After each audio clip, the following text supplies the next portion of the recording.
The following is a presentation of the St. Louis Chess Club.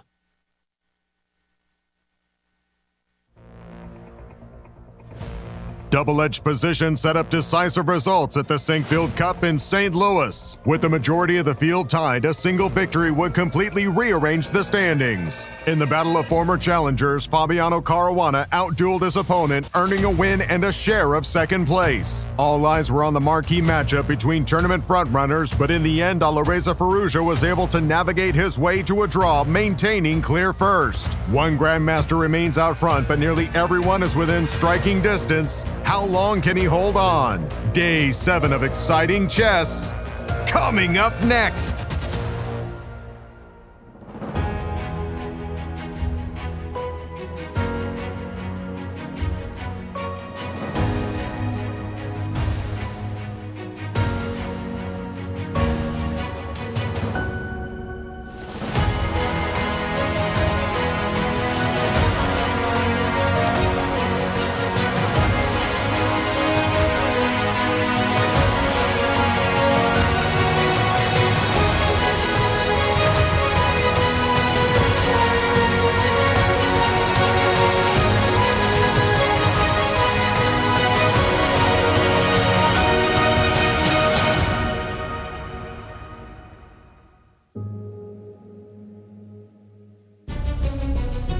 Welcome back, chess fans, to Day 7 of the 2024 Sinquefield Cup.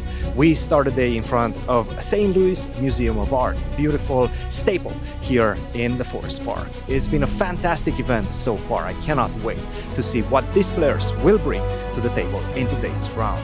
A lot of exciting chess coming your way. Let's go to the studio.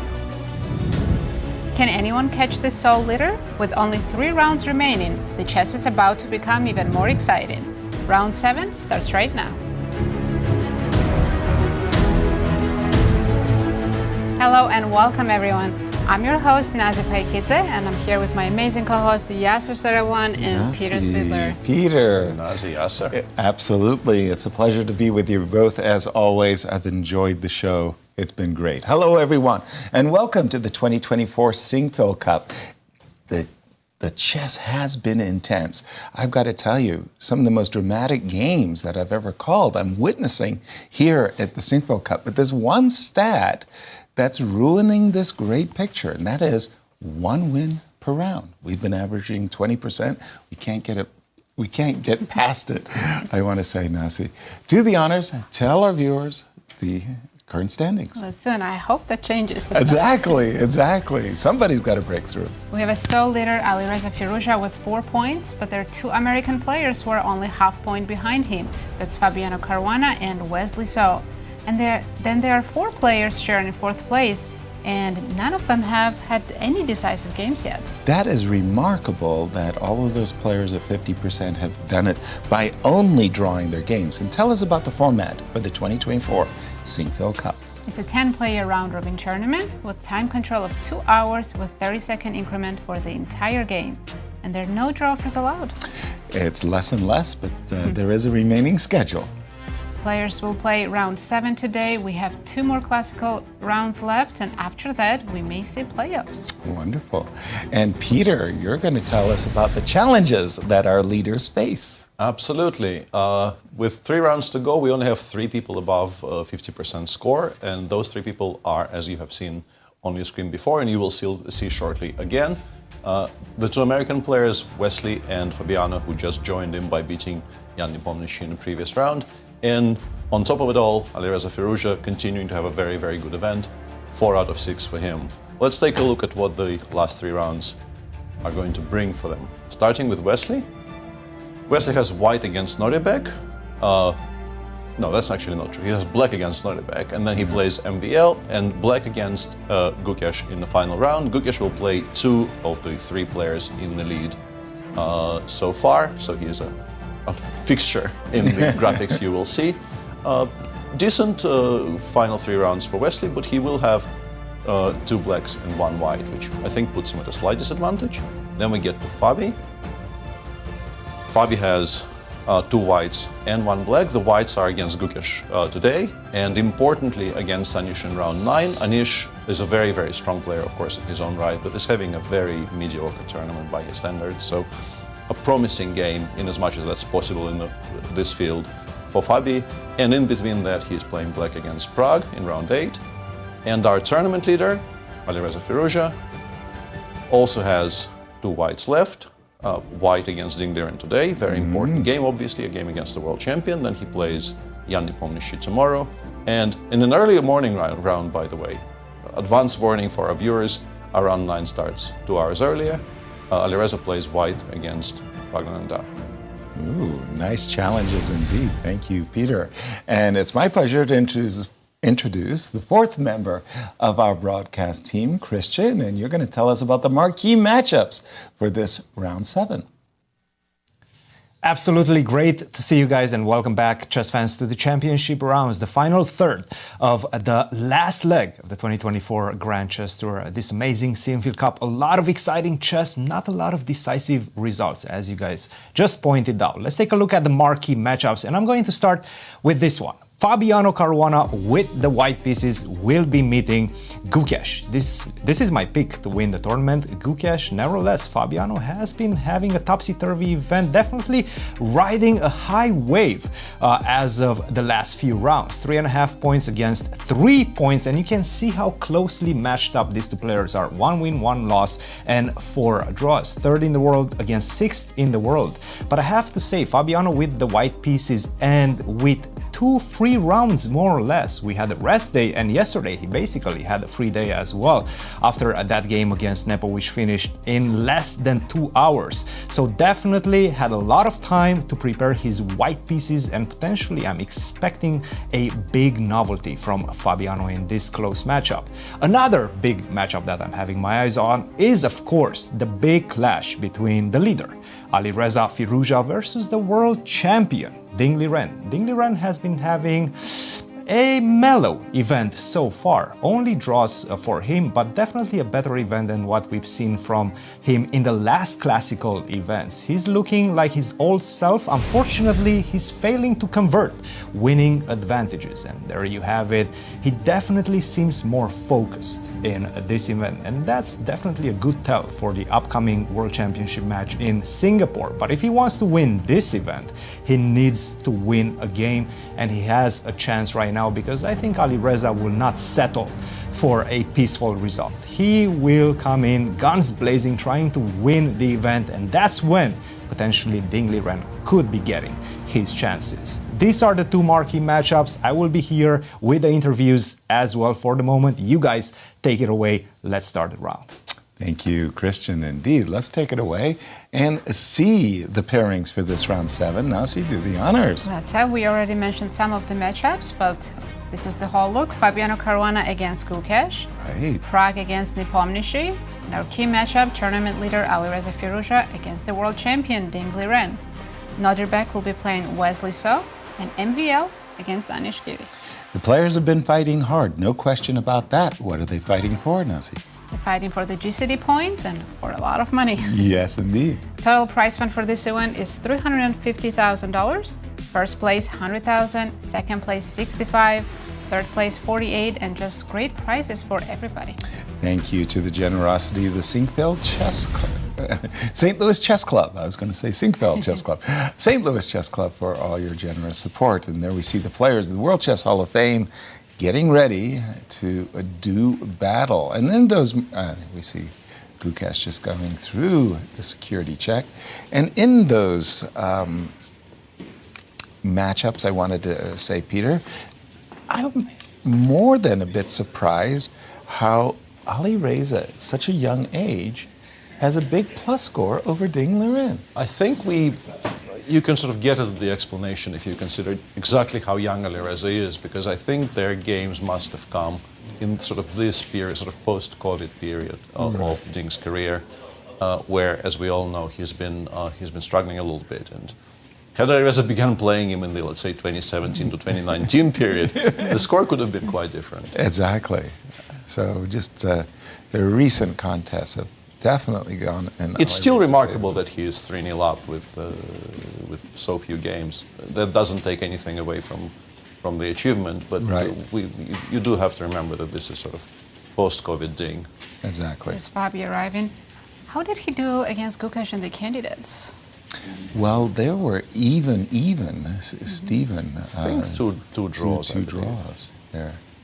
As we see MVL on a streak of his own, a remarkable streak. I really don't know where it's at, but I'm guessing it's 23 games plus, where he's drawn every single classical game starting from I think yesterday. I'm going confident back in 20. saying it's 25 plus. Wow. Yeah, if you have not seen yesterday's game, by the way, you absolutely should, dear viewers. Yesterday's game was interesting. Like, the opening was interesting, but it has nothing on the end game. Yeah, the middle game was fascinating, the end game. Some of the end game variations we were going through as they were being played out live were just absolutely stunning. Yeah, even though that was not a decisive game, I would call that the most exciting game we've had. H3 takes G4. H3 takes Being a G4. massive mistake, and the reason why it's a massive Checkmate. mistake. Yeah, those things. Yeah, I remember. I got Wow. absolutely stunned when I got to that point and finally worked out what the difference was. It really isn't obvious at all. My goodness, as we Here's the see our tournament leader Yes. walking in. Games have started, but him and Nodirbek are still in line to get wanted. As in, the clocks have Yes, really? I see 2 games already right. going. Right, you are. So just a little bit late. At the board is our tournament leader, Ding Liren, with the black pieces, adjusting all of his pieces. Rejoice! We have only 2 games going already, and one of them is a Berlin, and the other is an Italian. So Berlin ending. How exciting. yes, Can't wait. I can barely contain myself. And I think in this game we might see a third Italian. Okay, so what the players are signing there is an authentication certificate, because these chess sets are literally a part of history and they are for sale. So you could buy the chess set that Alireza won the Sinquefield Cup on in this round or that round, and so forth and so on. And you see the signatures of the players because they're playing on that particular chess set. And so thank you to the House of Staunton for their support of this tournament, and they provide the chess sets. As we have Most 2 nights. beautiful chess sets, I would add. I know. Peter, interestingly enough, in so many of these, well, Joko pianos where the bishop come out to c5, and they get so complicated, and especially against those bishop g5 variations, the Hungarian defense with bishop e7 is becoming more and more sensible to me. I mean, it looks like an inactive little move, but it really takes away a lot of the sting. Yeah, it's a way to play sort of slightly more conservatively in the opening, because you do want to develop your pieces to arguably more active squares. But Right. yeah, it's gaining more and more traction, because I think, first of all, it's less developed theoretically, so there is maybe more scope for you to express yourself. And as you said, not allowing bishop g5 is absolutely, has value in and of itself. Right. And Gukesh, what Gukesh is doing today might end up as Okay. being a Hungarian after all. But for now, he's keeping options very much open. Let's start there. Because Fabi says Italian, Gukesh says not just yet, goes knight f6. As I mentioned, so far not a single person in this tournament accepted the invitation to play the 2 knights. Right. d3. And once again, so far up to today, we have only seen bishop e7 and bishop c5 in this position. Gukesh shows us a third way. He goes a6. This is, I think, mainly aimed at winning some time, because people start by trying to figure out if this is maybe very good for white. Right. Because it's a version of the 2-knight defense where the bishop on c4 isn't hanging, so you have additional options for white, just not the bishop b5 check option, which you would normally have. And perhaps even b7, b5 might be playable in some positions. But people, I think, by this point established that you do not play knight g5, castles, and Gukesh goes h6, taking away this option, c3, and for now d6. And the interesting point about this setup is that we're still not committing to placing the bishop on f8 on any square. g6 obviously is an option now. But also, in some cases, g5 very much becomes an option, because this idea of playing, meeting the attempt to play in Italian with d6, h6, and then playing g7, g5, bishop g7, and playing those types of much more fighting structures, absolutely, with every passing year, it seems to become more and more popular. At first, when strong players started playing that, it looked like a little bit of a joke, frankly. Like, white has done nothing wrong. How can you just play randomly g7, g5 against a properly developed center? Right.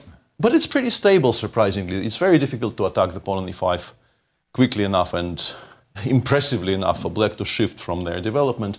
And let's put some pieces on the board. So something like this with the intention of playing against this setup, I think they play g4 and h5, and perhaps even bishop g7 isn't very good. Yeah, here already g4, knight h4, knight takes e4 is sometimes playable. So it gets very very sharp. And if you play something like a4 to have the d2 square, black often will do this. The bishop gets developed to h6, h5, h4, g4, g3 actually happens quite quickly. And black absolutely is at some point ready to play bishop e7, queen d7, and castle long if need be. So I'm still expecting this not to happen. But one thing this move order does for black is it forces Fabi to consider his next move in relation to black playing g7, g5. Because if black plays bishop e7, you can choose between knight bd2, rook e1, a4, pretty much at will. You have 3 tempi to do something, and black will, you know what black will do. Right. But if you have to include g5 in the mix, maybe you don't want to play knight g2, maybe you want to have this square for this knight, maybe you don't want to play rook e1, you definitely do not want to play h3. This is maybe the most relevant, because this immediately gives the hook for the g5, g4 break, and obviously this is not a very strong engine, but it starts saying black is better by move 7, and white has done seemingly nothing wrong whatsoever. So this is an interesting little choice there by Gukesh, and Fabi is thinking, which I think shows you that he is also treating it quite seriously. And Nazi, how do these two match up with one another?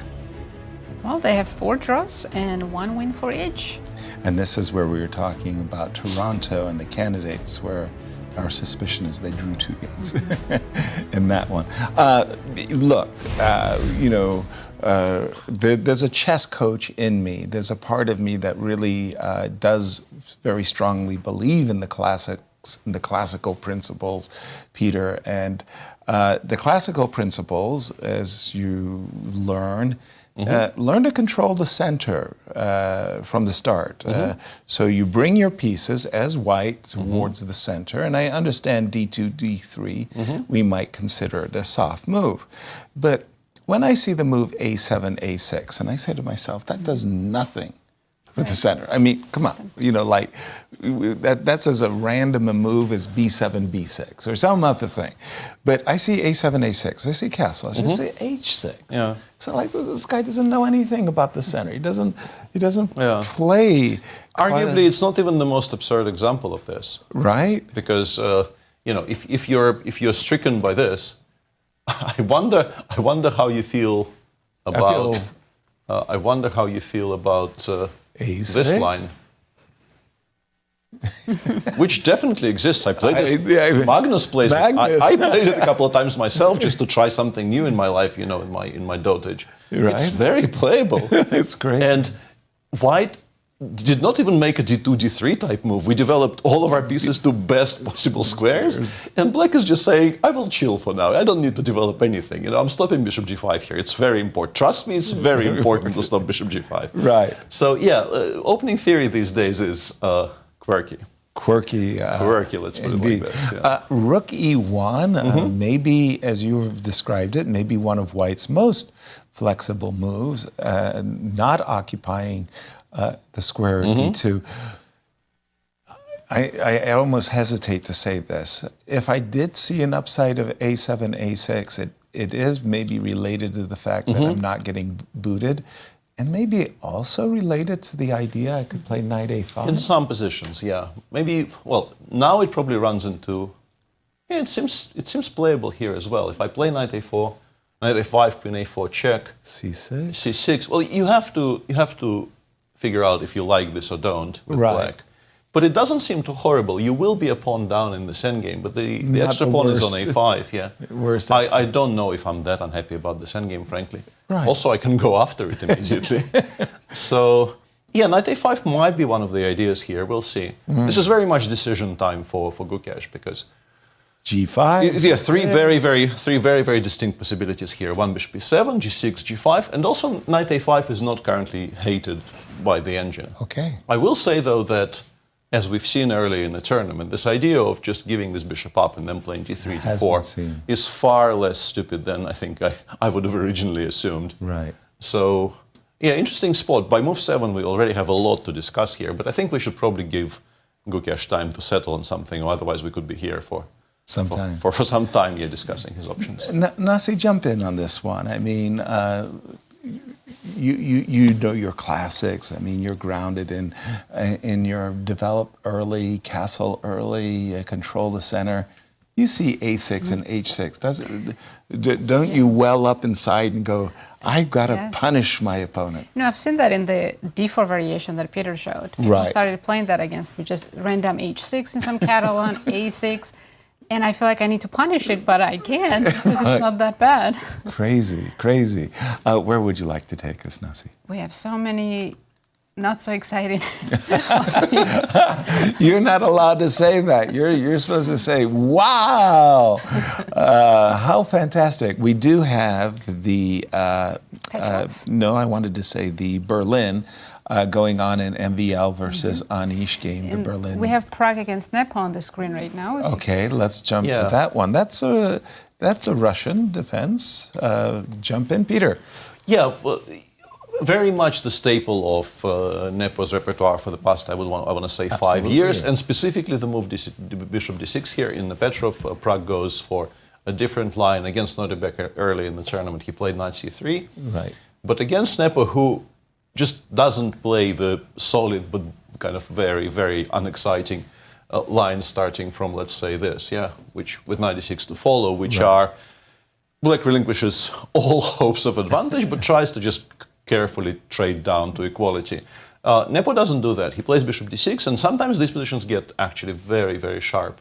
But then after rook e5, he deviates from bishop f5, which is the move he himself made, honestly, with great success. I don't remember him even being in trouble particularly. In the candidates, in the match against Magnus, I think this was tried once. Yeah. And the position after queen b3, queen d7 has been discussed at length. A lot of people tried to... Actually, Fabio was maybe the only one who got somewhere, I think, after c5, bishop c7 and knight h4, I want to say. No, not here, somewhere. Knight h4 somewhere.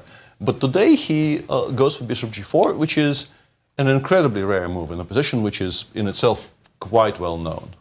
And we go from here, we go from 350 games to 15 after bishop g4, 24 after bishop g4. Still really not a lot at all. So can white accept the pawn? Seems like you can. Your question. Seems like you can. You assume black plays a 5. Right. And now the question is, if you drop it back to e1, there is this very typical way of winning it back via the h4 square, attacking h2 and d4. But you can include rook e6. And now it's less clear how black is supposed to proceed. Knight a6 appears to be one move, just kind of quietly playing for the usual fake martial compensation of having the two bishops. Or you can play bishop d6, c7, which reintroduces the threat of bishop f3 and maybe even the immediate queen takes d4. And also after knight bd2, which seems logical, black can take on d4 immediately using the pin. You still are going to be probably a bit worse after both queen e2, and maybe even this endgame is a bit better for white. Now, let's say b2, b3, and then bishop a3, because you still have those pieces on somewhat suboptimal positions. But I think the biggest issue here is that Nepo clearly has done this after preparing. He will be very much on top of whatever is happening here, whereas for Prague, this is probably a completely new position or close to a new position because of just how rare it is. And also, Nepo normally just sticks to his guns. And none of his games in this line really give any impression that he is remotely troubled by how the games come out. Like he just equalizes without effort, seemingly, in most cases.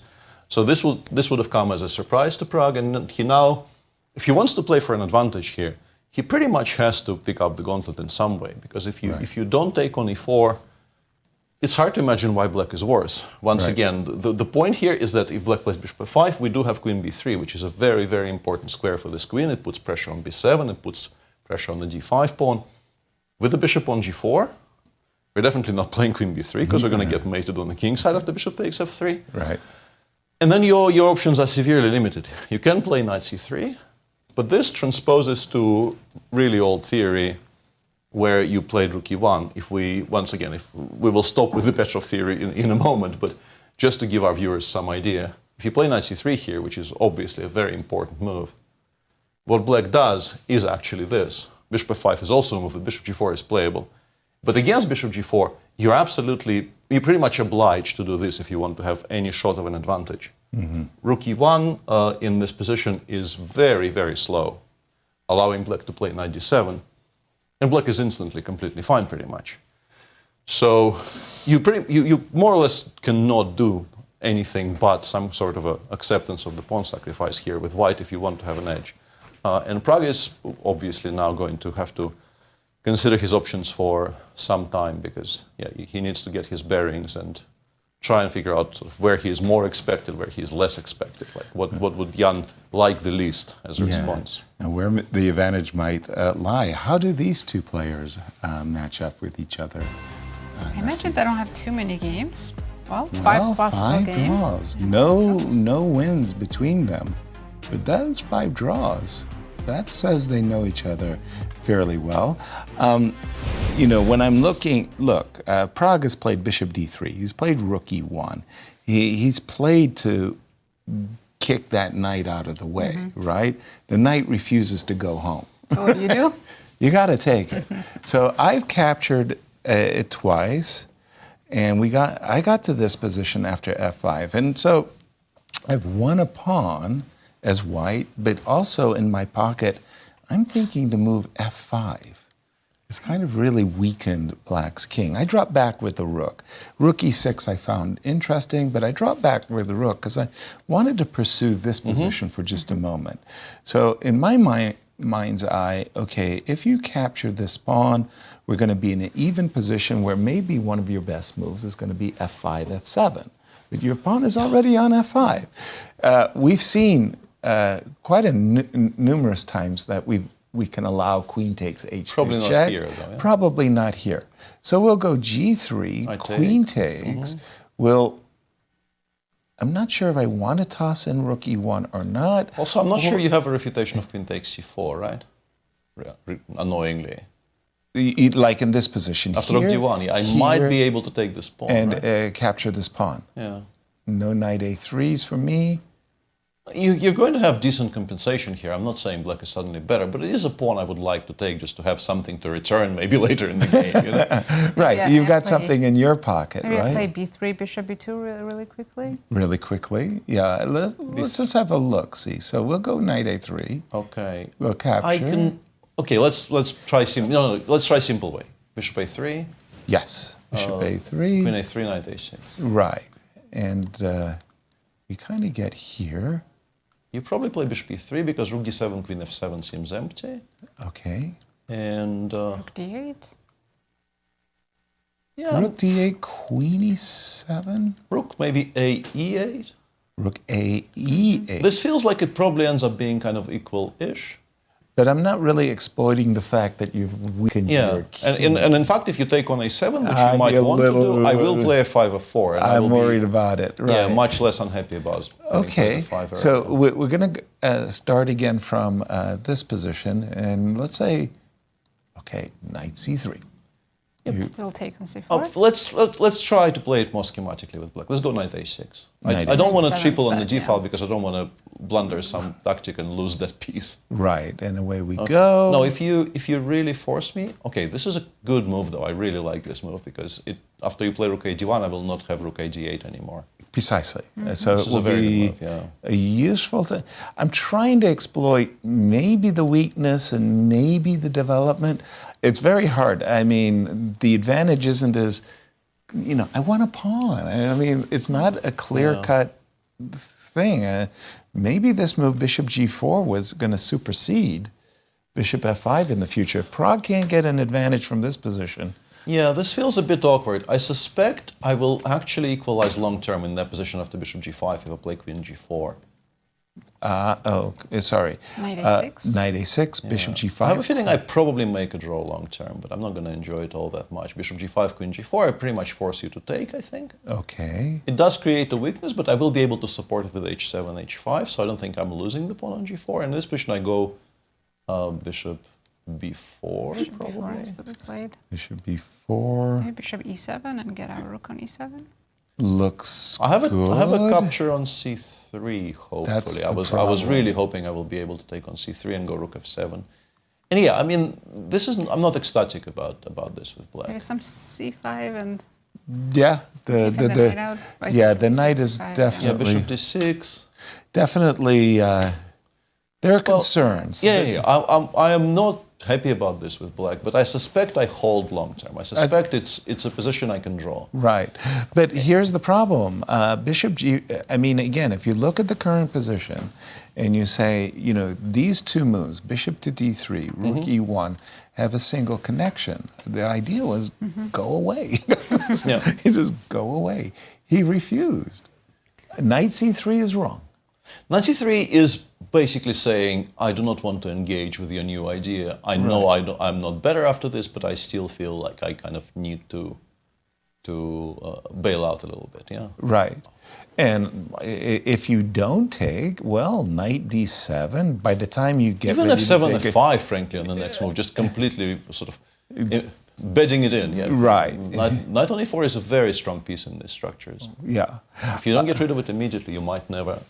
Well, you can see the young man there, Pragg, on your screens, and he's boring in, and I suspect he's having some mixed feelings about this move. On the one hand, you know, he knows take a pawn. Yeah, he knows it's a semi-bluff, but... Exactly. No, it's a prep. So. And h2, h3. Yeah, you can still take on the next move. One interesting thing that occurred to me, actually, I'm pretty sure it's not coming, but I wondered if bishop f5 is a move in this position. You provoke the weakening. I'm not even entirely joking, because if we can switch to my board for a second. Right. If we compare in the bishop f5 line proper, Yes. after queen b3, queen d7, currently the discussion is very much centered around the position after c5, bishop c7, and then some move. There's plenty of moves here. You can go knight c3, you can go queen c2 first, you can go knight h4, as I pointed out. Knight c3, black goes bishop e6. But the point is, very, very often, what white does here is white plays g2, g3 with the intentions of maybe going knight h4, knight g2, knight f4. This is a topic that is often being discussed. And also, the move g3 reintroduces the threat to the pawn on b7, because obviously, just to show to our viewers, this isn't really hanging. This isn't really hanging all that much. After g3, it starts. Yeah, but as I said, it's not gonna come. But because of how g2, g3 is important in many positions, I wondered, you know, you can do this and claim that we have some counterplay against this pawn now. But yeah, it was always going to be very unlikely, yeah. And bishop h5 on the board. h5.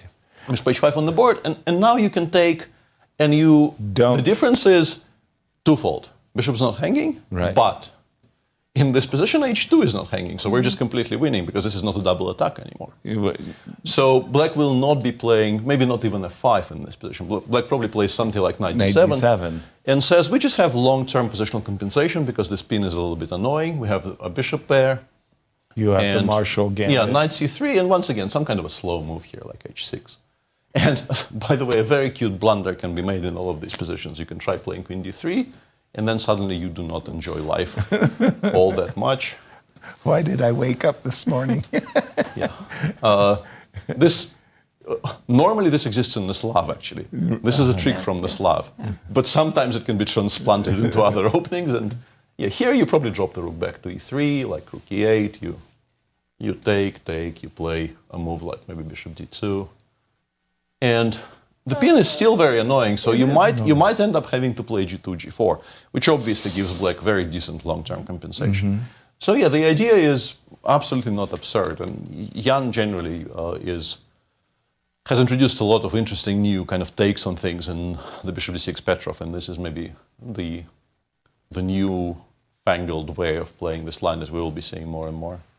I want to go to Wesley So's game. That's the only d4 game we have today. All right, let's do it.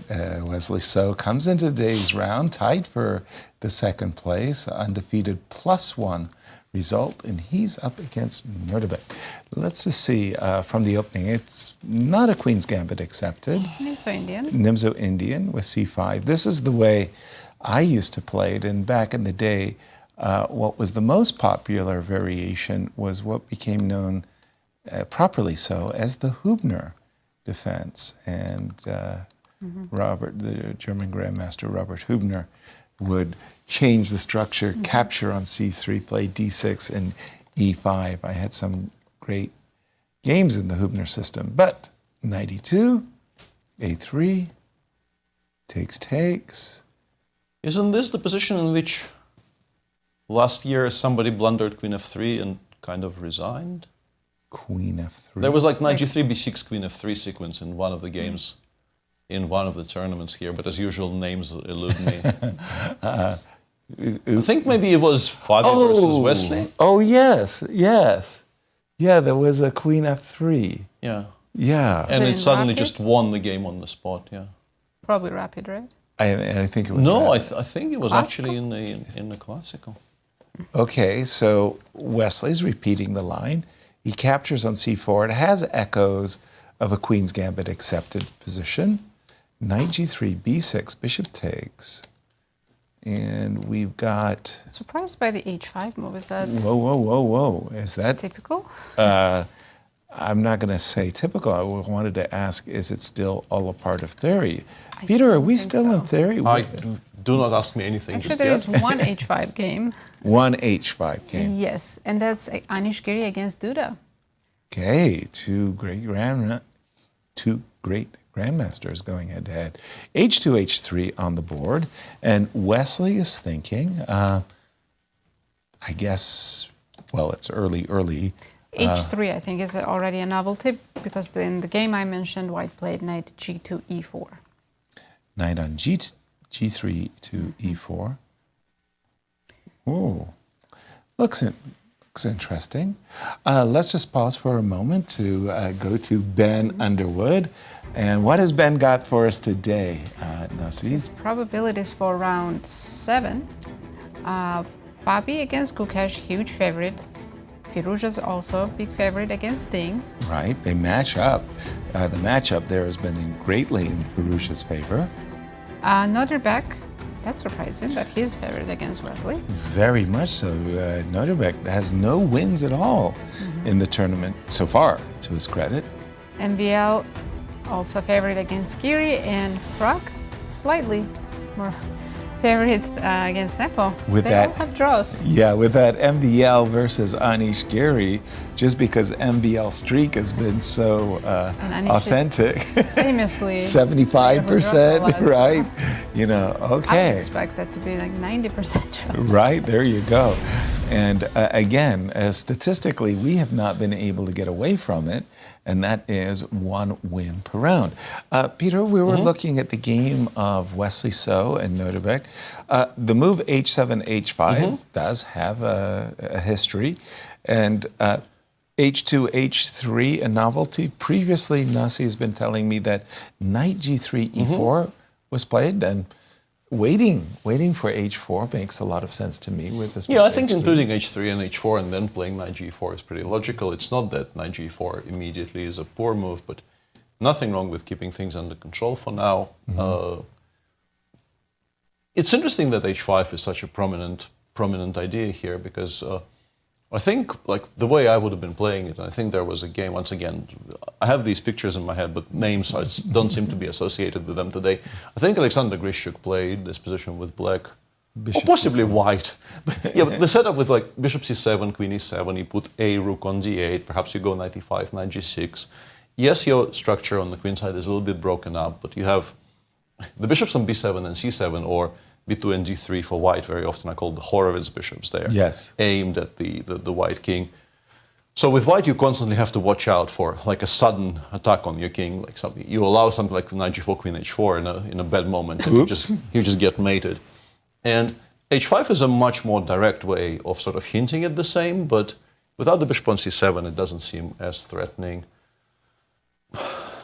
I don't know exactly what I think about this, honestly. It's a kind of a strange structure. I very much like the fact that we, which is kind of rare for the Nimzo positions, that we got out of the opening with white, with having created a target for future play. Normally these days in the Nimzo, you don't get such clearly well-defined, even small advantages. But black will have very active piece play, something that is very dear to my heart, something that I've always tried to achieve whenever I chose opening lines with black. I wanted to have sort of free breathing pieces and chances of creating some counterplay. Should be a very interesting position to play, frankly, and enjoying the fact it's on the board. It's our one, as you already pointed out, the only 1d4 game of the round. The tournament in general just seems incredibly e4 dominated. Right. The split has to be like 80-20 by this point, with maybe the English even outscoring 1d4 in terms of number of games played. And today, yeah, once again, this is the only one with 1d4. Did you say fire-breathing pieces? You wanted free breathing. But fire breathing is also to Nazi's question, which I think is a very salient one. If you're looking at this position for the first time, h7, h5 isn't the first move to come to mind. Absolutely not. Usually when you play h5, it's because you're launching an attack, or you think you have an advantage, or knight on g3 is so misplaced that you want to attack it. But aren't you pushing my knight to a better square? Yeah. So h5, well, top grandmasters, including Wesley So, have played it. So there you have it. Let's continue our walk around the one arena. Game we haven't looked at. It's MVL against Anish. We have Berlin endgame. Okay, yes, when we left it, they had blitzed their way through at least a dozen moves. And here we go. For me, MVL has been one of those grandmasters who has consistently tried to prove an advantage with the white pieces. He oftentimes does get advantages. Yeah, we saw in the Rapid he beat Dominguez in one of the games. And that was funny because they went all the way into an end game. Peter showed us that Dominguez actually had a way of holding the position. But, I'm going to say a7, a5. I've seen it before in the Berlins, haven't we all? I just don't know if it's that common in this specific position. It does seem a little discordant. On the one hand, you are playing knight h4, and the other hand, you're playing a7, a5. I think players of the Berlin often include a5, kind of regardless. It's just a good move to get in. And also it asks a question. Do you want to allow a4? Do you want to play a2, a4 yourself? It's not that easy to give white pause at all, and here maybe you do at least create a choice for the white player. For me, these endings more or less come down to a salient question. Can I get my majority on the king side rolling? If I can, great. I've got something to play for. If I don't, normally I got nothing. A lot of the times that question starts with the move g4 and king g2 and f4. Black quickly respond with h5. Exactly. Yeah, so that gets met with f3. That's really, I'm not going to say tabia, but that's how these discussions begin. I have a majority. What are you going to do about it? Give me time. King g2, rook e1, rook d1, knight e4. To the point that Peter was making, a5. And would trading the black square bishops be good for white? Yes. That'd be great, right? Knight against bishop and 4 against 3. Yeah, pretty much in every single situation. You want to get you take away your two bishops' advantage, and I'm a happy camper. Now, these two players, they have been crossing swords for some time. How do they match up? 26 draws. Okay, I expected that would be the majority of their games. Anish is in the plus. Anish has +2 score. So then why is he not favorite today? because he's playing with black. Right, and he's probably is because he's been having a bad result too Right. in this tournament. But 3 wins for MVL, 5 losses, and again, it goes to show what a world-class player Anish is when he's in form. I don't think that many players have such a great record, a +2 record against Anish, MVL. MVL is having a nice, fulfilling yawn there. Yes. You get it in. camera. If it's this bad at round 7 when the round starts at 1, I wonder what we will witness in round 9 when they have to play at 11. Exactly. Where else would you like to go? Well, in the 2 games between Alireza and Ding and Fabi and Gukesh, which we decided are 2 key matchups today, Right. we have G5 on both boards. Wow. Yeah, those Very are cool. the attractive positions of the round for sure, at least early on. Okay, I'm going to pick up the situation in the game between Alireza and Ding Liren. We noticed in the head-to-head matchup that Alireza had a significant plus in their games. Alireza's won and never lost against the world champion. C2, C3 in a mainline, shall we call it Italian, Queen E7, Gioco Piano, G5, Bishop G3.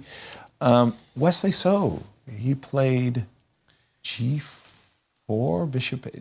Remember the G4, Bishop H4 Well, we have to figure? begin by saying Yes, please. the tournament is so dominated by players playing the Italian that we now have the same player playing the same structure with both colors. Because Ding had pretty much this structure against Wesley on the So. white side of it. Right. Although A7, A5 wasn't played in that game, the pawn was, I believe, on A6, and Wesley, in both of his games in this line, both against Prague. No, against Prague he did play A5. But Ding, so far, only really played it on the white side. And today he is doing the same thing from the other side. And there is a very important turning point, I think, on the board right now. Because both sides are, I think, available for castling. You can definitely make an argument for this. Yes, you probably will get met by some kind of a sacrificial play on the queen side, more or less immediate before, or maybe bishop b5 first and then before. Right. But that absolutely frees you up to start playing with h5. Or you can castle king side, put the king on g7. As I said, bishop h5, g6 is sometimes a plan. Knight h5, f4 is a plan. I think castling short is perhaps, if you wanted to castle short, it probably is a more immediate need than the move bishop g4. Because white, once the king appears on g8, I think white is much less unhappy about having to play h2, h3, and we've given white a tempo to do that. Mm-hmm. So I'm expecting maybe black not to do that, and so far, whenever in these structures I say I'm expecting a certain outcome, I think I haven't been right once yet. You've been disappointed. Yeah. Not disappointed. Honestly, I think the Italians with g5 so far in this tournament were very exciting. Yes. I think we enjoyed pretty much every single one of them. I hope this continues. It's just that I'm really, really bad at predicting what players want to do with the black side of it. So I guess we'll wait on Ding to make a decision. There's also waiting moves available. The move that they often make in these positions is bishop a7, just to sidestep d3, d4 play, sidestep potential b2, b4 play, just to make it easier for you to choose a side. And for instance, let's say after rook b1, which you maybe want to have the option of playing before later. Black already at least could consider doing something like this. Wow. Just immediately hoping to start breaking stuff up. If h takes g5, knight h7, bishop h4, and knight f8. we had a similar position in the game between Prague and Wesley, but the king was on g8. Right. It makes a great deal of difference that it's on c8 now, and we go knight g6, we take, let's say, I don't know, before knight g6, let's say g3. Those are horrible moves, just to illustrate. Oops. Something like this happens, and you're probably going to get mated on the king side. And as for the other side of the board, let's say you do this, and perhaps you force black to make one defensive move in this game. You go knight d8, you are now prepared to play c7, c6 if the b7 pawn gets attacked. Generally, it's much harder to give mate on the queen side for white than it is to start generating really, really big threats on the king side. So it could get very sharp, but obviously the sequence of rook b1 followed by h4 followed by b4 is maybe not the best. Right. Bishop a7 hasn't been played yet either, so a lot of things are still very much up in the air. And in the other game that we kind of like the look of, whoa, that's not a move I've seen before in these types of positions. After some time, Gukesh did settle on playing G7, G5, which we once again very much welcome. This is the most adventurous way of playing this position, and obviously this is good news for us. And Fabi responds by making this slightly odd-looking move, knight a3. But if you think about it, it's quite logical, because this knight generally belongs on e3. This is the square you normally aim at.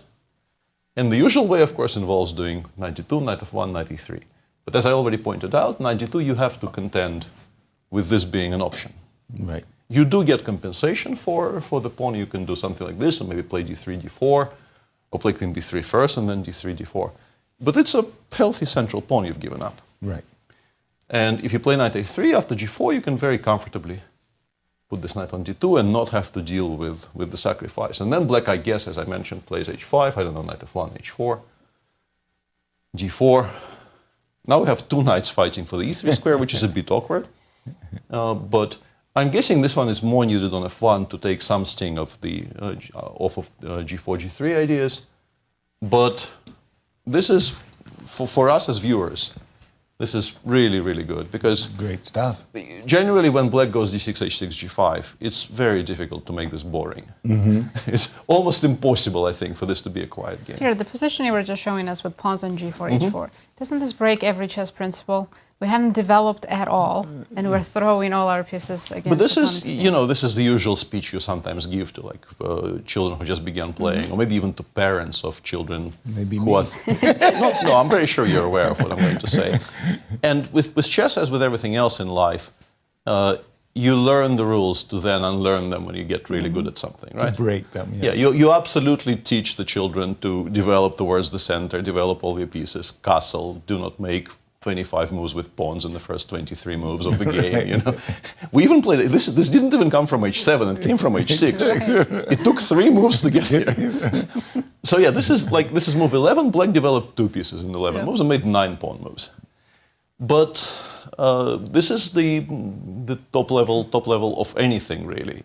At some point starts involving rule breaking, because you understand that, and once again, this is a favorite quote of mine from a Terry Pratchett book, that, you know, these are not rules. I think of them more as guidelines. Right. So those are very much guidelines once you get to a certain level of competence.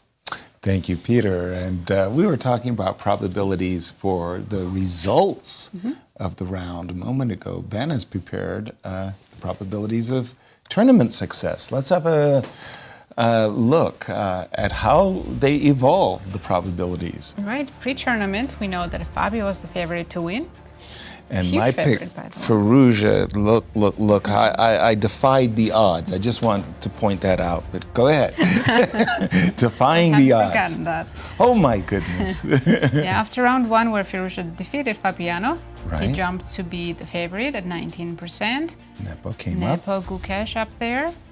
I think Firouzja has maintained the lead, so round 2. Yep. Not that much. Well, Fabi dropped down Yep. until he won his first game and jumped back up, and then Nepo and Firouzja were slipped. co-leading. Yep.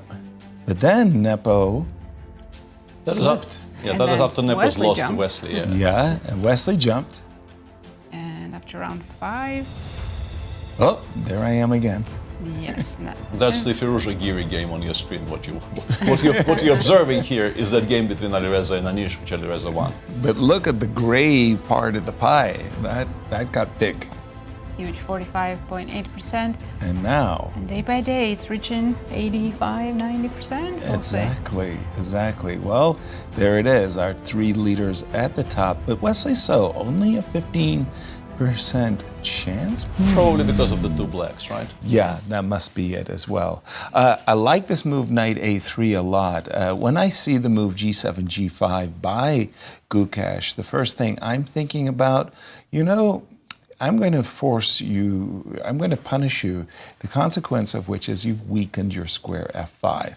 And if I can ever plant a knight on f5, I can't be booted away.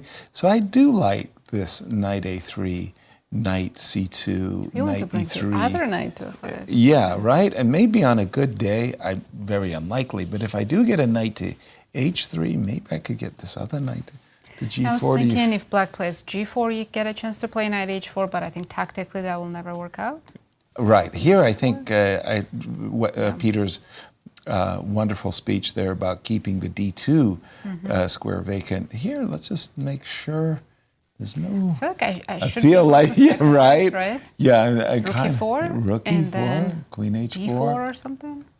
It's probably But too now slow. I can start playing bishop Yeah, g7 and castling kingside. It develops very quickly. Yeah, You know, the annoying thing is that, you know, black hasn't like burned all of his bridges completely. Like he's put his pawn on g4. So what? He still goes bishop g7 and castles. That's annoying. I understand breaking the principles with white, Yeah. like Nepo did against Giri. Right. But doing this with black, making 9 pawn moves in 11 moves, Yeah, you and just still having a good position. like what? At least a playable position. For Yeah. Sure. I don't know if we can call it good necessarily, Yeah. but it's a very Yeah. playable position. And once again, returning to that conversation we keep on having on and off on this broadcast, the stakes are higher for white. If black at Yes. some point goes h5, h4, g3, opens lands stuff a up blow. and lands a blow, that probably is going to be the end of the game. Whereas for white, you know, what are you threatening here? Yeah, I'll win a Occupy the pawn on the- center. yeah. Occupy the center with 2 of your pawns. Wait a minute. I could occupy d5 square, you know, like I'll show you. But knight a3, again, as compared to the game with Ding Liren, and let's just make that comparison. I'm going to go to the game of Ding. If this knight, which is currently on d2, gets shifted to e3, well, that's a very good deal for white. And that's why in Fabi's game, the knight going to c2 to e3 does have Could good white do rook e1, knight f1 here? And go to e3 that way? Yeah, the whole thing is it's a question of timing. So, for example, bishop a7, rook e1. Let's say I castle, and let's say just for argument's sake you do play this move. After h5, I'm already in trouble. h4's coming. yeah, that's what Peter's Well, no, saying. you If he still have to lands the calculate blow, h4. to Maybe play h4 h4 is myself. playable here, but... well, but Peter's been pointing out cute little tactics that, well, are you going to take? Probably not, no, because Yeah, I don't like it. the king is not on g8, so the f1 Right. is not pinned and so on. No, we're not. It's knight e3, I guess. We're not as prepared for this as Prague was in his game against Wesley. Just 93. I don't know.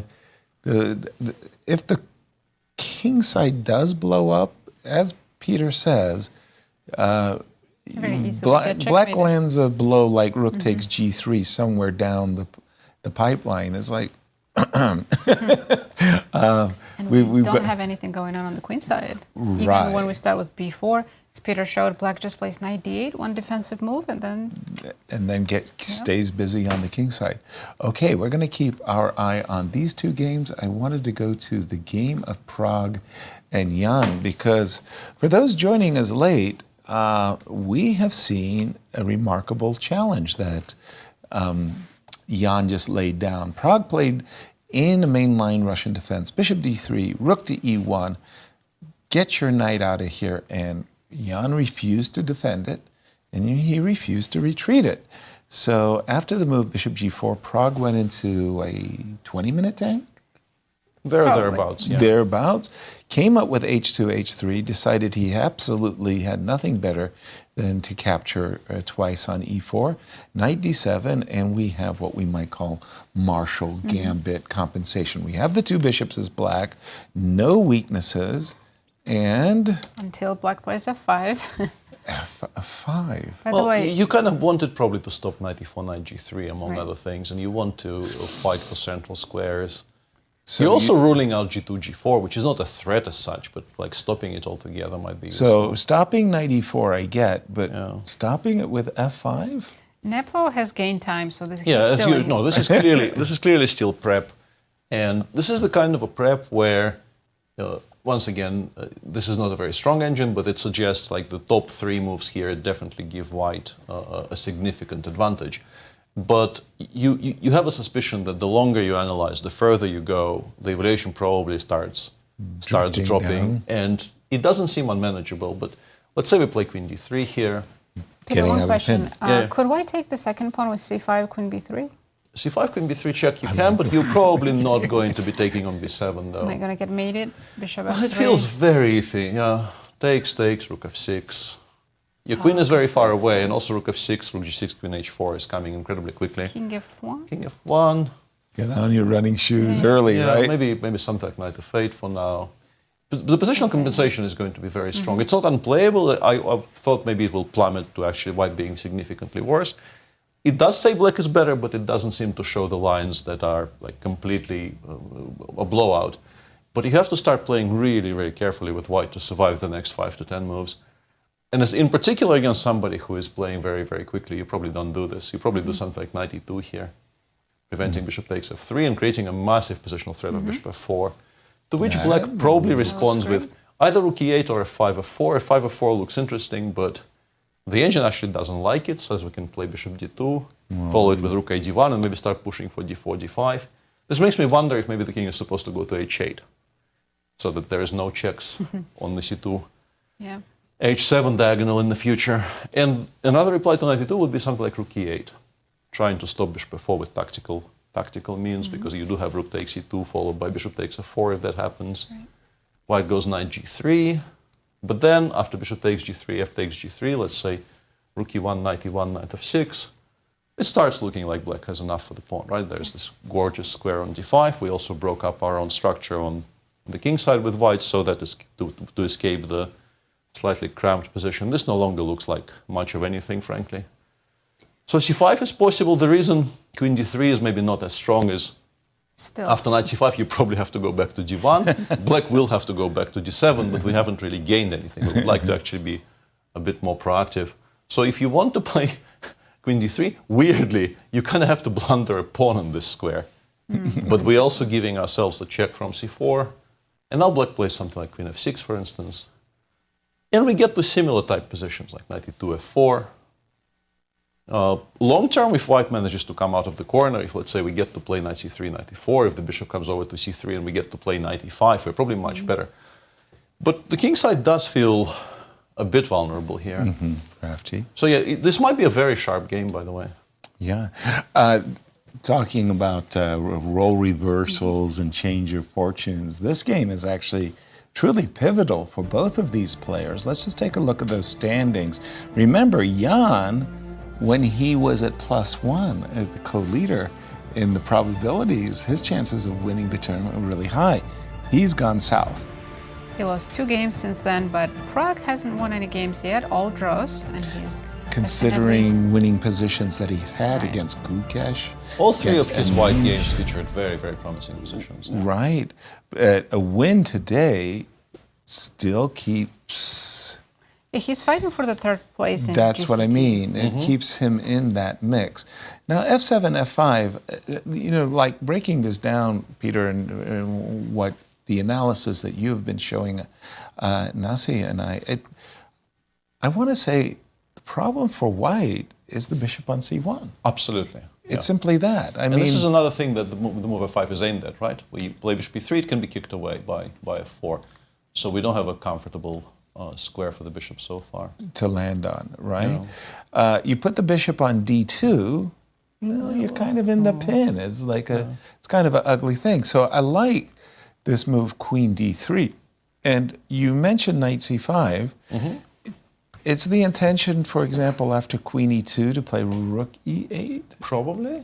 Rook e8, okay. What would be the argument against? If you don't mind, bishop e3. Here I'm Knight looking at c5. somewhere. Knight e4, maybe? Both e4 and e6 appear logical. I'm trying to choose. Let's say e4, e4, okay. the slightly more active square. Let's blunder a pawn. Bishop c7. We tried to do that before, blundering the pawn, but it didn't work out very well. Okay, is my bishop e3 credible? Can I I do get have on bishop it? f7 here. Bishop f7. I just think I have. Okay, I wanna go by with this point I have 95. decent positional compensation. No? Well, for the pawn, but I'm probably trying to give it back to you. Essentially, what I want to do desperately is resolve or solve, better to put it that way. I want to solve my dark square bishop dilemma. I want to play knight e5 and bishop If I go f4? Bishop How takes am I gonna f4 help might be myself? playable, no? Bishop f4 might be playable. Bishop f4 immediately. I wanted to go f4 instantly, but bishop f4 might actually work here as far as I can calculate. Yay. I won a pawn. Just a second. Let me reward myself. Where's the chocolate box? No, not here. Shall we do it again? So what I'm saying is I want to solve the dark square bishop. I want to get out of this pin. I want to play c5 and queen c4 as you've suggested. And I don't want to go back to d1. Yeah, absolutely. Yeah. So I tried once again queen e2. There's also maybe Queen a C2? weird suggestion of queen e3. Ooh, okay. Although tactically, I guess after rook e8, I want to go I rook still- e8, knight e5, but then there's knight d3 in the end. It doesn't work out. What? Takes, knight d3. Ah, takes, and knight d3. We're one tempo short. Yeah, we just, Ouch. and we're probably much worse now because everything starts collapsing. Sadly. Okay, so that explains queen Okay, e2, queen bishop, e2. rook e8, bishop e3. Rook e8, bishop e3. And again, from Prague's point of view, c5 And he has gone queen d3, and so queen we might d3. He see might some end of up that. Yeah, I think he following. probably maybe repeats once if knight c5 happens. Knight c5 is not even the only move. I think you can play. Queen f6 is maybe playable. By the way, Bishop knight c5 instantly. instantly played. Okay. Instantly. So we might be heading on to this line. By the way, No, I checked with the engine, and engine doesn't like bishop e3 because of immediately f4. D takes c5. Bishop c5. It says black's better, it's -1. Or close I to it. missed queen g5 check there. check. I missed Yeah, queen I g5 see. check there. I missed it originally. We'll get to that moment, but before we'll get to that moment, wow! At various times in this tournament, Jan's preparation has been like outworldly. At the moment, he has more time. Than he started with. And he's introduced a fabulously intriguing idea of sacrificing a pawn as black in the opening. And He's already spent 45 minutes. and whereas Prague being assaulted for the first time with a new line has By the taken way, its in the current position, we can try queen c2. Okay, I just wanted to show that the So line he that takes. Nasi said she checked with the engine. Okay. Queen e2, rook e8, We get here, and this is where I had stopped because I had hoped, Yeah. doink, that I have this, but there is a problem. This bishop is undefended. Check at the end. Yeah, and this is where I start crying that I have been victimized by a double attack. Okay, sorry, you were about to tell us that in the current In the current position, there is the option of queen c2 because bishop takes f3, d takes c5 does appear to win a piece. I've been trying to calculate it. My screen suggests it's unplayable, but as a human person without the engine, Yes. if we go, let's say bishop takes f3, dc5, bishop takes c5, g takes f3, and queen h4. My first instinct was to play, at least I'm not crazy, okay, good, because king g2, rook f6, I was suddenly extremely unhappy. And the engine suggests I have every reason Reason to be unhappy. But king g2 is just a very bad mistake. You should play bishop e3, and after bishop e3 it doesn't quite work out because we are now prepared to run. We don't really care about the h3 pawn all that much in this position. This does lose for black. So after queen c2, I expect the knight just goes back to d7. But this introduces the idea of the move knight e5. Which is great, we're out of the pin. Yeah, which we got out of the pin, but now f5, f4, and yeah, these problems persist. And also without the knight on f3, f4, f3 will start becoming a bit of an issue. And well, this starts looking incredibly double-edged, honestly. Because Whoa. let's say we take, we play f2, f3, because allowing f3 here probably actually gets us mated. And now bishop c7, and there is a lot of pressure against the center. The bishop might also rejoin the attack against the pawn on d4 with bishop b6. We have this rook a1, bishop c1 construction, which really isn't going anywhere. We're probably not worse, but I'd be starting to get a bit worried here with white. No. I would start looking for positions which I know I will not lose. Right. No. I agree with you. So once again, how did you get that, Peter? Queen d3, knight c5, queen Queen c2. c2, knight d7, and I played knight e5. 97, I think, will come once again at the speed of light. I think Nepo is not going to start thinking until he absolutely has to. The speed of light. And now you can play queen d3, but if you want to avoid repetitions, the options are queen b3. And this, by the way, existed in the previous position as well, so we should mention this. It seems like we're allowing bishop takes f3, but the discovered check with c takes d6 to follow is just much more important. After queen b3, they often play bishop c7, just sidestepping this check and Discovered. once again asking white to make a move. We talked about the positions after c5, knight e2. You can start with knight e2. Black probably also plays rook e8 here. And yeah, these are very strange positions to understand. Once again, knight g3 exists. Maybe you can make an argument that, no, here bishop takes f3 is actually quite strong because the queen lands on e1. Interestingly, the engine, with the way pieces are right now, the engine says you can afford doing this, which looks very scary. Whoa, what? Once again, the rook Queen lift h4? exists, queen h4 exists, but strangely enough to me, the engine actually switches to defending with black. It goes either b6 or king h7, gives us a tempo to play, I don't know, f3, f4, king g1, g2, and says we have a little bit of an advantage. But once again, not the strongest engine in the world. Don't know how much I can trust it. But yeah, Pragg is going to have to play well and also quickly, I think, because this is move 15. Right. He's burned through almost an hour on the clock. Right, almost. Unless he takes the repetition here with queen d1, queen d3, which, had he won any of the white games he had previously, would have been maybe an acceptable practical decision, but he badly needs wins in this tournament. So Queen c2.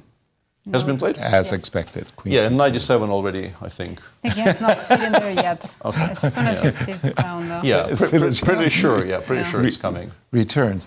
Again, yesterday, a game he lost literally out of the opening. His preparation was really great. This whole queen d3, queen d2. He just mistimed his g4. He was supposed to play knight b3. Yeah. Had he played his preparation, And there Yeah. he is. He sat down and 97, played yeah. 97. So yeah, still safely above 2 hours, 2:03:45 on the clock. Yeah. well, he cost himself by getting himself But yeah, a cup of coffee big mistake or of something. getting up Right. off the chair there. Well, again, I am very, very impressed by Nepo's preparation. We'll see if Pragg can crack it. Let's go. Where would you like to take us? Wesley's game. Yeah, for now Wesley? let's go Okay. to the game between Nodirbek and Wesley because We do have h3, h4, knight e4 on the board. yeah, Peter. and yeah, exactly. The question here is, why is Nodirbek thinking to take back on e4? Can we zoom into the position for a sec? Well, we've got No, it like right. it is this position. Oh, he's because I looking elsewhere.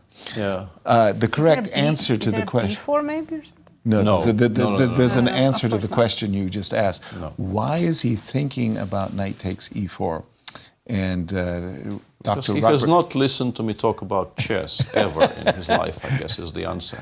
Because this is one of my favorite boring points, which does not become wrong just because it's boring and oft repeated. yes, If you only have one move in the position, make it quickly. Make it quickly. It doesn't matter how it's evaluated, otherwise you resign. Right. Just play knight takes e4.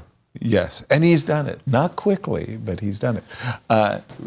Robert Maybe he Hubner, just who zoned knows, yeah, Robert Hubner knows everything about everything. I mean, you know, if there's a sacred scroll, a text that is anything over 1,000 years old, he's read it, deciphered it, and so forth and so on. Sacred scroll? Yeah. So we once asked him a question like this: why isn't Nodirbek capturing on e4 right away? And Robert adjusts his glasses, he looks at you and he goes, I do not know. It's like a chilling moment. Knight takes e4. Tell it. Apparently yeah, spent 7 minutes on that move. Exactly, yeah. This is honestly maybe I've seen some weird non-makers Confusing. of absolutely only moves in my life, but this one is It's up there. it's huh? close to the top, yeah, because I really do not understand why you just wouldn't snap take on e4. But what has Wesley done? Hasn't he improved White's position? Isn't White happy? These are split. Yeah, pawns interestingly, the engine now suggests you absolutely need to start simplifying. You need to take on e4, you need to take on d2 and play knight f6. It doesn't Bishop say this takes. is bad. Queen takes. Yeah, bishop takes d2 and bishop e4, I think, has been played. Yeah, it has Rook been. takes. So I think this whole line is coming onto the board. And knight Knight f6 now. f6. Without knight f6 now, I guess you're in trouble, but this forces either the endgame or the move queen c2, Okay. which is not the square you would want the queen on. You would very much want it on f4 or somewhere.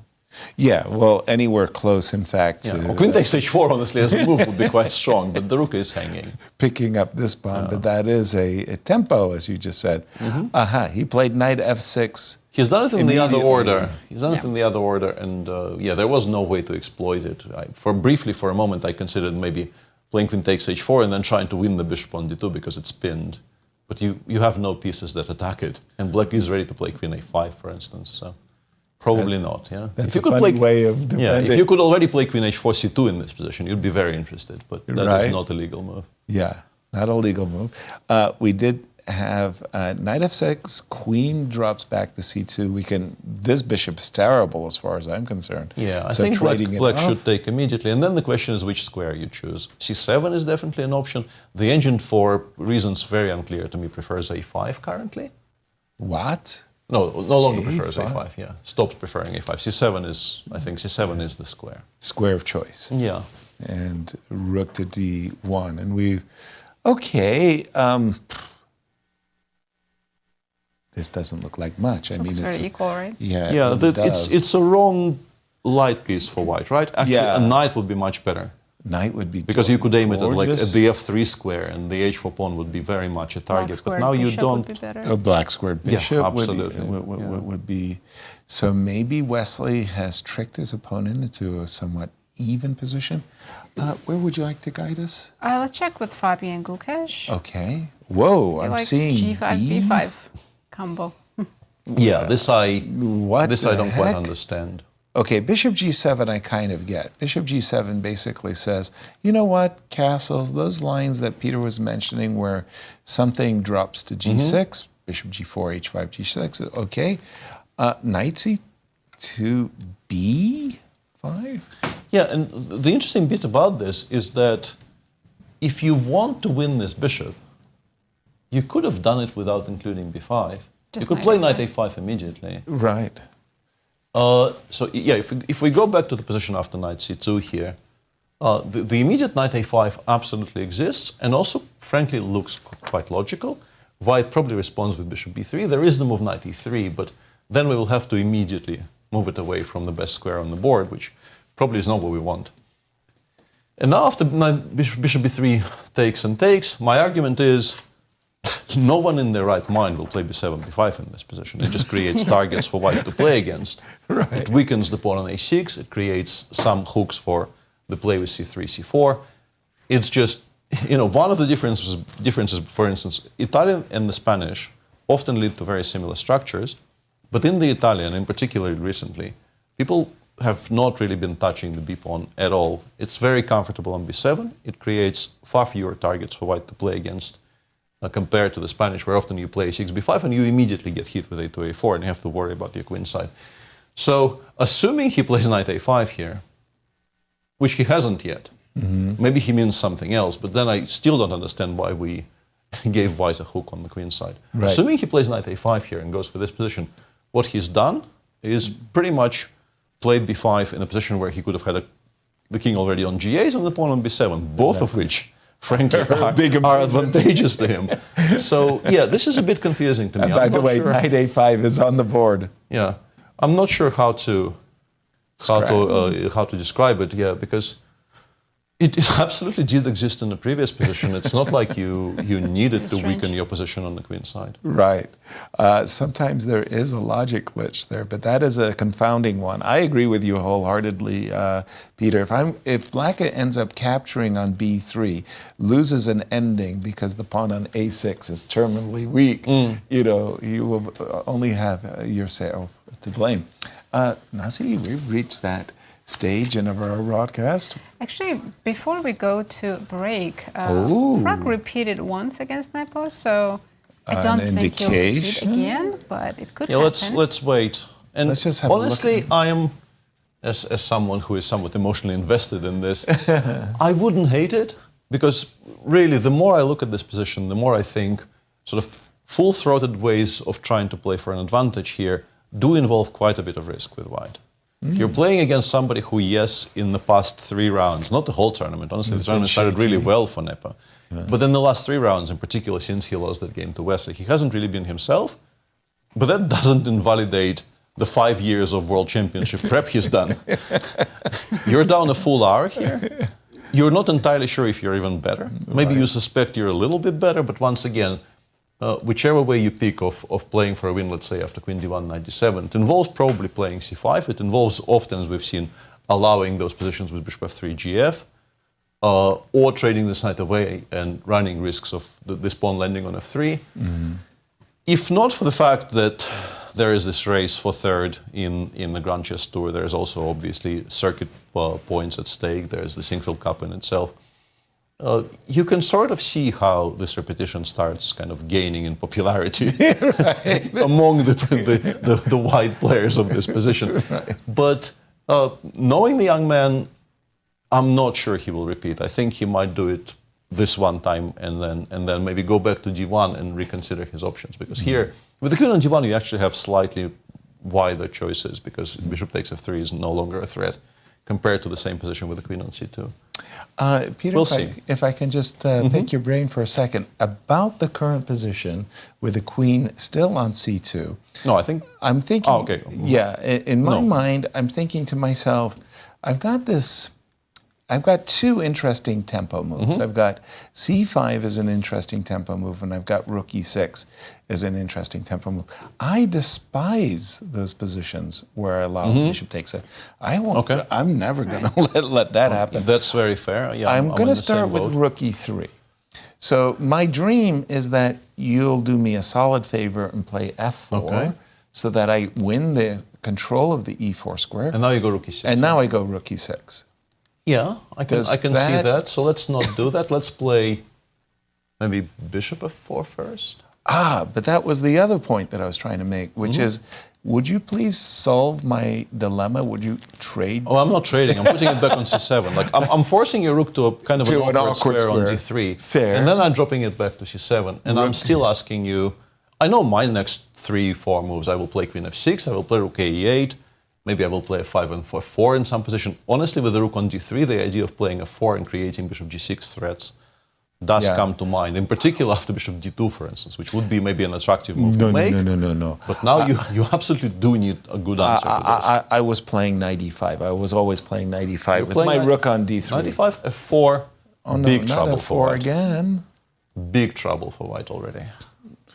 I'm supposed to have my rook on E6. You absolutely, like somewhere on the E file, please, because here, we are not equalizing this anymore. No, and the other point that I was hoping was that if you tried to capture, then I would be able to. Yeah, there's an X-ray on the G file. Yeah. Yeah. No, F4 is by far the best move, but it is very, very strong here. This is a frustrating moment. Frustrating. He looks a bit nervous. No, I think he looks annoyed, honestly. It's not nervous, he feels like maybe he has to repeat, because, the longer he thinks without finding a clear way forward, the riskier just making a move and playing this position becomes. Right. And he doesn't really want to throw away a white. He's had, as we mentioned, he had 2 basically completely winning positions with white and a very good position against Nodirbek. Which wasn't winning, but it was very promising out of the opening. So this would be the first white that goes more or less to waste. And the tournament is kind of nearing its completion, so you do want to... You're running out of opportunity. Get full use of your whites. But he is down a full hour now. Clearly there is no simple solution. Even with the help of engines, we have so far found nothing which looks straightforward. Right. The best lines I've shown, they all end in positions which are honestly playable for black. Right. And if we've shown 1 or 2 where we make a couple of normal-looking moves and we're in trouble with white. But it's never good to just give somebody a draw out of the opening because they surprised you by something rare. Right. So I think he is not happy with how this is going, but we've all been there. Well, in my day, we were allowed to offer draws. So it's an ancient history. We'll start with the ancient history. But the ancient history went like this. When you got offered a draw, and if you didn't accept it in the first 5 minutes, then you knew that the game would continue. Your opponent would think 10, 15 minutes or so, and then make a move, and the game would continue. But when your opponent didn't accept in the first 5 minutes, and then didn't accept in the next half hour, you knew by the time he got to 40 and 50 minutes, it's 100% certainty. Close to 100%. Yeah. Because the hour was suddenly missing on the clock. And in this particular case, Prague's, what is he down? He's a whole hour? He's 1 hour, while Nepo has more than 2. More than 2 for... Yes. Then, sorry to say, He's gonna take it, right? Yeah, I understand the ambition and the desire to prove your point with white, but at a certain moment, even if you were to play Queen D1 and, invite Knight to D7, you wonder maybe Nepo will start looking at the clock too and say, is there a way for me to deviate? It may not be there. Yeah. It may not be there if you wait too long. But I would suspect that we're going to see a draw here. Just again, we're going to hang around before we go on break just to see if a handshake comes. Want to check in on MVL and Anish. Well, not too much happened. After bishop dropped back to E. Check, knight to E2, A4, knight to D4. Okay, some maneuvering. At the moment, we kept... A4 is the idea, rook A5? It is, right? Yes, and also crazy enough, sometimes A3 and planting the bishop on B4, don't ask me why, but sometimes it gets to be a little bit disturbing. But rook A5, you gain a little space. Maybe on a good day, the rook ends up on D5. We'll play F4, right? After Yes. Let's say rook A5, F4, H5. You're immediately stopping. F4 often just gets met by H5 as a matter of principle, just to stop. And that just keeps the majority in check. And if I played C5, where would the knight go instead of H5? Exactly, yeah. That's another thing I wanted to bring up. Currently, C5 is completely unplayable because of knight B5. So what rook A5 does is that after F4, it gives us at least an option of playing C4, C6, C5 because it drives the... Actually, it kind of doesn't bishop drive the to D2. back. Bishop to D2. Because we do have bishop D2. And now we get our favorite square. Yeah, but this is actually not bad. Jan Timon has done this against me once, I remember. Putting his king on C6. Yeah, this way, sort of going through what in your mind is a completely impossible square because we always have control over the D file. But here, you can play E5, E6 check, but after Fe, followed by king C6, the position becomes quite sharp, but it seems to be playable for black. Wow. How is the king not made it? Yeah. C6. You should put yourself in a vice-like grip there. Yeah, but also, as I mentioned, the move H7, H5 here is not horrible. No. We've stabilized, as you said, using this weird method to actually get it to an open file and start trading might be something we want to do in the future. And VL might prevent it though. C2, C4, and we get to kind of a normal-ish position. But the funny part, and that what you're just mentioning there, Peter, after F4, rook to D5, C4, rook over back to A8. Now, one grandmaster who enjoyed walking around and looking at games was Vachier-Lagrave. And Vichy would probably walk by your board, see your rook on D8, think to himself with great satisfaction, I understand, but then why did you play A4? And then he would study your score sheet for half a minute. It's actually not unplayable. I was worried about allowing F4, F5 if we switch to this for a second. I just briefly, for my own education here, I wanted to see if we just don't play H5 at all and we waste these three moves in getting the rook to D8. Right. F5 is something that you always need to watch out for, and C5, Knight B5 might not be great. But Bishop C5 here appears to be quite healthy. If you play G4, I will start digging. Right. With the rook on D8, I'm much less worried about getting blown out of the water in the center because it's an additional piece that actually protects my king. So the game could continue something like takes. Like we continue digging. Wow. And we're kind of never afraid of e5, e6, e5, e6. We just go gf. And this appears to be working out fine for black. So even this is actually an option. Even though, like, I would much rather, just as a matter of habit, f4 in Berlin's is met with h5. Right. It's canon. That's how you're supposed to be doing things. Thou shalt know. But probably MVL then just rules this out by playing c4, and we no longer get our fantastic maneuver. Yeah. By the Nice. way, Pragg played queen c2 and knight d7 on the board. So Still not a draw, but will be a draw if he plays queen d3 here. So, sorry, how many times have they repeated? this was 2 times. So if he goes queen d3 back, then So, knight c5 will be a draw. but if he asks the arbiter and he says, my intention is queen d3, No, is that's not yet. That's not the claim. No. Nepo can Knight claim. c5 is the claim. Okay, so we might be seeing a draw. We want to hang around. Want to go to the game of Wesley. So again, we're coming in, Wesley's coming into this round tied for the second place, Right. and the engines are saying good things. Well, I think he made a wrong decision with queen b6. He had a better option to take on d2. Sorry. Take on d2 here. Yep. Yeah, And then go queen I was a5. really unsure why he chose the square he chose. Yeah.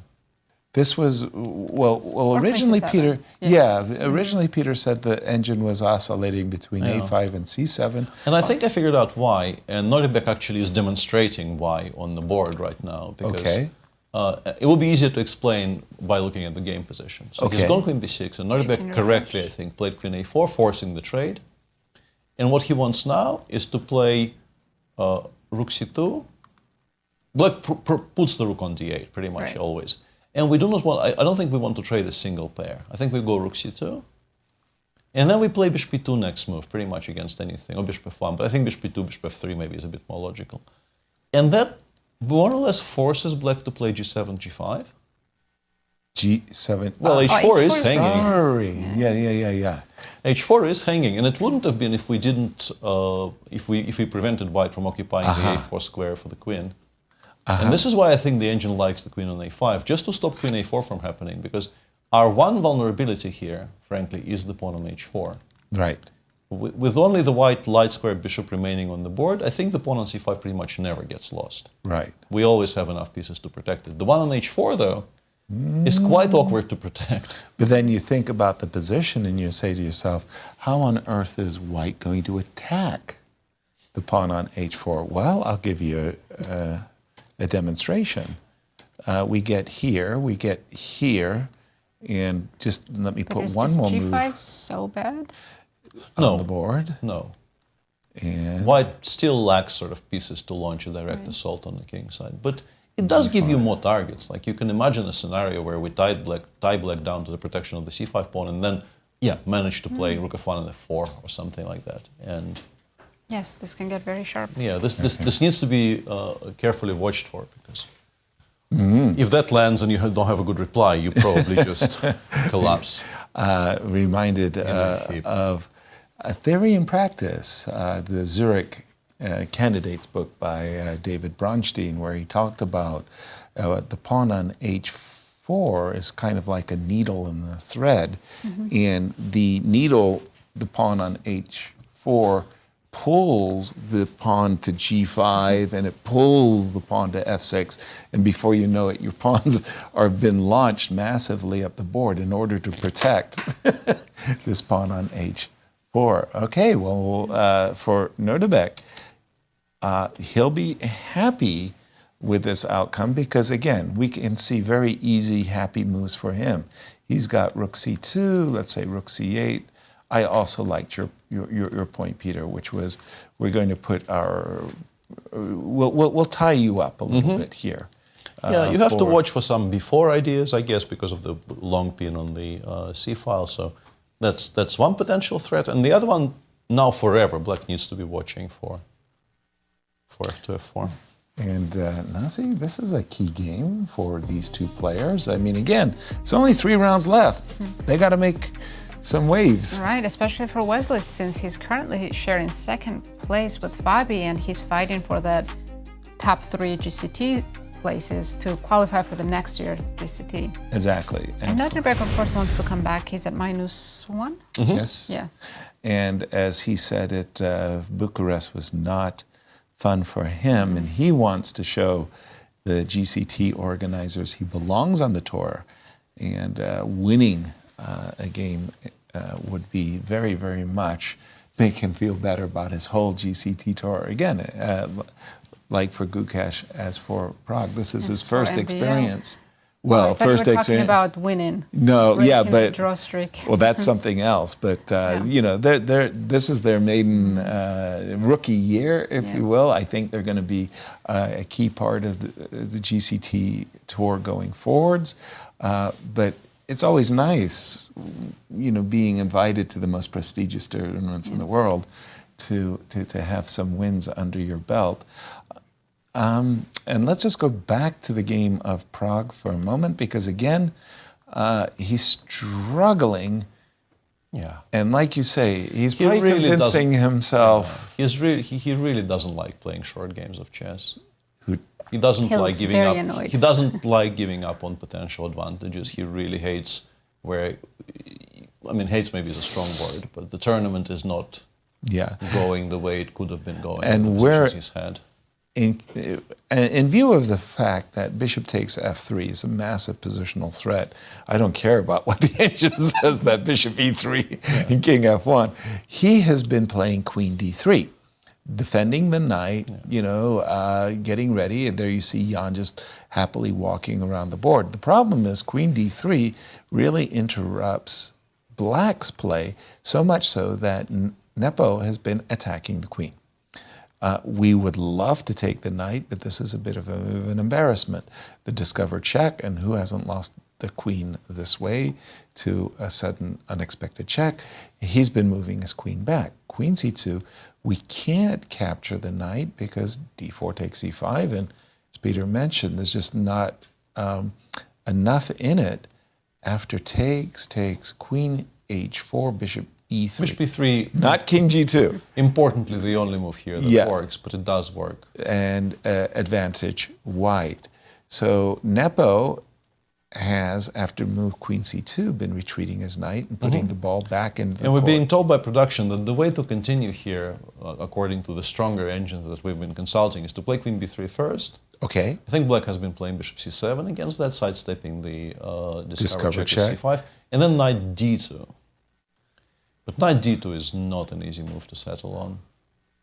Knight d2 we were showing. Knight e2 we were... Knight e2. Yeah. No, this we showed. Knight e2, I think Sorry, rook I e8. heard d2. Sorry. Yeah, I think rook e8 here, and this we discussed. It's playable, but it doesn't appear to be really refuting the line after rook e8. Yeah, here, I mean, it looks like white is just, you know, one tempo away. Massive positional threat. Both bishop f4 and C1. knight f4 up. Yeah, I see Close to bishop winning. Yeah. Yeah. So rook e8 though disrupts bishop f4. Rook takes e2.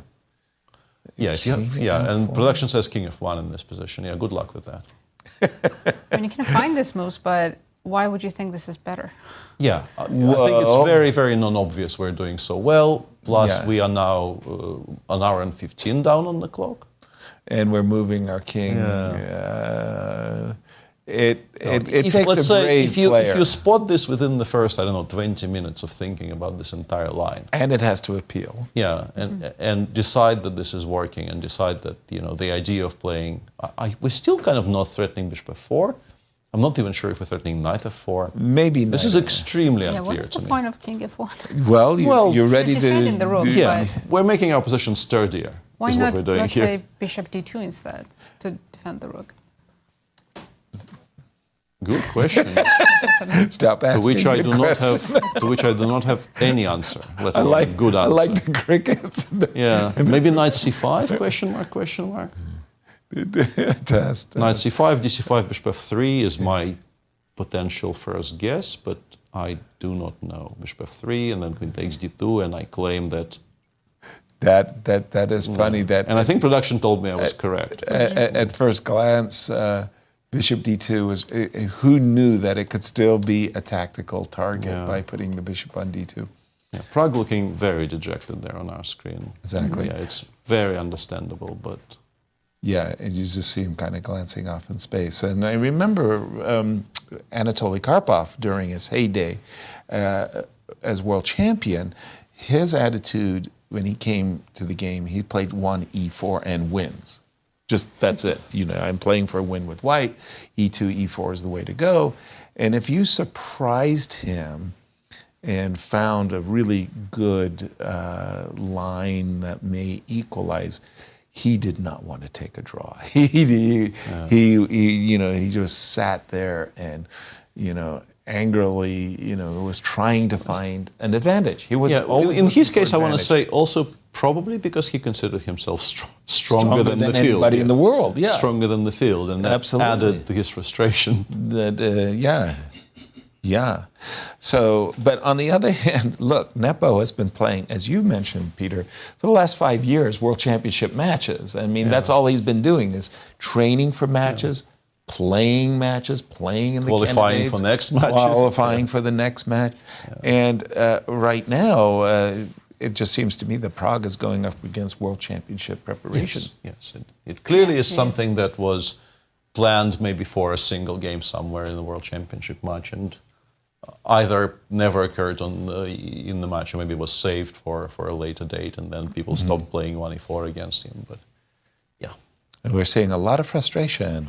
There's Prague is just fiddling with the pieces and just thinking to himself.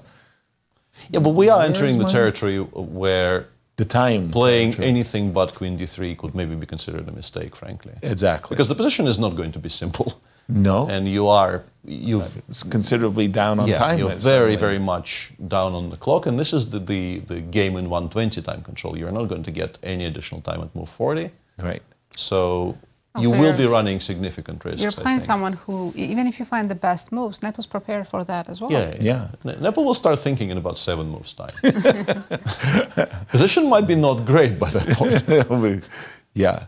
All right. I think we should be going on break because it could be over in a second, but it could also be another 10, 15 minutes. What do you think, Nasi? You're in charge around here. You make the big decisions. What do you I think it'll be a quick draw. I think he's spent enough time to make that decision. Okay.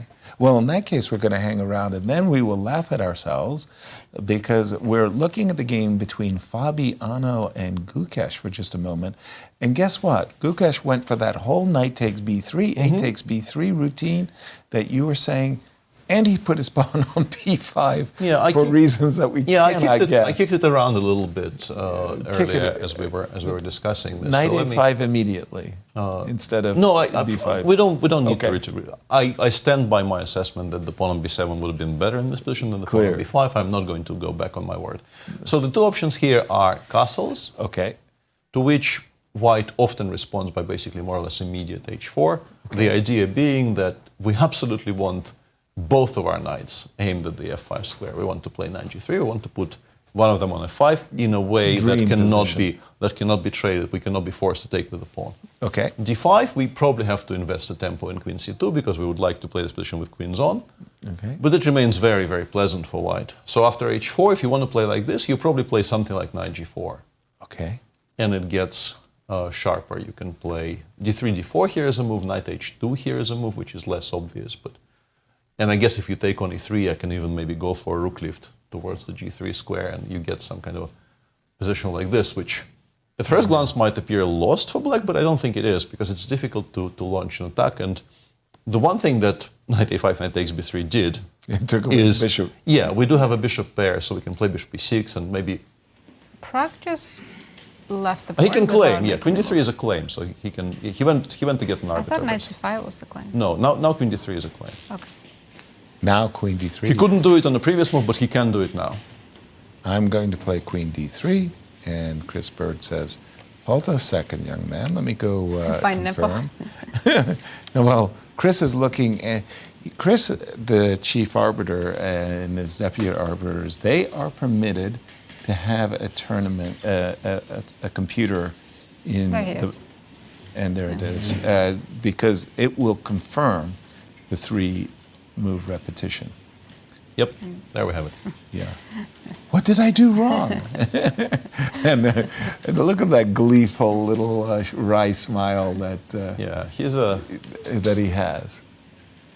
Wow. Okay, guess what? We're going to pause everything. We're going to come back. You're going to tell us why this position is not as winning as it looks. But in the meanwhile, we have reached that time of our broadcast where we like to check in with our friends at Q Boutique and ask them the salient question, what's on special today? Well, here it is, commute in style with an exclusive World Chess Hall of Fame laptop bag. This bag features a separate zipper compartment for your laptop and multiple smaller compartments for all of your work needs. All your chess shopping needs should be done at qboutiquestl.com. And as we go to break, we have an interview with Jan Nepomniachtchi, so enjoy and we'll be right back. Seems to be the man of the moment.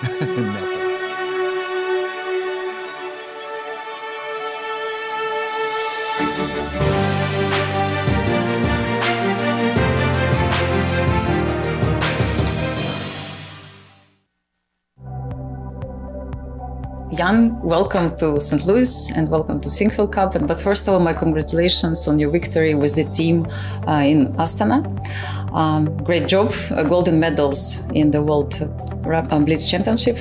So how was it? Are you happy about the result? Well, first of all, thank you. I'm surely would say I'm happy about the result. Okay, it's always good to win some competition, but I think it was more like some big celebration of chess, let's say, some more like sort of a show rather than like a serious tournament, because it's very like special format, like mixed format, like with amateurs playing as well. So first and foremost is that I hope that it was fun to watch. I mean, I think the bronze medal in rapid was a very poor result, yes, so wasn't anything about the success, but I mean, eventually should be even happy with taking the third, taking the bronze, because okay, it really didn't go our way. But the Blitz was like a bit different, yes, and maybe like our lineup in Blitz is even a bit stronger, yes, so okay, all well, but that ends well, but yeah, I'm just more like curious if the tradition will be kept, yeah, and like the next year it will be another tournament, but yeah, I think it's fun, yeah, then in one team, like some well-known GMs participate alongside with some, let's say, not so professional players. Yeah, of course. And speaking about well-known GMs, you also played together with Nodirbek and Prague, and now they will be playing also in Sinquefield Cup. Is it somehow strange to have teammates and then they are your opponents? Does it somehow affect your mindset and preparation because you just play together in the championship? No, not at all. Not at all. I think this tournament is sort of like an exclusion. So sometimes when you play in like some European team championships here, or world team championships, or let's say the Olympics, okay, of course you are about like to share some ideas with the players, and despite like let's say that the next week or the next month you will play like against each other, I mean it goes without saying that okay, you're like doing one job. But here it was like more like Blitz and Rapid, it was like, easy come, easy go. So I think, yeah, okay, we just spent some time there, like hanging around, having some dinners, chatting here and there, but I don't think like this type of event can influence. Do you remember how many times did you play in Sinquefield Cup, and what are your best memories from those events? Well, it should be like 4 or 5, I'm not sure. I think it was 2017, then 2019, 1-2. Then it was 2022, I guess 2023, and this is the 5th time, I think, yeah. But it never went too well for me, alas, yes, so okay, I think I shared first place once, but it was one of the most weird tournaments when Magnus withdrew after the third round. Yeah, and well, let's see, but hopefully this one will be like better than before. It seems like it's really difficult to win or lose any classical game. In Romania, there were also many draws. So are you hoping to change the approach, or are you going to do something about it?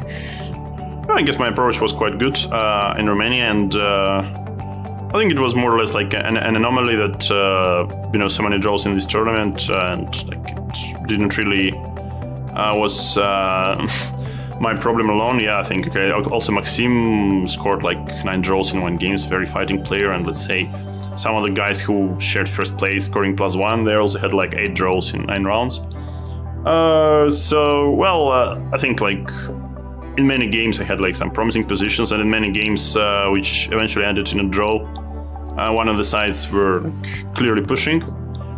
So we'll see what happens here, but okay, my guess is that the time control which was tried in Bucharest is quite unfortunate. I'm not sure if here it will be the same time control, but I think this is just garbage. I like having 2 hours and 30 seconds from the first move. I mean, okay, at least when you have like 90 minutes for 40 moves, at least you should like do some basic time management, not to get into time trouble too early. But here, basically, with such time control, time trouble just never comes. And I mean, probably you will run out of time. You can run out of time slowly, but it will be like whatever, like 2-on-2 endgame, which is, I mean, like in some of my games, let's say against Gukesh or against Diak, it was like deep into the endgame, and it was, I mean, actual time trouble, but there was, not too many options to blunder, to commit a mistake. So yeah, hopefully this time control won't be repeated too often. But probably with current level of theory, of everyone's knowledge, we will witness more and more draws, year after year. But I mean, like, who knows? Maybe like this tournament will be like super exciting with a lot of decisive games. But time, only time will tell. Yeah, for sure. The time will tell very soon. Thank you so much for the interview, and all the best of luck. Thank you. Thank you.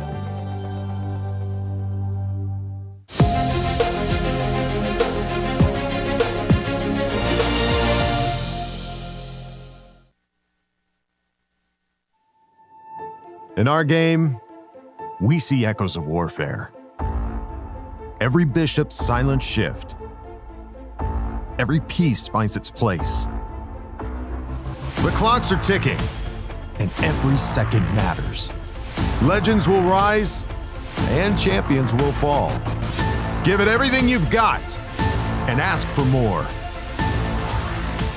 This isn't just a game. This is it.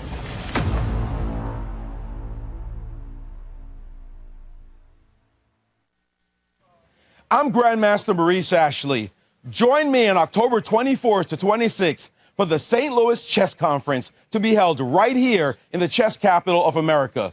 Also featuring legendary world champion Garry Kasparov and Hall of Fame inductee Judith Polgar, the conference will explore the broader educational and social impact of chess. For more information, visit stlouischessconference.org and sign up today. The St. Louis Chess Club is the premier chess facility in the United States. We bring the educational benefits of chess to thousands of students across the St. Louis area. We also promote chess at the highest levels, hosting all levels of the U.S. championships, as well as high-profile tournaments that attract the world's best players. Become a member and enjoy perks such as free classes and lectures, weekly tournaments, and so much more. Visit stlouischessclub.org to claim your membership today. The St.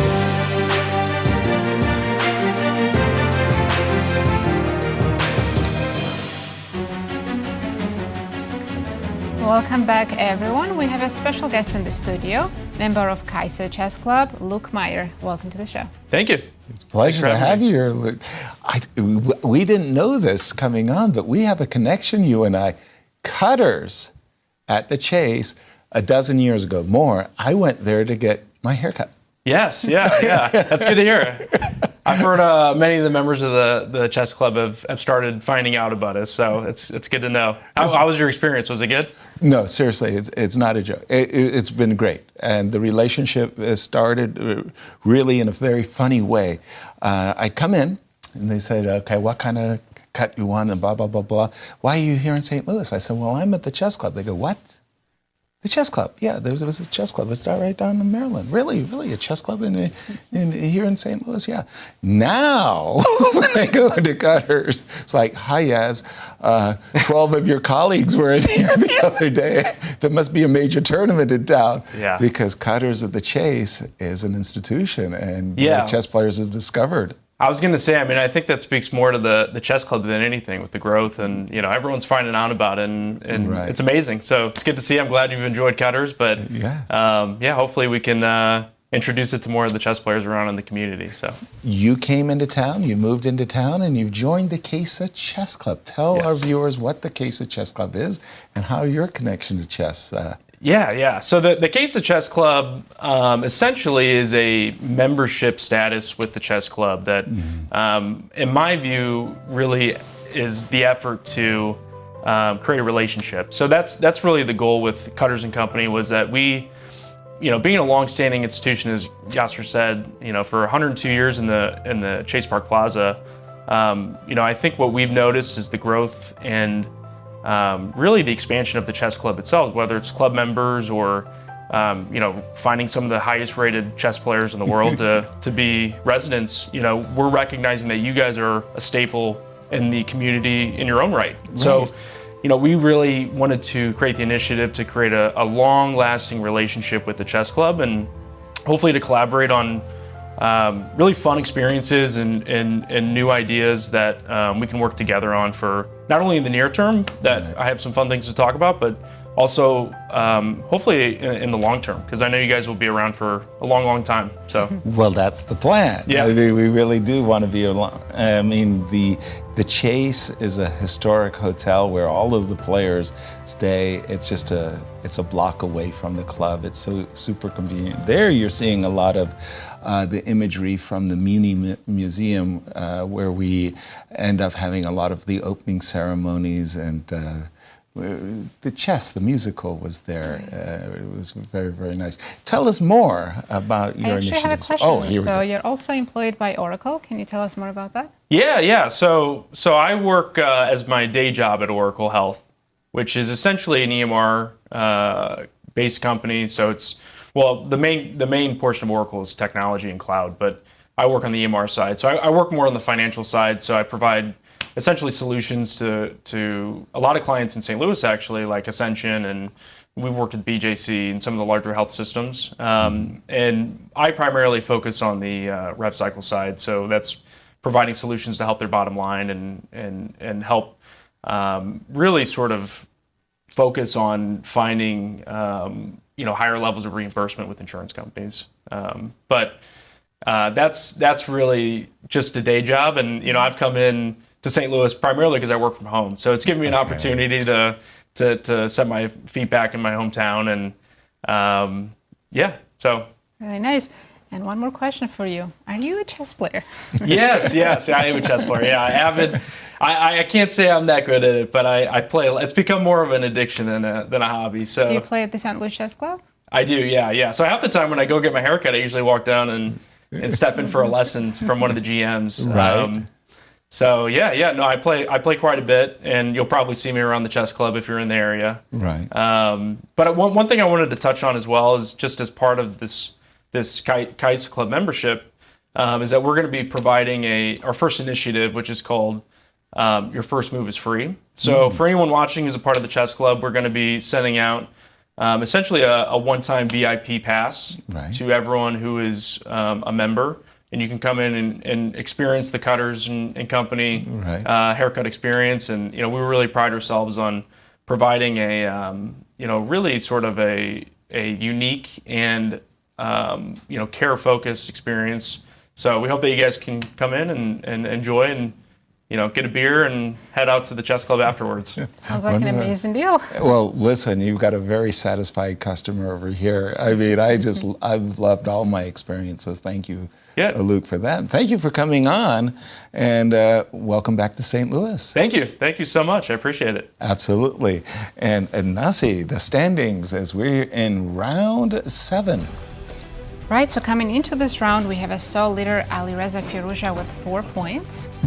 But there are two players, there were two players behind Alireza, Fabi and Wesley, but because Pragg already drew his game, he now also joined them. Exactly. Currently. But Wesley and Fabi's games are still going, so still anything can happen. Pragg continues on his draw streak. Kind of an awkward moment there. He really didn't want to do it, but then again, he had been surprised.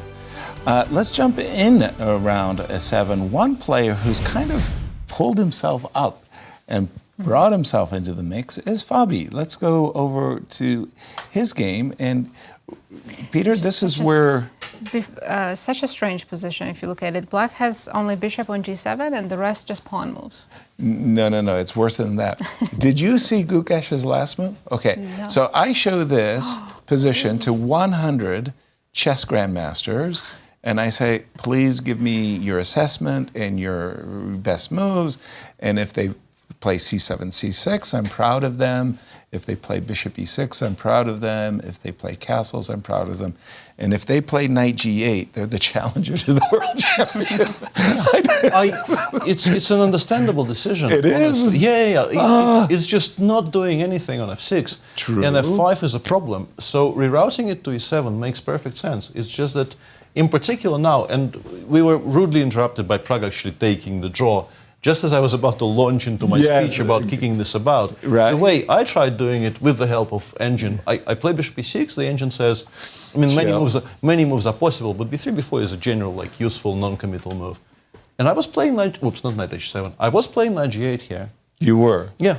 Wow. And it's not, like, I think white is still better, but unless you decide to do something on the king side immediately, the idea does occur, because it improves your pieces quite a bit. It also gives you maybe hope of playing f7, f5 yourself. If you go knight g8, knight e7, castles, and f5, your position has improved dramatically.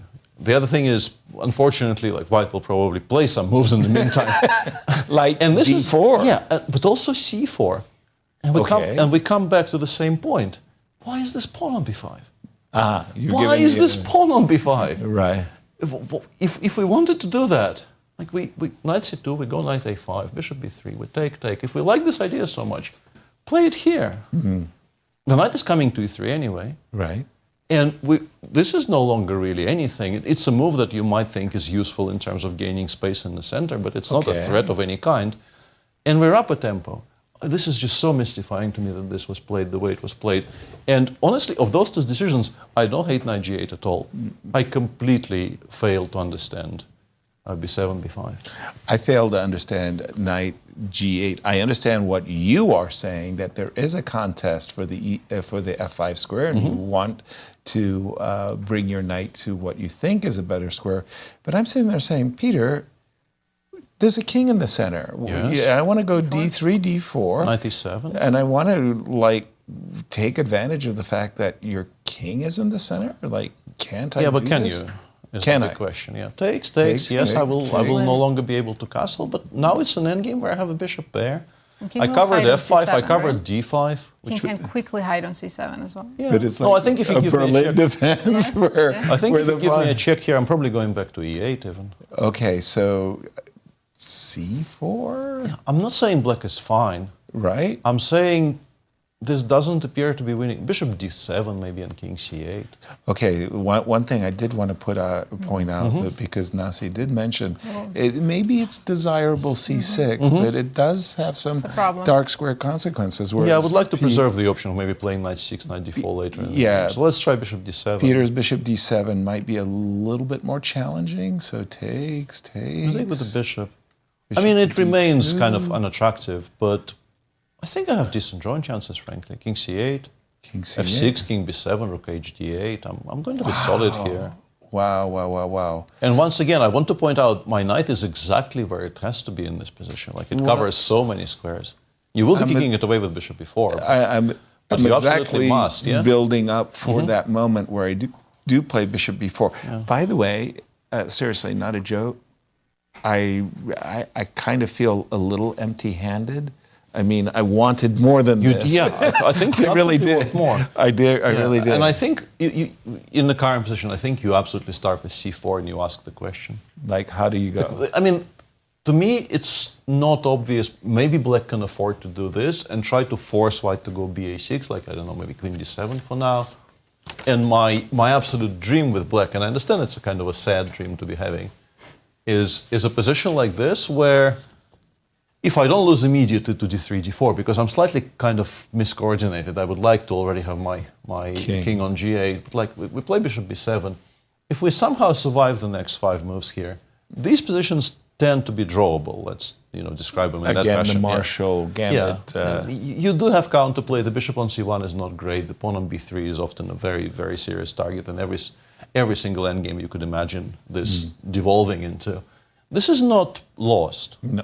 White is still better, of course. White is a pawn up. The king is, as you correctly pointed out, still in the center. Yeah. But it's not unplayable.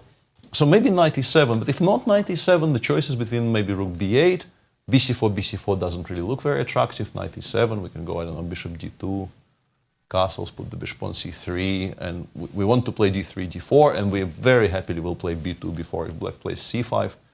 This starts looking very, very dodgy for black. So, yeah, as I said, I keep on banging the same drum. I don't hate this decision at all. I just don't understand why we don't have the same position with the tempo up and a safer structure. Thank you, Peter. And this game is so crucial, Nasi, for the players. Right, Fabi is currently in second place, and Gukesh has drawn all his games, so he's looking for his first win, while Fabi is trying to take over Alireza. Absolutely, and that fight for the Grand Chess Tour as well. Fabi needs to not only finish ahead of Alireza, he needs to see Alireza gap down to third or fourth and go into that big way tie. For Gukesh, the challenger, he wants the chess world to know that his surprise victory win in Toronto is very deserved, as it was, of course, but he wants the chess world to recognize he's a world champion contender. Peter, what's going on? There's been a very surprising couple of moves added in the game between Nodirbek on the white side of this position against Wesley. Okay. I'm pretty sure Wesley missed queen a4 as an idea completely, and he's been, I think, slightly shaken by it, because rook a8, you always play a rook to g8. This is completely fine. But his next move, I just don't understand at all. He's gone queen b6, b7, and now after bishop e2, he will start losing material. The best option appears to be the move queen e4, which is also seemingly what this indicates, right? But then we can go rook c4. And next move we will take one of them. We will even maybe have a choice which one to take. Maybe he wants to play queen e5, but then after queen c2, both are still hanging. Right. The desire. Maybe he goes rook b8. Okay, I will have to protect something for one more turn. But now I will take on h4 next move. And that will be a good pawn. Yeah, this looks just bad. You can't even describe it as slightly worse. This looks bad for black. And I understand his reluctance to do it, but he could play something like g5, let's say bishop b2, bishop d2, rook d5, try to put it on e5, or maybe f5. Some position like this, play king g7 next move. It's not attractive, but we come back to the same point. All of the black weaknesses, such as they are basically pawns on h4, g5, and c5. Are highlighted. This is not the right bishop for it. No. So I very much understand being unhappy about it, but I can also very easily imagine this being holdable long term, because you still need to find a way in, and the way in is not obvious. The king on g1, you can say good things about the pawn on h4 as well, because you cannot play g2, g3. You have this king on g1 slightly unsafe. And, I mean, the engine goes rook a1, we put the rook on d8, we put the king on g7 next move. And it seems like there's a lot of shuffling going on. Like currently the suggestions are bring it back to e2, start trading rooks one by one on the d file. Maybe the rook on f5 is slightly misplaced, but all of that is, conceptual stuff. Right. Whereas after queen b7, we just we're a pawn down after bishop b2. Right. One of the two pawns, I don't know which one. But. Well, for me, maybe for you as well, Nasi, the move queen b7 I find mystifying, because white has a light squared bishop. You cannot and should not play on the light squares. I mean, if you want to put your queen on e5, I'm with you. You want to put your pawn on g5, I get it. I don't think you want to put your pawn on g6 and, allow bishop takes e6. Right. No, you avoid the light square. So queen on dark square to light square. Strange decision. Yes. Again, g5 and all of those things that Peter's been pointing out, you play on dark square. This one, bishop e2, I don't get it. Very confusing to me. I'm ready it's a double attack. Again, Peter was pointing out something rather obvious, queen e4, but again, I loved your rook c4, don't get me wrong. Even takes bishop f3. Precisely. You're playing, you're putting your pieces. I guess you do have knight d2. Knight d2, right. Maybe he convinced himself he is solving it by tactical means somehow. Right. With the forks on b3 and so on. And I even get that, but rook d1? I'm not going to argue. This looks bad. Yeah, why are we putting our pieces on white squares? I don't have an answer. I think he just was violently moment. against the idea of playing g7, g5. And just decided, I will do whatever is necessary to never have to play g7, g5. Exactly. But I think it makes his position very, very bad. That says it all.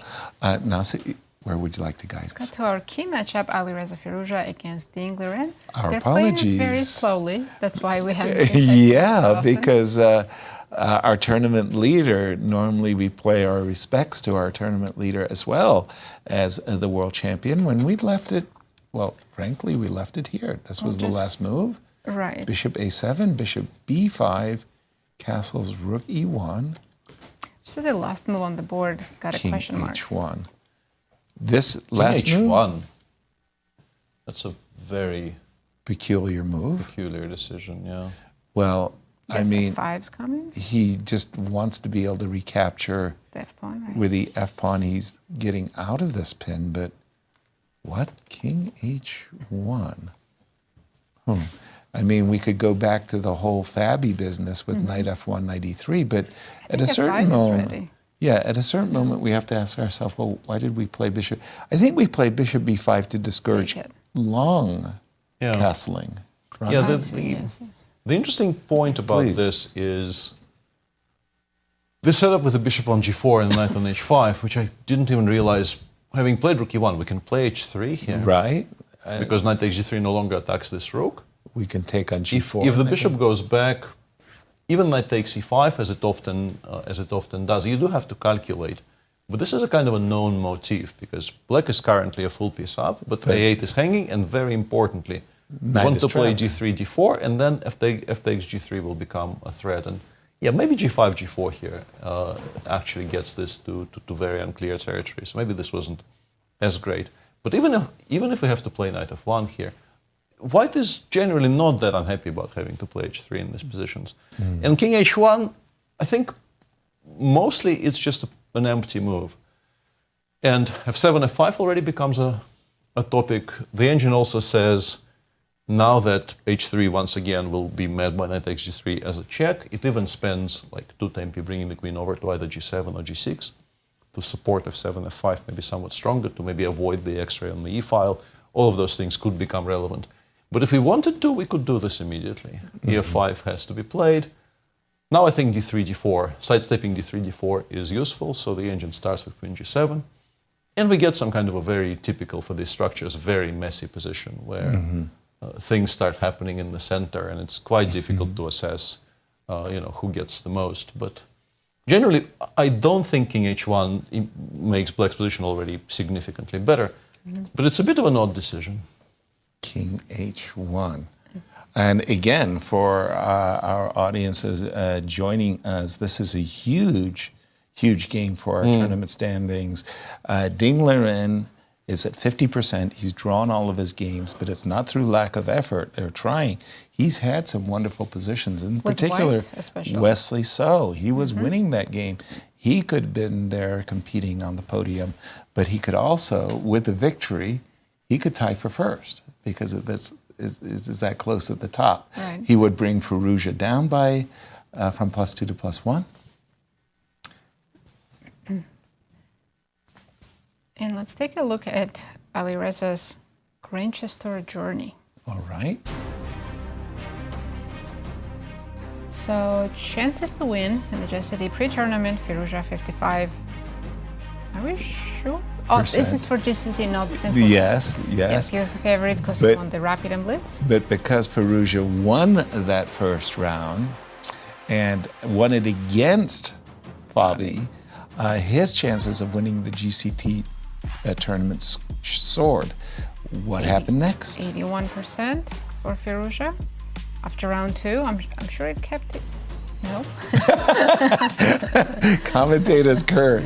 You fell for it. It decreased a little bit, but he's still a huge favorite. Right. That was because Fabi jumped back after he won his game.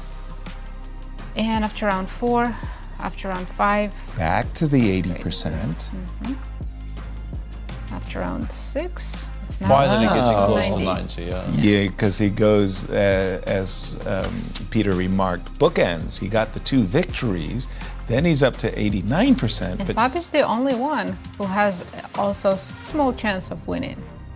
Wesley and MVL just dropped out. yeah, at one moment they had that fractional smidge of a chance. Again, King H1, a couple of moves, head scratchers, Knight G8 by Gukesh, but Bishop B5, that was designed to discourage castles long. I think so. Because why is the bishop's not taking the knight? Well, you could, in some cases, we could maybe imagine this capture, maybe we don't do it immediately, but it does support the idea of playing D3, D4, because we keep the option of trading one of the pieces, preventing D4 in the back pocket. We probably never start with it, but but it's good to have as a backup. I think I don't particularly like the way it's been done by White, because we still haven't really pushed for D4. We haven't prepared anything on the king side. It seems to me that Black maybe won the mini battle of the past 3 moves, because I think Black's play is more logical in the last bit of the game. But this is still going to be a very, very complicated position, which is very easy to misplay with both sides. Interesting decision here, because obviously, as I said, you can start pushing, or you can maybe do this, which I don't think is obvious, because if your plan is to play a5, beginning by putting your queen in front of it is maybe not the most natural thing in the world. Right. I guess what it also does is maybe it hints at this. Right. Something that we keep on talking about in all of these structures. This knight is not really doing very much on c6 apart from preventing d4. And if we get it over to g6, maybe we just stop caring about d4, because the pawn on e5 is going to be completely safe. Okay, let me ask you, maybe it might look or appear a little bit ridiculous, but let me ask you just this question. I'm not happy with the knight on c6. Not that I'm afraid that you're going to capture the knight. I just would love to stick it on f4. So imagine I play knight d8. Knight d8, just a crazy move. Idea is as simple as it looks. Very playable. I want to play knight to e6. Very playable. The engine does suggest that with a knight on d8, it's a lot happier to go into this position. Okay. Probably because it's now going to be easier for us to play d3, d4 next move. If the bishop, let's say, departs along this diagonal, bishop h5 is playable, but now it goes knight f1. I guess it wants maybe to play g4 and knight g3. So knight e6, Peter? Knight e6, we go, no, immediately knight e3. With the pawn on g3, your dream of putting it on f4 has been sort of a little bit extinguished. A good point. Black is fine. Black is fine. Something like this, once again, it parks it on g7. Right. G6 starts maybe pushing for f7, f5. I think the point the engine is making at me here is that it actually likes Black after queen f6. Knight d8 is fine, but it doesn't think Black is better after it anymore. After queen f6, the usual provisos apply. This is not the strongest engine in the world, but it's already like half a pawn ahead for Black. Okay. Around 0.40, 0.50, because White suddenly finds themselves in a situation where none of your usual plans really are available. You haven't pushed d4, and queen f6 discourages it even further. Black has time to play knight e7, knight g6. You have not ruled out, but you've significantly weakened your ideas of h2, h3 by making this a check again. So you're kind of stuck not doing anything proactive necessarily. And it either does this, to which the engine currently is replying by taking and then playing queen g7, and I guess the point is now f5 will land, and this pin continues being annoying. It doesn't win the game, but it continues being quite annoying. Or you can play, perhaps after queen f6, you can play knight f1. Bishop takes f3 is actually not that bad here. Yes. You can play, maybe h3, and Black doesn't even have to cash knight g3 immediately. You can start with bishop e6, and perhaps knight f1 here, but now we can take, play h6, h5, try to threaten h5, h4. Once again, the knight could come over. these are just comfortable positions to look at for black. I don't find myself attracted to Alireza's position at all. No, And, not at all. See, this is also one of the things that's strange about this particular tournament. Alireza, our tournament leader, bless him, he's +2 and undefeated. But boy, has he been fortunate to get that +2 score. He could easily have a few donuts to his credit. And this position where he's played King H1, is he going to be rewarded as well? Well, I'll say you could argue he earned his luck. He fights hard, as well. all of the players have been fighting Of course. But Right what are now they he's fighting ahead for? on time. hard. Sorry? But what are they fighting for? Lots of great pride. The ego. Never overlook the ego. I know King H1 is a strange-looking move, but he is way ahead on the clock, and I don't think he'll be in any trouble in this game. Okay, fair enough. You heard it here first. The commentator's curse is about to bite us. King H1 giving the world champion, Ding Liren, a free hand. Would you like to maneuver your queen? Queen F6 to G7. Would you like to maneuver the knight around If knight you're D80? impatient like me, go F5. Or immediately going for the move F7, F5. Well, There's yeah, still many pieces on the options. board. Nothing has been traded, right? Nothing. This game, nothing. Yes. Nothing. And Ding has a lot on his mind because later this year he has a world championship coming up. Indeed, the whole chess world will await the outcome of this match. He matches up very, very nicely with Gukesh. We don't have a big sample of No, 3 games, but yes. hey, After the match we'll have a very big a sample. very big sample. Hey, but the 2 wins certainly is a confidence booster there for Ding Liren as you see and the it's- world champion practicing his craft. Yeah, and it's kind of an interesting spot to find yourself in when you play in a tournament as strong as this, and you sort of consider it to be warm-up. Kind of a, Yeah. and absolutely no disrespect meant to the Sinquefield Cup, but I think he even said in some pre-tournament interviews that he kind of wants to play himself in a little bit to gain some confidence, because obviously it's very much a matter of open record that he's not had the best last couple of years. After his victory over Jan Nepomniachtchi in the match in 2023, he's been struggling somewhat. Goes knight G7, logical move since we've been talking about pushing F7, F5 all the time, but I don't particularly like the idea of relinquishing any threat to the bishop on G3. I don't think this is maybe the best move in the position, but it's understandable.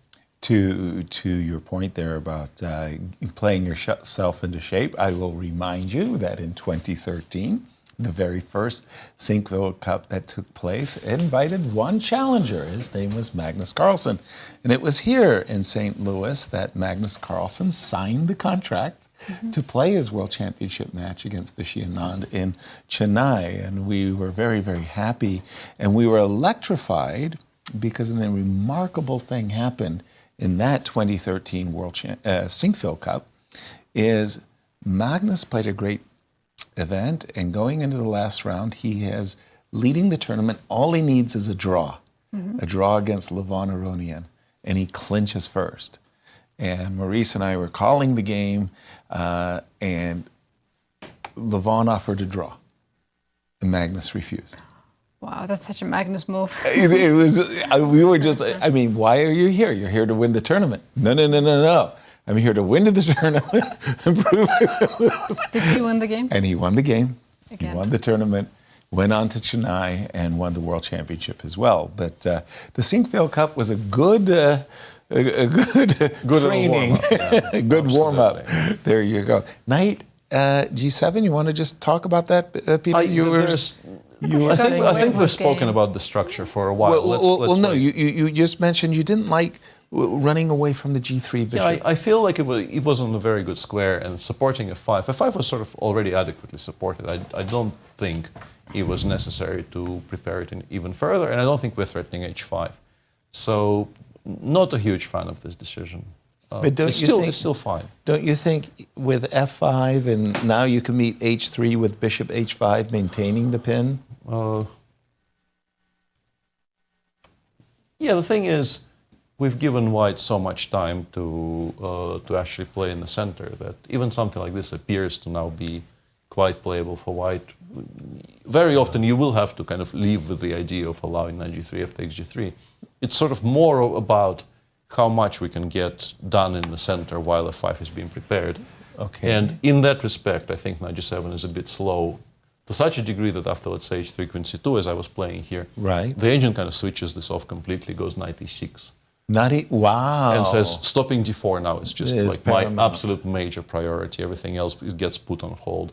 Wow. Still a very complicated position. You might now maybe try to push for f5 with bishop g6 and then f5. And d3, d4 has really been ruled out with these knights and the bishop on a7. Very difficult position to judge, but I am, of course, as we all are, whenever you analyze with the engine, you're very drawn to what the engine tells you, and I keep on saying this was stronger when I don't know if I would even thought of queen f6 if I had this with black. Right. Let's be honest. Right. This is not a move that comes to mind immediately, but right. It's hard to avoid the conclusions that the engine suggests to you, and it feels like this is maybe a bit slower and a bit less critical than the other options black had. Well, Nazi's direct approach, talk about why did Liren not play the direct? Well, once again, I mean, we had this on the board. We go d4 here, it becomes a mess. Who knows what this is? Like we can spend the next 15 minutes kicking this about, like e4, queen b3 check, king h8. It goes bishop d3, for instance. b7 is now hanging. I've sort of protected the pawn on f5. Yeah, I think I want to play rook this e6. kind of chaos is not really Ding's style, at least not in this tournament. Yeah, he absolutely could and did it all very well in the previous phase. But the way he's been playing in this particular edition of the Sinquefield Cup, I think maybe it will sound a bit harsh, but almost on every playing day, he seems quite okay with the idea of playing half a game of chess. And he very often will play it really, really well. And then if something's, the first thing that is not to his liking has often been a signal for him to just wrap things up, equalize. For the draw. Yeah, equalize, often from good positions, frankly. Right. Yeah. And just go for a draw.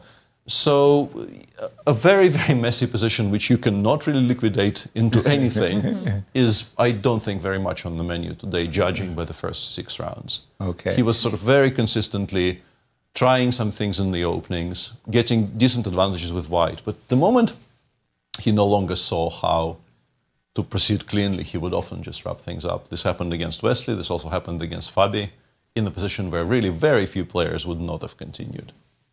All right, Peter. And once again, in this game, Nazi, the clock times, somebody's been burning clock. Ding is down to 43 minutes. Alireza has 1 hour and 16. A 30-minute advantage for our tournament leader. I think it's Nodirbek who has a great chance to win today. Oh, let's jump to that one. So and Wesley did show what he meant after bishop e2. He played queen e4 as we expected, rook c4, and now queen f5, which is a cute idea to get rook d2 in. Okay. And apart from the move that Nodirbek made here, some other options do appear to give black some drawing chances. For instance, if you play bishop f3, we can play rook d2. I thought this was pretty clean. Just queen a7, then queen takes c5 after rook takes b2. But black goes knight d7. And now you have to deal with some jumps, because knight e5 might be a bit annoying next move. The only move here is rook f1, seemingly. Knight e5 probably gets met by rook f4, but the engine goes queen f6 first. Forces you maybe to trade the b2 pawn for the c5 pawn. And then in some position like this, let's say you go a4, I go knight e5, it starts looking like maybe you can at least imagine a scenario where this holds for black. Maybe you liquidate into some sort of a major piece. A major piece endgame, which you hold with difficulty. But unfortunately, rook ac1, which is what Nodirbek has already played, blows this pretty much completely out of the water, because rook d2, we have an intermezzo. Rook takes c5. We have an intermezzo, and if you play queen g6 here, rook c8 is even kind of giving mate on this side of the board. Ouch. But even if you don't see that, if you play, let's say, I don't know, bishop f3, rook b2, and You take whichever, like probably take away the h4 pawn just to make the king h1 safer. But the thing is, as we all know, even if you put the pawn on h6 in this position, it's not completely equal. The bishop on f3 is stronger than knight on f6. But we're also healthy pawn up now. We can just like put the rook on a5 and play quietly. It looks borderline lost, frankly, maybe not even borderline. Yeah. So now after rook ac1, there's really no good solutions. You can try rook d2, rook c5, queen e4. But apart from the fact that rook 5 c4 is quite strong, I'm pretty sure this endgame is completely lost. I'll just get the king over to e1. This will, I mean, you can play rook fd8, but it's not going to stay on d2 for very long. Like just king f1, king e1, start trading. Every single endgame pretty much is completely lost with white. Eventually creating an outside passer on the queen side, bishop against knight on two flanks. Perfect. So Wesley is kind of busted. Wow. Is the way to describe it, honestly. Kind of busted. Yeah, and he's That's in a second. scientific term. It's No, accurate. but it's a very, very accurate. And wow, Should we go to Fabi's game? that would be Yeah, a that was a big very shake-up interesting on it. change of structure in the Fabi's game, by the way. Okay, let's do it. We'll just bring it up on my board. Fabi is up against Gukesh. I was mortified, overly so. Mortified is the right term, though. By the move knight g8, I just said, how can you leave your king in the center? Why aren't we playing d4, b4, h4? I don't know. Just whenever you have a lead in development, it's simple. Open the position. How do you open the position? You make pawn trades. Fabi started with the move knight f5. I'm not adverse. I do like the fact that our rook on It opens up e-file a little more. Yeah. The one issue I do have with knight f5, and I think Peter was doing a good job at pointing out that when I do play the move c4, I'm threatening to take on b5, winning a pawn because of the a file. But when I play the move knight f5, you've defended your rook. So, okay. At the same time, Pluses and minuses, Yes, let's put it that way. Takes, g4, and we're up to date. G4 is a very interesting choice there Wow. by Gukesh, by the way. He really is going out of his way to keep this as dynamic as possible and as chaotic as possible, because my first instinct was, why not just knight e7? Which kind of forces white to go g2, g4. You do not want to give the pawn on f5 up. If you play g4, allow me to play knight takes f5, we're just kind of fine immediately after d5. Queen g8, and probably king takes d8 even. Knight e5, rook e8. sorry, This- if I didn't trade, if you don't trade- understand. Queen c2, let's say, tempo. Queen c2, yeah, we probably have to play this precise move, queen c8. Knight d6 is also fine, but I like the knight on f5 for now. Black Just just castle castles. short. Coming back, yeah, we had this conversation in a different game already. This bishop would need to be somewhere, yeah. Right. While it's still on c1, it really isn't that bad for black at all. I want to play knight h4, maybe start threatening some jumps. Black is just fine. So you do have to play g4. And I thought, okay, I mean, how bad can this be? Let's say we play, I don't know, h5, h3, f6. Wow. And then we want to, I don't know, play queen d7, queen c6, maybe get the king over to b7. But we do have this really, really dead bishop on b7. It looks gross. Yeah, it does look kind of gross. And my guess is Gukesh just did not like those types of outlines. So he goes g4. Now, the best move is knight d4. h5. Primarily because it's better than the other squares. Like if you go knight d2, even queen g5 becomes possible, which might be actually part of it. Because once again, black wants to go after the f5 pawn, and here you will have to give it up. So we go knight d4, h5, and now all kinds of potential shots in the center are possible. f2, f4 is a move, f2, f3 is a move. But this now gets very, very sharp, because black wants to probably play something like king e8, f8, force the knight away. Then we want to play queen d7, we want to play knight e7, and we're hoping we can actually get to this pawn on f5. And for instance, currently, the line that is being suggested to me is something like this. And white doesn't even try to defend it anymore. You just go f4, queen takes f5, rook f1, and you say, you, sir, have one developed piece. You had some more, but you moved them away. Like, you had the knight on f6, you don't have it anymore. Right. And I have tremendous compensation for the pawn. This is still quite unclear, because I think the white pieces aren't really that well equipped to attack the pawn on f7. But you can also remind black that some time ago, You played b7, b5 for no reason. Right. So I will now start collecting your queenside, sir. This is a mess, though. This is a mess, and I think this is something Gukesh very much wanted for today, because he is, as 4 other players in the tournament, he's been on a 100% drawing streak, and I think he is getting a bit restless, as I think most strong players do get a bit restless when they get on a streak like this. Exactly. But again, it's not been through lack of effort. Absolutely not. He He had some very winning positions. He had also at least one completely lost position against Prague. So the game against MVL yesterday was absolutely epic. Thank you, It's Peter. also admirable that he is not afraid to go into such a crazy position with the black pieces against Fabi. Exactly. Challenging with a move like G4 to create that chaos. We're in break territory. What do we have for our viewers? Yes, we're going to take a short break, and during the break, we have an interview with Nodirbek Abdusattorov.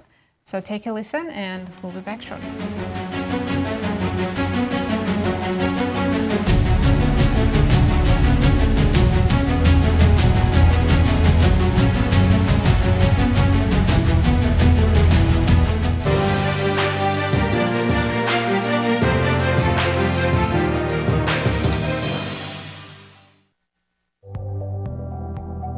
And Nodirbek, welcome back to St. Louis. I know that you were playing here back in 2017 in the match of Millennials, and you represented the whole team at that time.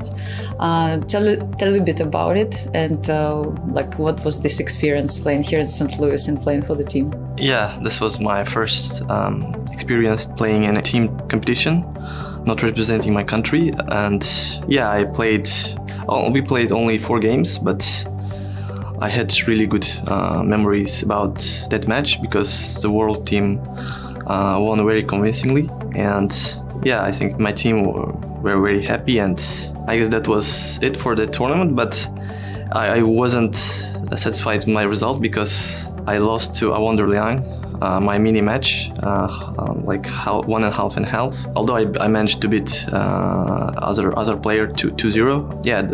I wasn't that satisfied, but I had really good memories about tournament, about the venue, about the conditions. Everything was very well organized. But coming back after 7 years, I managed to recognize something.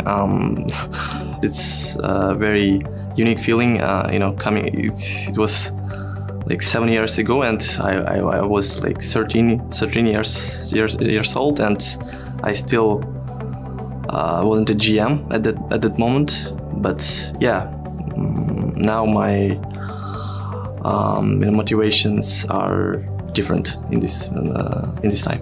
Absolutely, of course, I know what you mean. Now you came back with a different feeling and different goals. You're playing in the Sinquefield Cup, and this is something completely different. And I just wonder, what were your first memories about Sinquefield Cup, and which one is like the most interesting for you?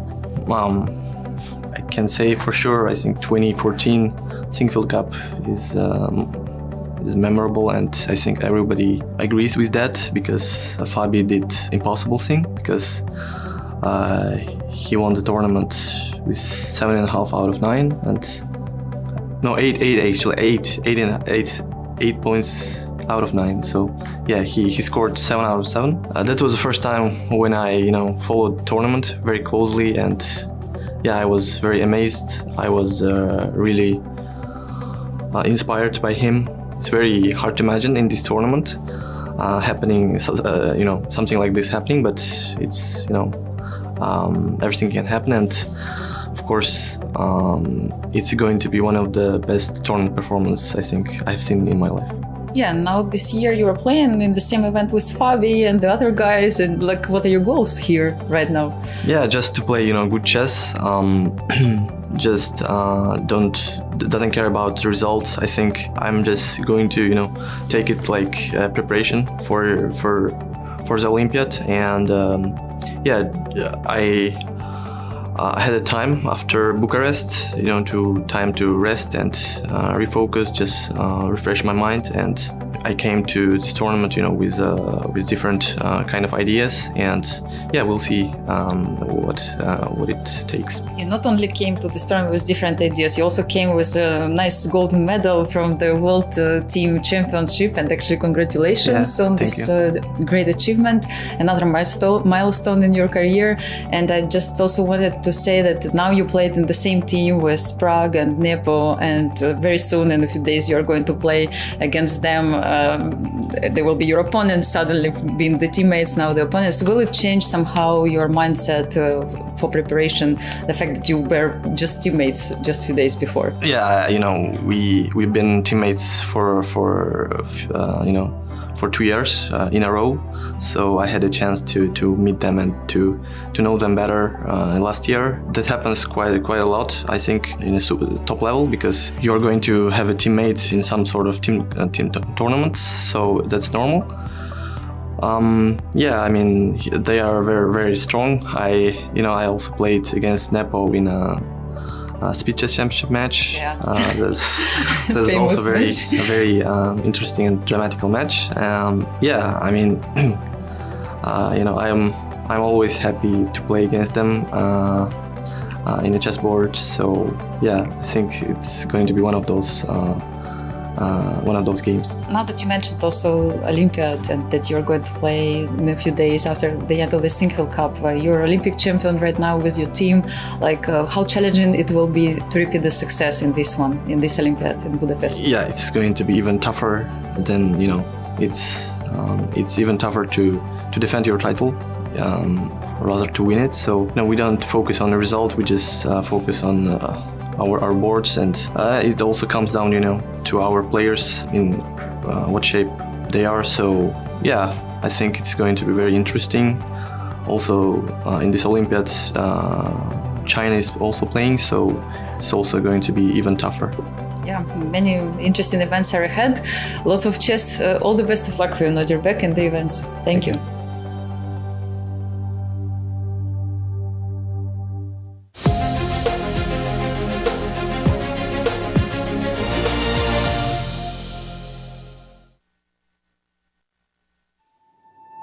In our game, we see echoes of warfare.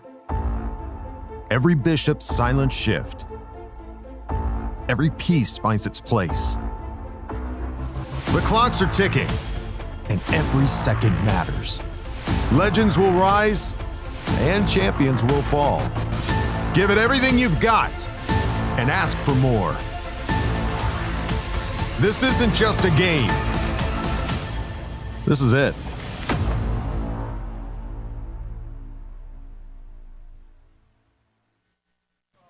I'm Grandmaster Maurice Ashley. Join me on October 24th to 26th for the St. Louis Chess Conference to be held right here in the chess capital of America.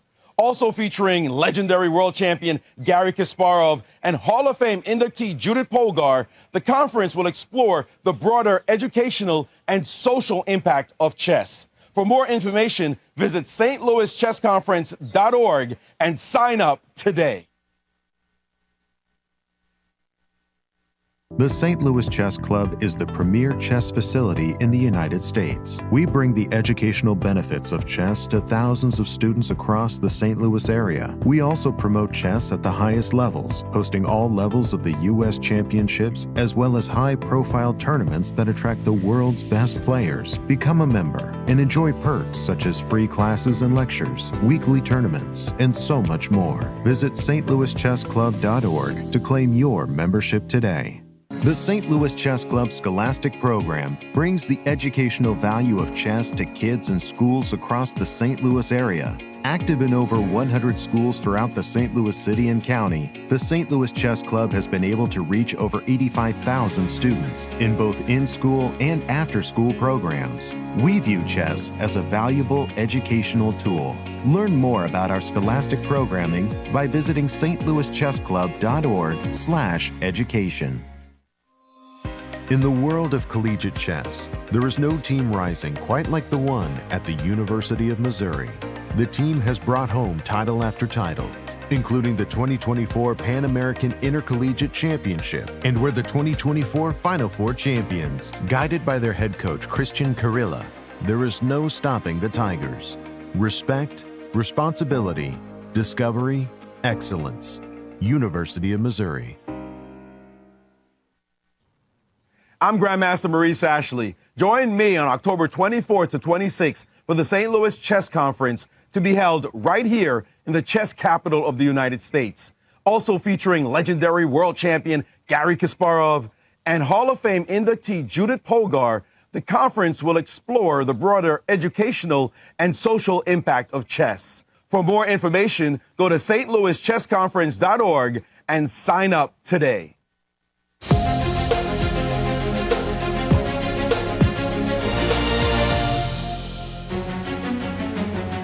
Welcome back, everyone. We're in the middle of round 7, and we do have 2 results, so let's take a look at our updated standings. Maxime drew his game against Anish Giri, and Pragg drew against the Nepomniachtchi. 7 out of 7. 7 out of 7. Yeah. I could All draws. say something about the MVL versus Anish draw, but unfortunately, it was a fizzle. We saw this position after rook a5, and, well, MVL played e6. Peter, everything just got traded off the board. A correct game. Yeah. But I'm not sure e6 was absolutely forced, but I will trust MVL's decisions in the Berlin much more than I would trust mine, so right. we'll assume he knew what he was doing. But black is just very healthy here. And the moment they got bishops of opposite color, you could see this repetition coming from a mile away. So we have 2 draws out of our 5 games, and again, we've got that stat. We can't get out of it. 1 win per round. 1 win per round. So what's our win going to be? It will probably be Nodirbek against Wesley. That looks, honestly, ready to go, yeah. Yeah, when we left it, we Sick just of thought the working it. whole Queen B7 concept that Wesley came up with was simply misplaced. Not because he's just losing tempi, but the fact is he lost a pawn and he didn't solve another big Frankly, problem. any of his problems, yeah. Yeah, H4 is still weak. exactly. Rook c2. Rook FD, no, a very cute move, but a very findable move. I like this nice move a geometry lot. with it. Yeah, you're welcome to take on c2, but once I take on d8, you're not going to be happy. That will end the game, in fact. And You pretty much have to leave the d2 square, have to maybe go all the way back to d7, and then with no threats left anymore, there's any number of ways you can go from here. I like bishop f3, I just think it's a good square for the bishop. Also, not needing to calculate knight e4 is a bonus, even though it's not really much of a threat. Right. But the other Start options, I'm sure, are Pushing the available. pawns, b4 and knight a passer. I'm a pawn grubber. I will be all over this. Come This, back. yeah, I'd come back Right. to it and say, "Are you going to play e4?" Please Provoking do." e4 is very, very helpful because it cuts off so many squares from the knight on f6. Agreed. Very much in agreement about that as well. And there is, well, bishop g4 is not Maybe not complete, immediately, but it's in the air. It's in the air as well. Yeah, Wesley is also down on the clock. Nothing dramatic, but definitely also down on the clock. This seems like a position. If Nodirbek fails to win this, he will be horribly, horribly disappointed. Absolutely. Alireza, our tournament leader, he is up against the world champion Ding Liren. It has been a mystifying one of those. I want to say Joko pianos where the flexibility of and the plans for both sides are such Guessing that they moves, seem to have guessing moves has been a challenge to me. maybe close to impossible, Peter.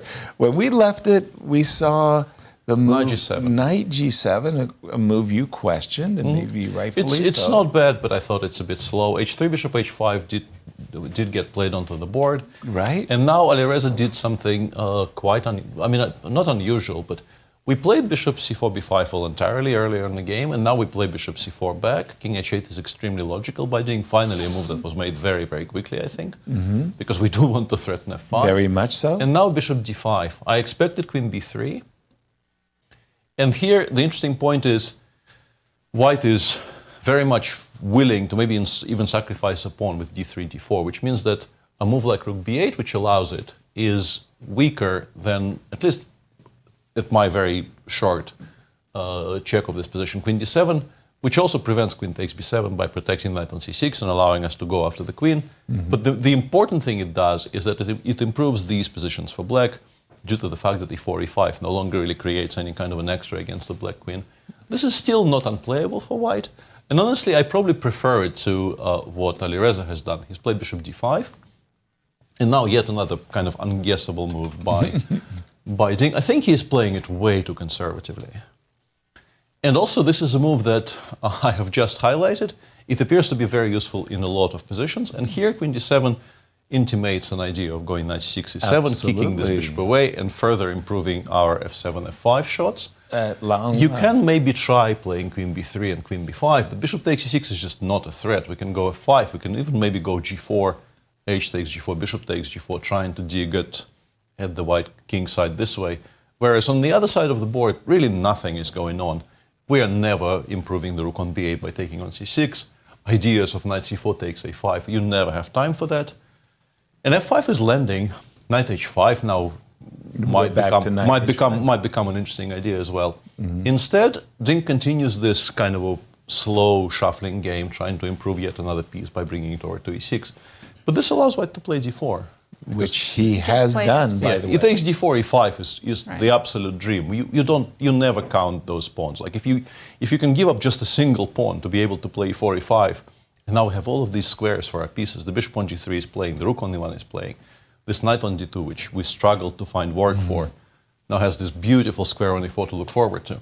Pretty sure this is not happening, and in fact, Ding has already played f6. F6 came, which is a correct response. Yeah. But our dream of playing f5 is kind of dead now. Right. So what like the previous play no longer makes nearly as much sense.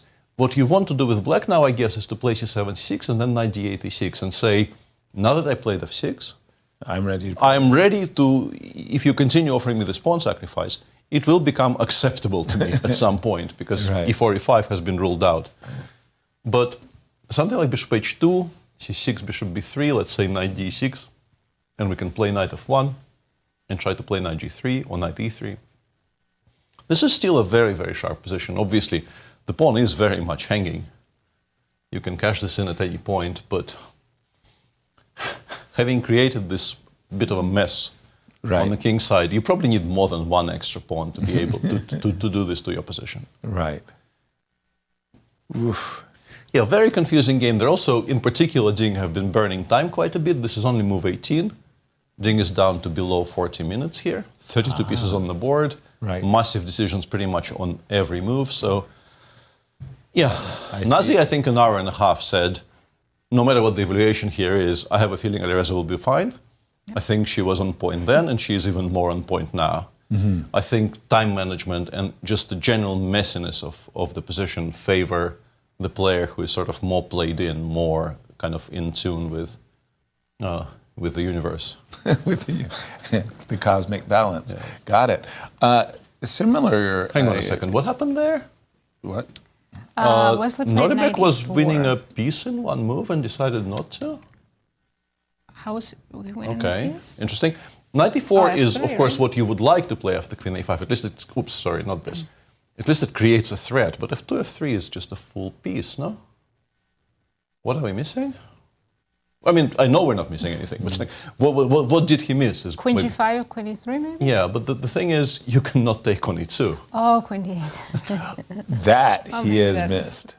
That, maybe this, yeah. Maybe this. He saw queen e3 takes e2 and stopped himself from playing f3. Because, I mean, bishop f3 is still winning. The move he made does not throw away anything. A very likely victory, but if you can just take a knight with a pawn, you normally go for it. Right. is all I'm trying to argue here. You're making a compelling argument. Yeah, and let's say if rook 8 d6, I mean, fe4 is winning, but you can also play it slower, like queen b4, and take it with full comfort, because this setup really isn't going anywhere at all. Yikes. Yeah, so, yeah, a bit of a weird one, because... And I think the way, if we look at Nodirbek, I think maybe he realized after he played bishop f3 that f3 was just winning on the spot. I mean, he is still completely winning. Yes. But Nodirbek is honestly one of the cleanest calculators of chess variations playing on the circuit right now, and he has more than an hour. So it's a bit confusing to me that he didn't invest a little bit more time, because normally, I think if you give him this position in Puzzle Rush, he solves it instantly. This whole line Right. with queen takes d8 at the end will be found very, very And convincingly. Wesley too, he must have missed it as well, right? Right. He would not be just giving up a piece. I do believe it's one of the, and you see it all the time, mutual blindness. You and somehow in your mind's eye, you see queen takes e2, and mate, you go, what? I'm never allowing that. Yeah. I will never move my f pawn. My f pawn will remain rooted on f3 until you see queen takes d8, and you go, oh, well, that's ridiculous. That's very, very simple. I don't want to criticize the move bishop f3 too harshly. It's still very, very comfortably winning for white. All the attack has been extinguished. The knight jumps don't exist. Like, you would like to maybe take on c2 and play knight g5, but the rook on d8 is hanging in every single position, so it's never possible. And you, in fact, have to drop the rook back and play. You would like maybe to play rook d7, but this runs into bishop g4. So what you end up having to do is something like this. You're just 2 down for nothing, frankly. There is no attack. If you play something like knight d2, the bishop has a very comfortable square on g4. We will start playing rook c8 and trading everything. Maybe I shouldn't have gone, oh my God, what has he done? Because he hasn't really done anything terrible to his winning chances. He is still very much winning. But I have come to expect Nodirbek not missing any calculations at all, and this is why I was a little bit surprised at him perhaps missing one somewhere. To paraphrase Michael Toll, a night's a night, but Wesley started today in a tie for second place. Yeah, coming into this round, he was sharing second place with Fabi. So if he goes down today, which is very likely, he will be at 50%. But if you look at the player in ninth position, he jumps on a trampoline. He goes from 2.5, 3.5. He joins Wesley at that 50% mark. Nodirbek, it would be his first victory in the Grand Chess Tour. Don't forget that Wesley So, in his history of the Grand Chess Tour, has been a very deserved Grand Chess Tour winner. So going down, and by the way, this has just been a very, I want to say, comfortable game for Nodirbek. I mean, he came out of the opening with a static advantage, and then Wesley just bungled it badly. So bishop f3, big I think advantage. Wesley's one mistake was that he didn't find a good square for his queen. Yeah. So he got slightly worse position, and since then, Nodirbek has been outplaying him. It is a remarkable happenstance that in this particular moment, bishop takes d2, rook takes d2. And very specifically queen a5. This Queen is not A5. an easy Not move to easy, play. not easy. To prevent the idea of queen a4 and queen takes h4. The bishop is going to drop back and queen h4. The way Wesley played it turns out to be perfect for And then he had white. to commit to g5, which is also not that easy at the board. Right. Now you have to stop queen takes h4 by playing the move g5, as you say, advancing the pawn in front of your king, not very attractive. And what he did by putting his queen on a light square, well, he just made the queen that much more vulnerable. And we do have the current position. Bishop f3 on the board, rook on d8 to Rook d6 happened. d6. So let's just pause here as the vultures kind of gather around. What can we pick up, Peter? Just a second. What am I missing? Queen takes f2 check? There's no way to win the full piece here, but you are winning after a number of very obvious moves. I'm trying to figure out what is the cleanest in human perspective. I think queen b4 is probably the cleanest in purely human terms. Let's just discard the obvious. Bishop takes e4. Queen takes f2. Yeah, we don't allow that. Exactly. Queen takes f2, and whoops. Here we actually do get mated. That would and we're very unhappy. So no bishop takes e4, but... Yeah, so we go queen b4. This forces rook c2, rook c2. Right. And now the knight has to go to either f6 or g5. Let's say g5. Because let's say g5. d1 nicely covered. Let's say g5. And here... But did I have any knight g3 or something? It does nothing. I don't think it does anything, It yeah. looks nice. Then I have to move the knight again. How pretty is a picture. Yeah. But yeah, and okay, this is... I guess maybe this is not such a comfortable choice for white. D6, but you just take on d6 and you take on e5.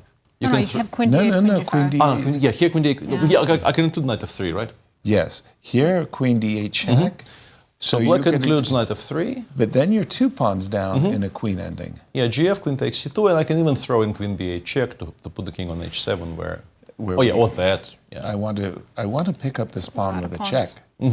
And 2 pawns, I don't Yeah. believe you're That holding. that is not a No, salvageable queen ending. No, not at all. So queen b4 looks very simple, solid, strong, good. Yeah, the also other take rook potential d2. option is to go rook takes d2. Because knight here takes black d2. cannot take with the rook, because then bishop b4 would be winning. No more check. Because there is no check on the back rank. You have to take with the knight. We go bishop g4. That's and then a we nice can tempo. and then we can pretty much start taking on a7 against more or less any square you could think of. Queen f6. Like the engine also after queen f6 for some reason includes rook c2 and knight e4. I don't know why.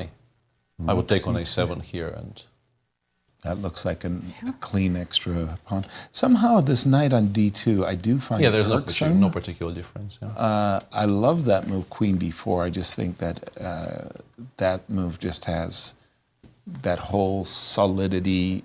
I defend all my squares. I'm going to capture the knight on e4. Look to it. Big time. Young players like to find the engine's top lines Right. and win that way. They, my generation, it was like finding the simple prosaic when, With the least amount of risk, right? They're very happy finding complicated wins.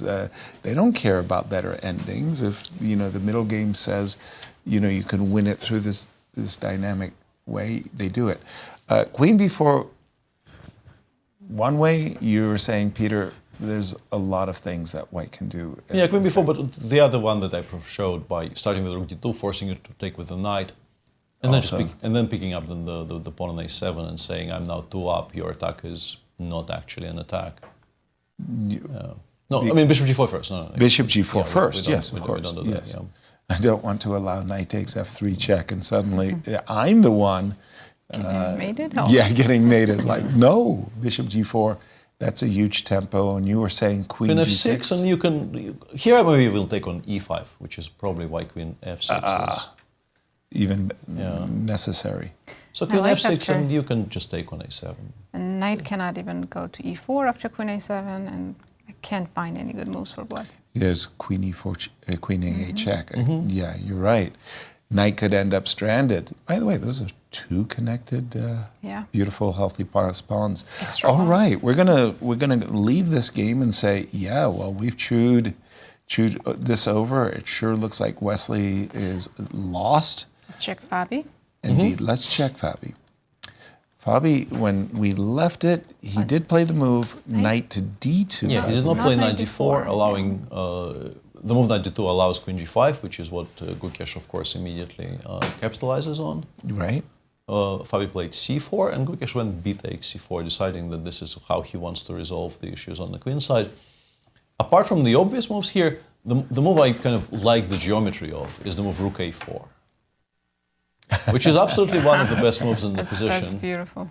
But it doesn't actually do that much. And the way to deal with it, seemingly, is just queen takes f5. We do not want to allow rook takes g4 with a tempo. Right. Rook takes c4, attacking many things.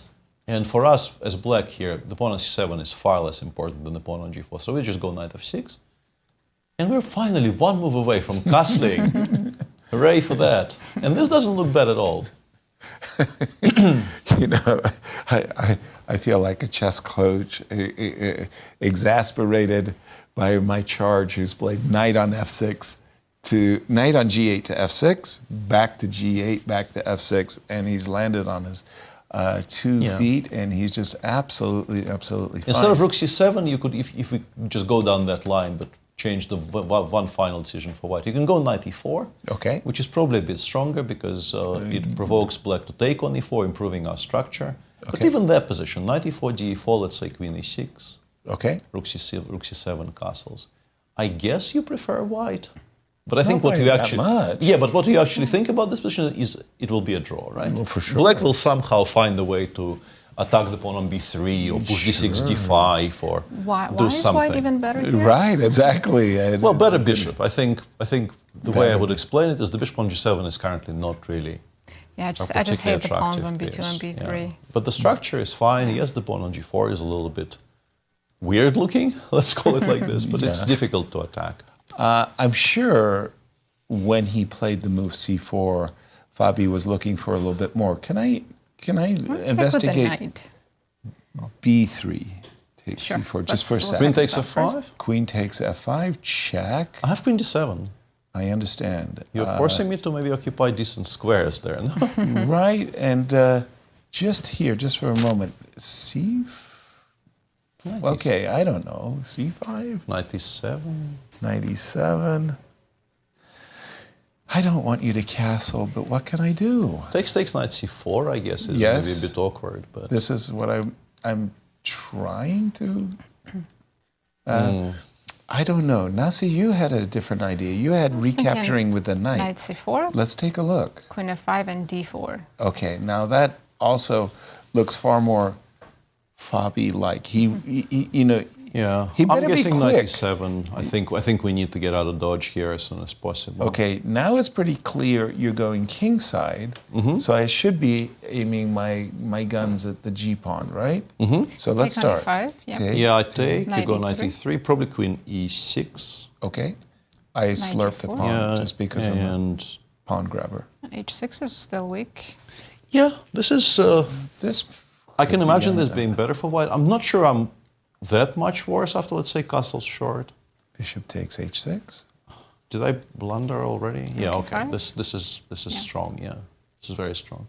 Okay.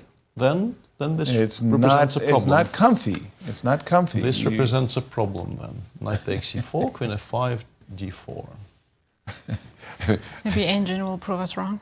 No, I made seemingly the right choices most of the way, but just don't castle in that position. Knight takes g4, the engine goes, yeah, this is going to be a hard move for humans to make. In this position, it goes e5, e4, continuing to play down the file where there's an x-ray against your king. But I guess the point is we want to play f5, kicking the knight away from f4, and then we want to castle.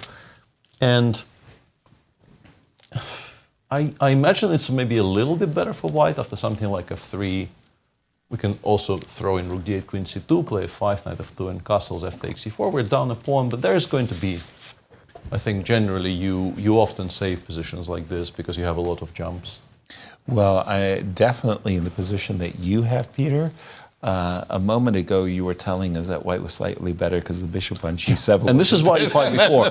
Actually, once now you, it's a monster. Yeah, once you get past the initial block of not wanting to give white additional targets in front of the king, you understand why it's such a strong move, because suddenly your entire position starts to breathe. e4 and f5, like Sveshnikov type ideas. And just as in the Sveshnikov, you often just completely abandon the queen side. You no longer care.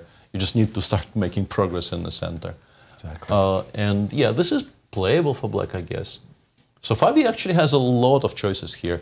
The engine also suggests something like bc4, queen takes f5, and knight f1 might be playable. Knight Probably F1. semi-forcing black to play h6, h5 to prevent the threat of knight e3 takes g4. Okay. Knight g3, let's say. That's a useful Queen e6. tempo. But the issue is the engine connects all this play with the idea of playing h2, h4, which I do not think will occur to very many human players. No. The point being, of course, that you don't want to allow h5, h4, and also if black takes, we have queen f3 followed by knight f5. This actually starts making sense. Right. It's just that your brain will refuse to process the idea of playing on this flank. So yeah, I don't think this is happening. Very, very interesting position, by the way. I think a lot of the decisions leading up to it were questionable, but such a fun position, and also half an hour for Fabi left, and this is move 16. We could be in for an interesting eternal time trouble. I just find that move, by the way, an interesting Dr. Strangelove type of moment where after the move h5, I mean, I would be fighting with my hand. Yeah, knight g3 followed by h4 is just... You know, like my hand reaches for the h-pawn. I'm just like struggling with it not Never to... come to my mind. Never. Absolute Twilight Zone type stuff, yeah. h4, okay. If we see that, definitely, you know, we have to do the safe check. h2, h4, wow. I do like the idea, however, of that whole B takes C4, because my structure in those endings where I was having that weak pawn on B3, very, very upsetting. I wasn't reaching so much for the H pawn as I was reaching for the D pawn and trying to play, let's say, punish the king in the center. Right, exactly. You know, like something of this nature. Queen e6 still, I guess. Still, yeah. I want to provoke d5 if at all possible to close down the center. And the crazy part is when I go Queen a4 check. Now we go Queen d7, yeah. Yeah, you seem so unperturbed. I want this to be a tempo move. I didn't want to play Queen d7 immediately because I want you to have to worry whether you want to trade queens or not. I didn't particularly want to trade queens. I'm not surprised, yeah. You know, I might have played myself into a situation where I haven't given myself an option, actually. Key game, very, very, very important game, and I don't want to lose track of our tournament leaders game with Ding Liren. Yes, let's check with Alireza. Yeah. That one is also quite impressive in a way that we are... By the way, do we have 32 Exactly, I was going to say that. on the board? Like Still nothing's traded. We are I think 3 hours and a bit into the broadcast, We're right? about to see one trade, maybe. Possibly, Knight G4. The first Possibly. one. Let's go there. There's a lot of tension in the center, and H6 is also hanging, so it does feel like maybe pieces will start coming off the board. I can't recall it myself in my own practice. I have played a number of times closed positions, but usually from a French winnower, where one piece has been traded. So you do get block structures, but 32 pieces this long? How about you, Peter? How about you, Nazi? You've played a game where everything's on the board. Maybe in the Briars. like it, so maybe in the Briars up to move 25, you can definitely imagine lines of the Briar where there's a lot of shuffling going on and nothing gets traded. Right. Yeah, I guess I you can can't actually recall. create a search filter in ChessBase which will tell you. I might, if I remember, I will do it when I get back to the room. Like how many... And try to see what's the latest Maybe move some number. kings Indian with the white pieces, like where classical everything line. gets, And, like, locked don't up, trade knight anything. d2, and And G4, F4 is there. As for the actual position, mutual block. Black does have the option of actually starting something, finally starting a game with the h5 break, to which the best two moves on my screen currently are King G1 and also Knight G1. I mean, shrug emoji seems to be a very thing I kind of have to use a lot during these broadcasts. Knight G1 leaves D4 But you can also, hanging. if you want to go for the record, Right. you can say, no, I like 32 pieces. Let's continue using all 32 and just play King H8, H7 and ask white, okay, you brought this knight on G4. I solved the one thread that you had. What else is it doing there? Maybe I want to play Bishop G6 and then H6, H5 and knock it away that way.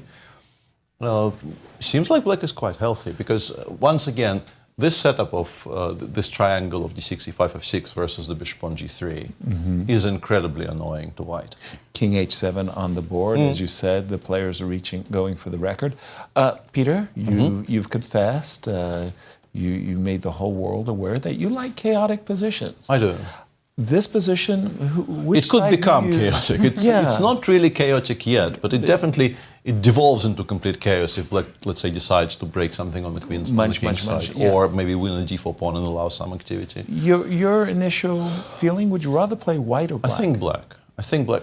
And as I was watching this game, I keep on returning. I think my first ever foray into bishop g5 lines in the Italian was in one of the Russian club tournaments in the mid-2010s, I think. I decided to go there against Vladimir Potkin, a game which, there was a match we kind of needed to win, and on my board we had maybe the largest rating advantage of all the boards, and I was white.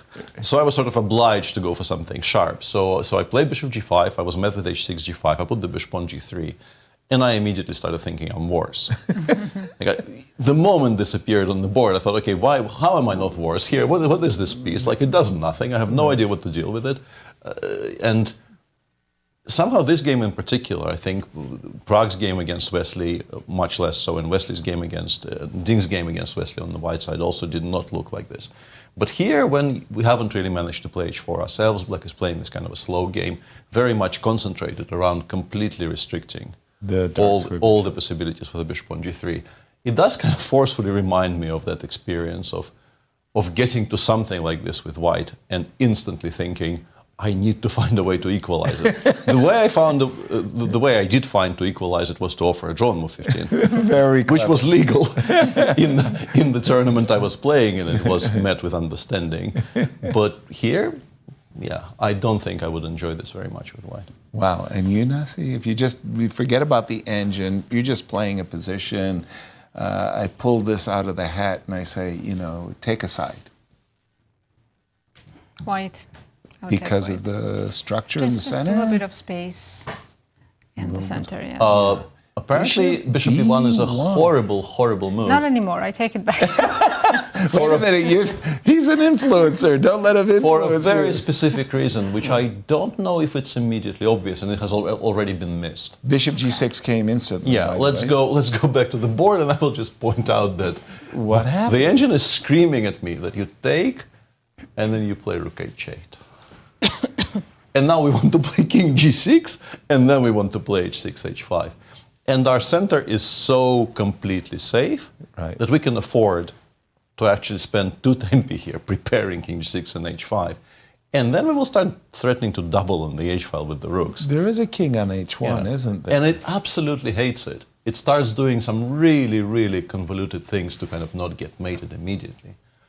But yeah, I mean, somewhere here you start thinking like white is in trouble because Right. this is still hanging. Yes, I'm not going to do it with the king on G6 because of the 4E5 discovered check. clear. But eventually it might start hanging. Like I will probably play king F7 later after the doubling of the rooks. G5, D5 is unthinkable because then the bishop on A7 will also start looking like a useful piece. Right. What are we doing here with white? Bishop B1, Bishop G6. But Bishop G6 instantly. is such an understandable decision, though. Of course. Because, white intimates that there's something going on in this diagonal. Diagonal immediately gets blocked. Right. A very kind of natural two-step there by the Yeah. players. But yeah, this was a big chance, according to my engine. I was playing in the interzonal. I had a second Grandmaster Luboš Kovalek, and I was playing one of the Soviet players in the tournament, and I believe it was Artur Yusupov. And Yusupov was one of those players, incredibly strong and very, very clear-headed. I mean, he really had a strategic vision. And Luboš was saying to me, Yasser, you have to meet him. Wherever he's going, you have to just go with him. Mm-hmm. And Bishop B1, I see the open diagonal, I play Bishop G6 Just immediately. go with it. Yeah, just go with it. And I trust that my opponent has, considered all of the ramifications of Bishop B1. That was hidden. Bishop takes G6 and King G6. And also if you consider it, Wow, hang on, let me find the right diagram. Somehow here it's not as great. So if we think of it as not a solitary position that was arrived at, without any history, maybe you consider Bishop takes G4. But Ding had this option here. Right, a moment ago. Chose not to do it because he obviously felt that it's not fast enough. If you do it this way, as I mentioned, like King G1, Knight G1 with all kinds of moves. I don't know if he saw either King G1 or Knight G1, but he clearly came to the conclusion that this is not particularly great. What he wants. And okay, King H7, Bishop B1, not very much seemingly changed. So You still don't want to take. so your initial assessment of this being kind of playable but meh probably stays, right? But Bishop is much worse on B1. It looks maybe like it's better, but it's not. You're never pushing the E4. Like this pawn stays on E4 forever. Black is never taking on D4. You're just not going to use this diagonal. Whereas for black, the option to start doubling on the H file is massively important. Yeah. So, but I think you remember your conclusion that this is not anything that you want, and you just move on. Right. Queen D2 played. Queen D2 on the board. Yeah. And it's going to be very difficult to shuffle here because engine says play Bishop H5. It was good. That's not going to happen. I'm not sure. I am definitely not sure. Let me correct myself. It came from there. Thinking like I put my bishop on B1 because I wanted to control the F5 It square. was on Nazi. E3 just 2 moves ago. And Don't remind me. Yeah, it came from there. My previous transgressions, I believe you that. But okay, a lot of shuffling, a lot of pieces on the board. What's the clock times? 26 minutes for Ding, 51 for Alireza. Whoa. It's a big time Okay, suddenly the world champion, he's going to have to up his game and play a little bit quicker. Peter, you said Ding Liren plays half a game, the first 2-3 hours, very, very good. He's not shutting this down. Yeah, he can't. I think this is Alireza's doing it very smartly. His position might not be great and could have been maybe even very worse. suspect a moment ago. But yeah, Ding will not get the option of playing half a game today. He's playing a full game of chess. So far, he's doing a pretty decent job, apart from the criticism of the move bishop g6, which, yes, it's maybe not the best move in the position, but it's a very understandable choice. So far, he's playing a logical, interesting game of chess, but it's going to continue being very complicated, and he's going to be in severe time trouble at some point today. Challenges clearly lay ahead. Nasi, you were about to tell me I should be going to Fabi's moves, and I'm very proud of that. Well, just a second. As we always do, we try to do it at least once per show. These guys are very good. Yeah, Really, they found your moves. And by the way, we're going to come back to this, but we are being told Nodirbek is about to put Nodirbek is about to be 3 up in the queen ending, where Wesley probably stops it at that point, because 3 is a bit too many. We did definitely leave it with the move bishop f3 on the board, rook d6. He chose queen before. He chose queen before. Very powerful play. Yeah, the entire line that we were showing did appear on the board, and Nodirbek chose the e5 pawn, which actually the computer was very much insisting this is the one to take. The central pawn. Yeah, because of just how strong the queen is on e5. Right. And by the way, it's not like the h4 pawn is ever running away. Queen f4, queen d4, queen e7, all of these moves pretty much pick up the pawn on h4 with check in the very immediate future. So a 3-pawn advantage. Yeah. I think at that point it's fine to call it quits with black. 3 down, you're not really saving. After queen f6, can black play queen c4, and you just block with f4 or e4, and you're still winning? You know, I would even think that I mean, I can play e4 and f4 whenever. I think I would probably just play b4. Yeah, he's gone queen d4 just to avoid queen all d4, of this. King g8. King g8, and now he can play queen d8 check, queen g7, king g7, and take on h4. I think this is where the game ends. Yes, and you can't take on b2. Because that's a very nice point. You put your king on the dark square so that I have queen d4 check after queen takes b2. Yeah. That's a beautiful, well, okay, I mean, you're winning, but this really puts the exclamation mark on White's play. 3 pawns to the good. Wesley actually wants to play this pawn ending. It does look really, really ugly, but White is 3 up. Maybe 2 up, But king 3 comes up? very quickly, f6, f5, but Yeah. we got way too many two extra pawns, We have a little bit too many. And there's a Does not actually want to play that endgame. Our congratulations. It took him a long time, but Nodirbek has finally got a classical win in the GCT Tour. And this very much shakes up our leaderboard. Wow, it sure does. Huge victory, in fact, as Wesley slips out of that 3rd place, tied for 2nd position.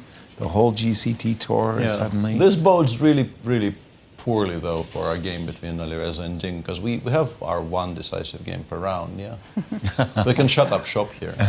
And same with Fabi and Gukesh. Yeah, those two are obviously just dead draws now. Now, considering our stats have been so firmly against us. But you were going to tell me that the Fabi game is heating up, right? Somewhat, yes. Thanks for opening up.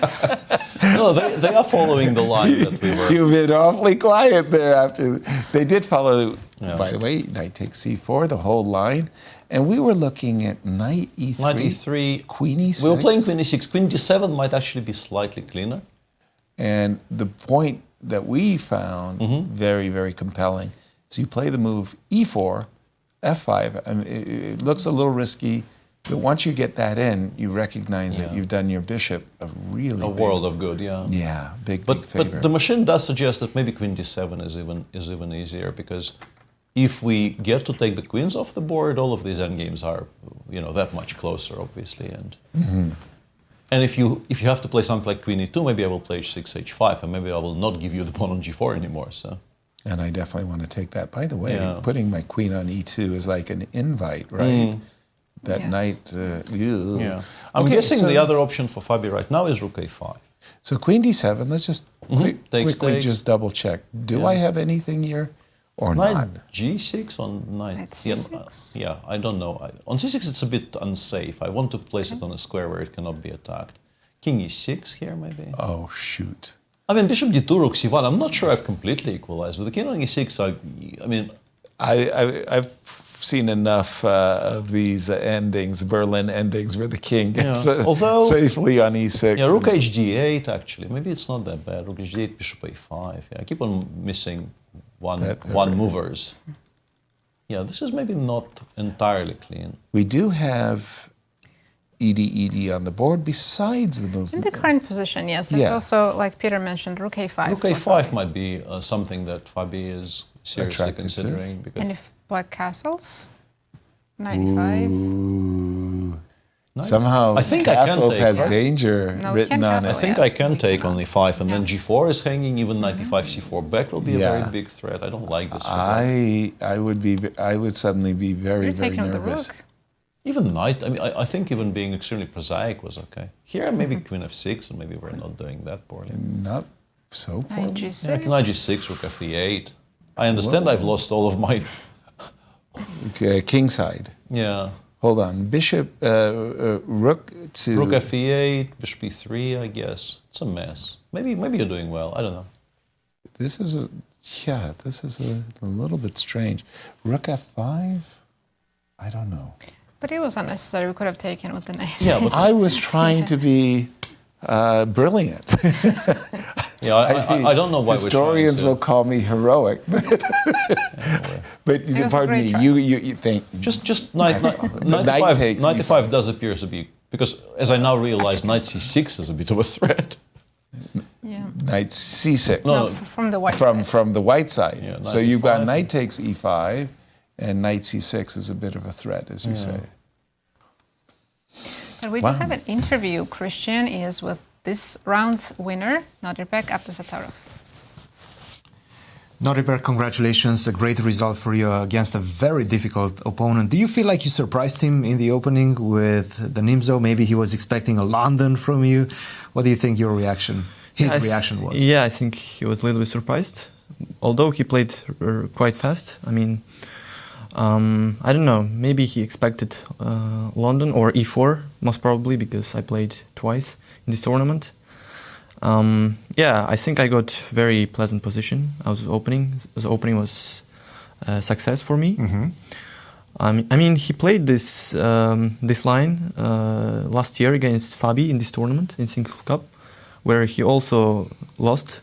Like, he was like completely lost after move 15, I think. The one he lost in like 20 moves very quickly, yes. Yes, so yeah, I decided to try this and see what he prepared. And I think the position we got after bishop b7 was played in a couple of games, but I was looking at this position, I was satisfied with White's position, and I was really happy to get this playable position. What would you say the strategical concepts that apply to these positions are? Black has weak pawns, so that's a strategical, long-term strategical weakness. So yeah, White is just trying to coordinate his pieces, and after h5, I knew this idea, but I thought that's not really like Wesley's kind of play, playing h5, h4. He's been experimenting with his style a little bit this tournament, right? Yeah. It seems like he's trying to take more risks. Yeah, but I thought, okay.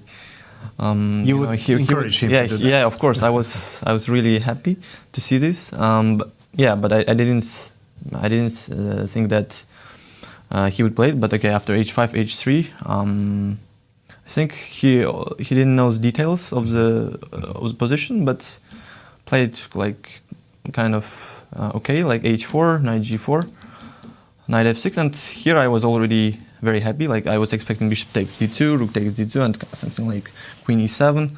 And then my plan was, to bring my bishop to f3 and queen c4, like rook a d8. I was thinking about this position during the game, and I was happy with my position, like queen c4, bishop f3 is coming. And it feels like it's very difficult for him to exchange the last pair of rooks. Yes. In the position. So and the queen c4 is coming very strong, and rook c2.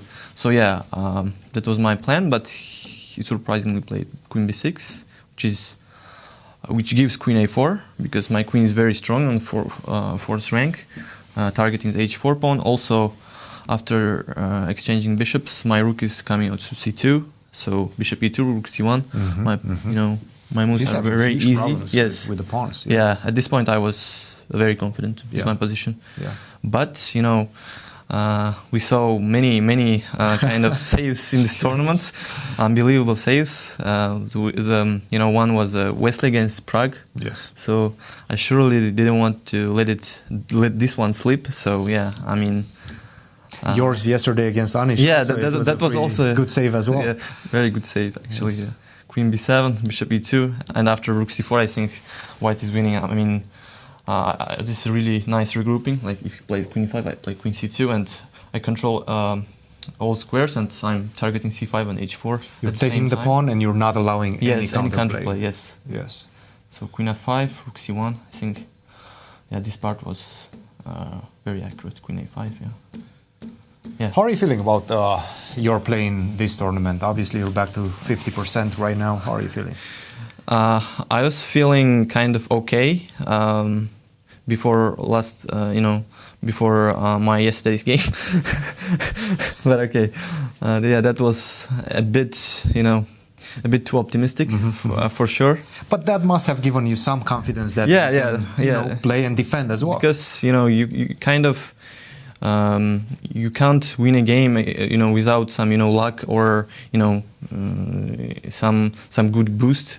So I thought that's really what I need after yesterday's good save. I want to really keep this momentum going, and I managed it, I think, in this game. Well, definitely still 2 rounds to go. We'll let you go, get your rest, and finish strong. Thank you.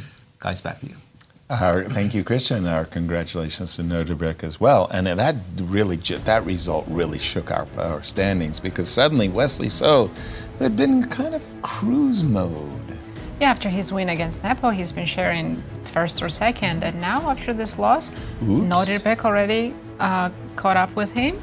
And depending on other results, Wesley might go way down on the list. On the other hand, it could be a 2-horse race between Alireza and Fabiano. With Wesley losing, they could potentially make a serious gap for themselves.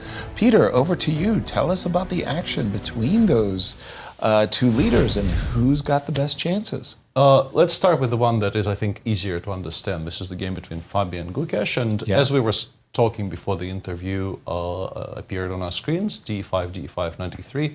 Gukesh did play queen d7. It's a very understandable choice. You do want to make this into an endgame. It makes your king safety much less of a concern. Right. Fabi chose this. And now, interestingly, I think the cleanest way to make this into a decent position for black is a somewhat ugly move of f7, f6, which you generally don't particularly want to make, but I think preserving the structural integrity of this position in the center for black is just much more important than everything else. The bishop on g7 eventually will reappear, perhaps via the h6 square. Perhaps later in the game you will be able to play f5 and d4. And importantly, after f4, precisely, h5 is playable, but also, and this will look, a sort of content warning here, this will look unbelievably ugly. But because of how much material comes off the board, it appears to be playable. You can play e4, creating this very simple trick of rook e4, f5. Obviously, this is not going to happen. White will play f4, f5. Clear. And your first instinct, probably, when you look at this position, is to think, "Oh my God, like how ugly can you get?" Pawn structure is not. But this is also a very, very big target, and we are currently in equal material with only 4 pawns left on the board. So let's say rook c4, rook h8, rook a5. We have to make one final, somewhat ugly-ish looking move. But now I want to play h5. I want to perhaps maybe transfer this over to d6. And what I really want to do is to start playing against the b pawns. Right. And this does appear to probably hold for black. Despite the ugliness, despite the extreme discomfort you've probably had getting to this position. Right. The material is so reduced and the structure for white on the queen side is also so compromised that this should probably be okay for black. And play f6? We do have f6. F6, f4 already on the board. Already on the board. Good. Yeah. Also, you can play h5. If you want to deviate from that, you can play h5, knight of 2 castles. And this is also not that bad. I mean, in a way, I would maybe prefer the previous one because this is just such a beautiful knight. But it keeps the black structure less ugly looking. So right. I've played a lot of perk better for defense. Yeah, I've played perk defenses where I've kind of been satisfied with this. Yeah. A question I had for you, Peter, is in the position where f6 was played, that, to my eyes, was an ugly move. I was looking at the move e4, right? What am I missing? e4, it was going bishop f4 and saying you suddenly find yourself struggling to defend all of your weaknesses. You can play f5, we go knight e3. And that's the problem. Let's say you take on b2. And interestingly, like we just looked at some really, really ugly positions with equal material being equal. Right. Here, it looks far less ugly because this is very, very natural. And we're up a pawn right now. Right. And it says after rook a4, black struggles to equalize. I don't quite understand why. I think if I had this in a game, I wouldn't feel bad. Yeah, I would think I'm like a couple of precise moves away from a very clean, easy draw. Apparently not. Apparently, I mean, the draw might be achievable after something like this, very specifically with the inclusion of rook c1, but I wouldn't call it easy. You still have to work. Remarkable. Remarkable. It really is, yeah. We do have f6 on the board. Pardon me, let me just refresh my board. f6, f4, and a choice here for Gukesh. I suspect that you're right, that he will probably go down this path. He played h5. Oh, he played h5 He did already. play h5. Oh. Commentator's curse, right? Just 2 seconds later, I would have looked clever if I just... h5... Yeah, Fabi will play knight f2 and they will play that endgame, which definitely only white can be better, but you get the impression it should all equalize out long term. Let's switch to... pretty knight on e4. Yeah, yes. Now that we've spoken about this is going to be a quieter game for now, but our game, they really are going for the record there. We're 25 moves in, still no pieces traded. But some events kind of went unnoticed here. Ding played knight f4, which the engine massively disagrees with for kind of understandable reasons. You can take, he takes f. Oh, maybe he didn't see. No, I mean this is very obvious. I kind of hallucinated something on my screen. You pretty much always recapture with the g pawn. For sure. But specifically here, white can play knight f3, h4. If we move our bishop? Yeah, you don't really want to allow this trade. Right. And then you actually get this knight to a much better square. You can play knight h2 and then knight f3. And if you look at this, let's say bishop e6, we go knight to f3. You're playing rook g1? Yeah, and then I think we can stop here and just talk about this position for a second. We have more or less completely extinguished the idea of f6, f5, because with the pressure, with the bishop on b1 and the pressure against the e5 pawn and the rook on e1, this is not going to be possible. Right. We don't really want to play d6, d5, we don't want to take on d4, we really don't want anything anymore. We're stuck. There is nothing proactive you can suggest, apart from maybe queen d7, bishop takes h3, but I mean, if I need to, I will play king h2. Right. And that idea is also gone now. Right. Whereas for white, I can play bishop c2, I can play rook a1, but your immediate reaction was absolutely spot on. What you really want is rook g1 followed by g3. Yeah. And then we will start playing against the king. It's my turn. Yeah, and this really would have been very, very much one-way traffic. Ooh. Especially with Ding only having 11 minutes left on the clock. Ooh, compared to how much for Alireza, by the way? 49. 49 against 11. But importantly, Alireza continues saying, no, 32 pieces. 32 pieces. And now black can go knight g6, and this will no longer be on the table, because we will now be absolutely recapturing with the knight on f4. And black is back to being completely fine. Once again, shuffling will continue until morale improves, as the saying goes. But Black is fine. I mean, how do you deal with this knight? You cannot really play bishop h2 and g3. You do not particularly want to take on f4. No. It's never. not that black has any threats for the time being, but if you compare this with this, I am very confused as to why you would choose to give Ding this new shot at redemption. The thing I really liked about that situation that you had with the knight on f3, the knight on h4, is just how interconnected everything is. Yeah, the harmony versus unclear chaos. I still don't know if I'm playing for h4. I don't know if black's playing for h5. I don't know really, exactly what we I'm are. doing. We are shuffling. Like on my screen, white's next two moves are rook a d1, then king h2, then for some reason bishop c2 b1, which I think is an indication that there's just no plan in the center. There is nothing, like no break you can go for, no particular push you can aim for. And honestly, black's pieces look a little bit more harmonious. This is a very nice connected pair of knights. h5 with, I don't know, let's say if I play queen e7, king g7, put the rook on h8 eventually, maybe I will once again reintroduce the idea of some sort of a pawn march on the king side. I suspect, regrettably, that the decisive factor in this game will be the clock. Yes. And maybe Alireza is just saying, I don't even need necessarily to think about chess moves very much as long as I make them. Right. Because Ding is taking his sweet time on pretty much every single decision, which is understandable. It's a very complicated position to play. Right. And Alireza thinks, okay, eventually he will be down to, I don't know, 3.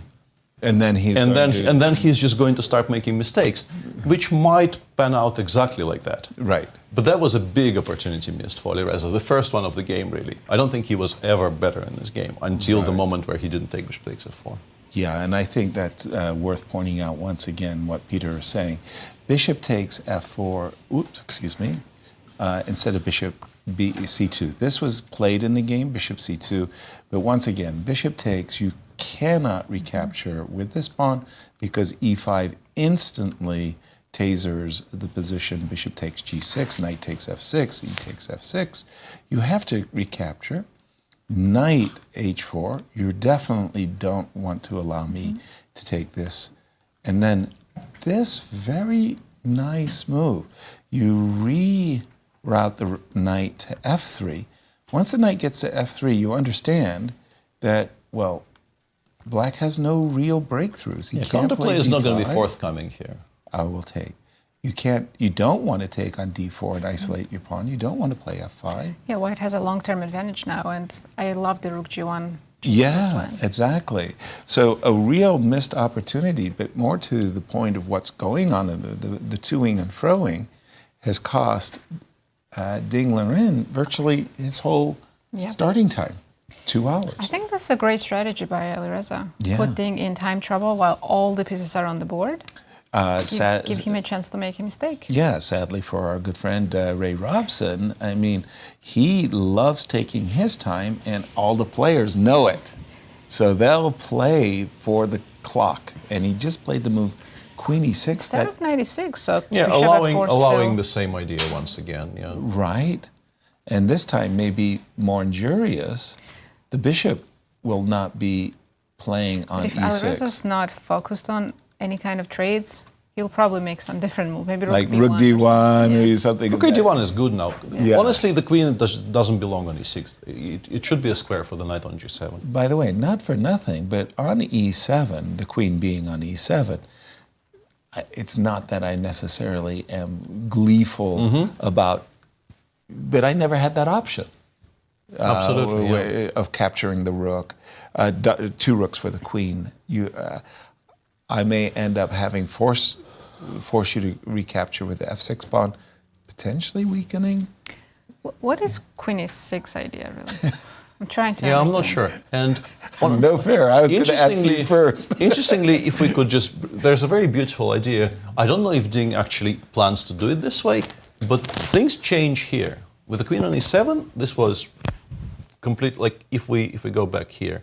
With the queen on e7, white goes e5, and things really do start collapsing because bishop takes g6 is such a big threat. Let's say d5, bishop g6, king takes g6, and queen c2, and you're helpless because everything starts coming apart.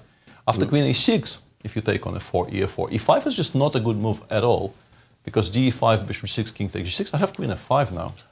This check doesn't do very much anymore. Right. And black is just doing completely fine because d5 is unplayable. There's this pin. You would like to unpin yourself, but you do not like these endgames. These endgames will not be fun at all after queen f5, knight f5, and the bishop on a7 wakes up after you capture on e5. So you kind of, if you want to do this with white, you might have to see this move.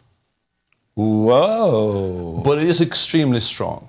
Oh, that's a visual. You have to take. Everything else obviously loses. If the bishop has to leave, e5 does become winning. Check. But now, it's not maybe even that optically difficult to see, because the way to continue would be to allow this. And, although no, this is not that easy, because you absolutely have to see the move e4, e5 here. Everything else is bad. But e4, e5 is quite strong. But if you get here, you can find e5. I think if you actually see knight h4, maybe you arrive here and you realize this position is very, very dangerous for black with knight h6 coming in, and this is quite good. In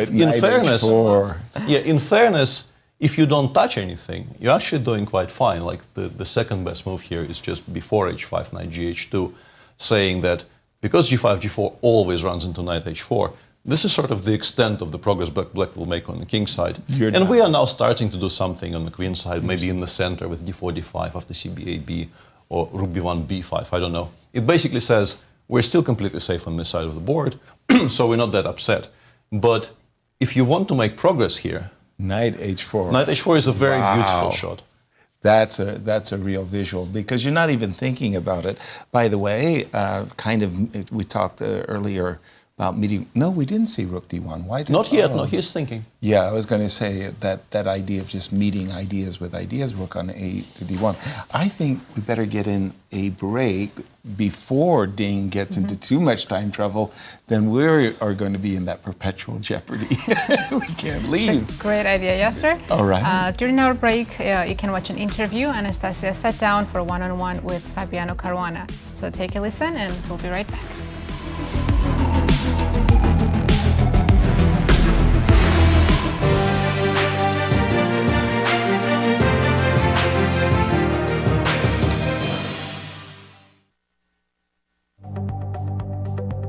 Fabiano, welcome to Sinquefield Cup. What about the previous Sinquefield Cup? Is it still fresh in your memory? It's actually finished not that long time ago. Yeah, it's funny. It's kind of recent. I even intellectually can understand it's recent, but I feel like it's years ago already.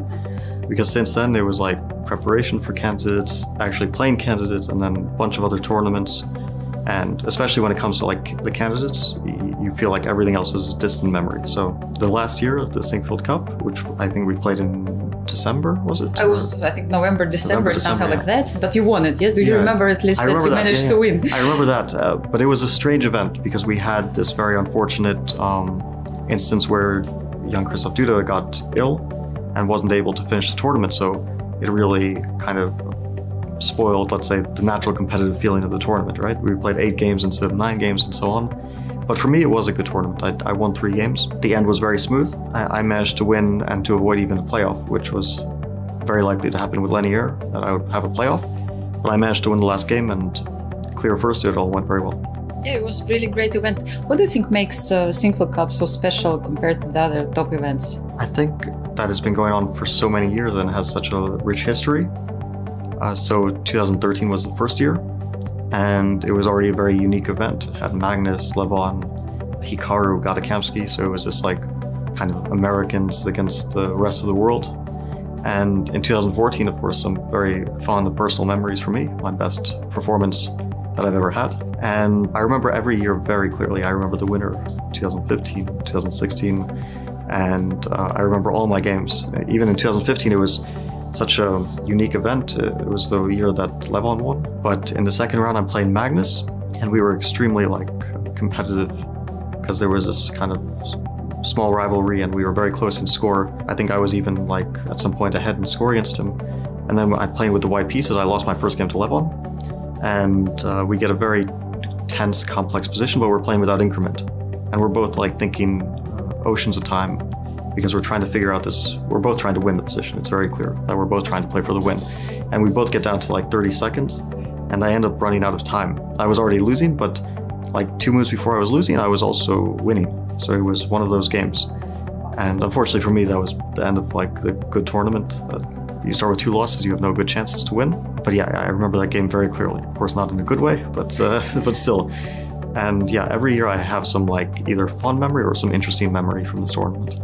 Yeah, that's really great. Yes, and I mean the event. We'll see what will happen with this event. But what is also interesting that right after Sinquefield Cup in 10 days, you're going to play in the Olympiad in Budapest. So what do you think about it? How important is it for you to play for the American team? What are your thoughts about the chances to win the Olympiad? Yeah, the Olympiad is a very important and I think a very special event. Of course, we have a really strong team, but it's not a guarantee for anything like we saw 2 years ago that even though we had a very similar team to now and a very, very strong team and the number 1 seeded, it wasn't enough and we were like far behind always from first place. And in the end, Uzbekistan won. It was a big surprise. Very young team, only young players and a lot of them not very established at the time. Now they're more established, right? Nodirbek and Sindarov and so on. But yeah, it's a very, very special event and I hope we can do well. So our team, I don't know if like it's public yet, if I should say it, who all the players are, but... Yeah, I mean, we know, I think, already. It's already known, announced, yeah. Yes. Yeah. Do you think you have a great team spirit in general, a good connection between the players? I have good relations with the players on the team. Levon, I've worked with. Lenier I've worked with as well. We've always had very good relations. Wesley has always been like one of the really steady players on the team. Like he always has a good performance. So definitely I think he'll be a very important asset to the team and maybe our biggest scorer. And Ray Robson also has played on the team before and one of the best players in the country for sure. I think also he has very good chances to score really well. So I hope I can play well and then maybe we have a good shot. And my last question, I would like to ask you about your podcast with Christian Kirilla. Of course, it's really important for the chess world. You have so many unique insights from you and from Christian.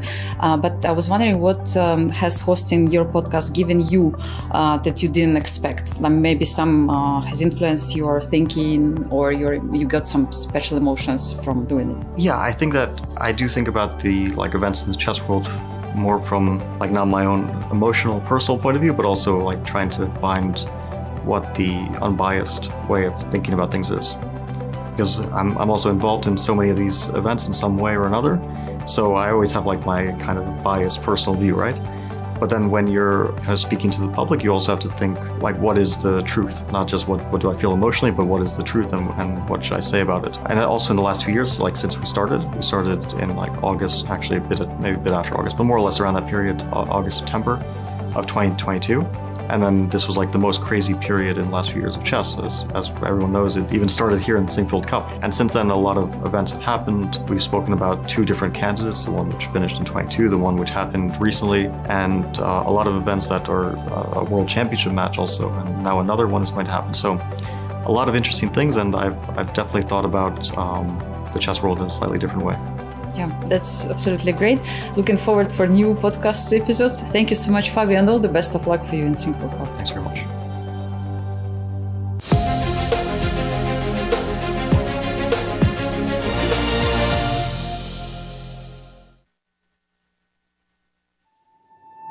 In our game, we see echoes of warfare.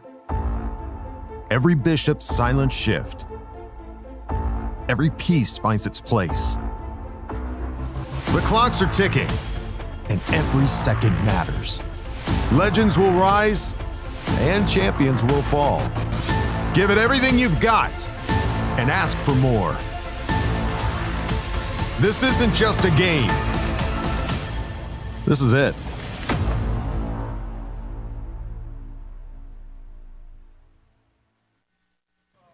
I'm Grandmaster Maurice Ashley. Join me on October 24th to 26th for the St. Louis Chess Conference to be held right here in the chess capital of America. Also featuring legendary world champion Garry Kasparov and Hall of Fame inductee Judith Polgar, the conference will explore the broader educational and social impact of chess. For more information, visit stlouischessconference.org and sign up today. The St. Louis Chess Club is the premier chess facility in the United States. We bring the educational benefits of chess to thousands of students across the St. Louis area. We also promote chess at the highest levels, hosting all levels of the U.S. championships, as well as high-profile tournaments that attract the world's best players. Become a member and enjoy perks such as free classes and lectures, weekly tournaments, and so much more. Visit stlouischessclub.org to claim your membership today. The St. Louis Chess Club Scholastic Program brings the educational value of chess to kids in schools across the St. Louis area. Active in over 100 schools throughout the St. Louis City and County, the St. Louis Chess Club has been able to reach over 85,000 students in both in-school and after-school programs. We view chess as a valuable educational tool. Learn more about our scholastic programming by visiting stlouischessclub.org/education.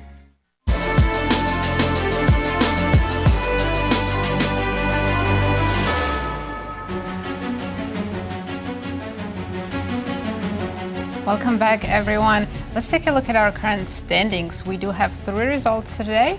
Eventful results, though, they had been. Absolutely. 1 win by Nodirbek against Wesley, who was in the 2nd place coming into this round. Then we had 2 draws between MVL and Anish and Prague and Nepo. But that loss by Wesley has sure opened up the door for Alireza and Fabiano to turn this tournament into a 2-horse race. And in fact, those 2 games. 2 games left. Very, very exciting positions. Peter, not much happened, and yet H6, H5 is a very big decision going on in the game of Alireza. Absolutely, and as we suspected, Rook A1 was played after Queen E6. Alireza continues preserving as much uncertainty, frankly, for Ding to deal with by playing Rook A1. H5 is a decent response. Knight Gh2 played quickly. Ding is now, by the way, down to 6 minutes.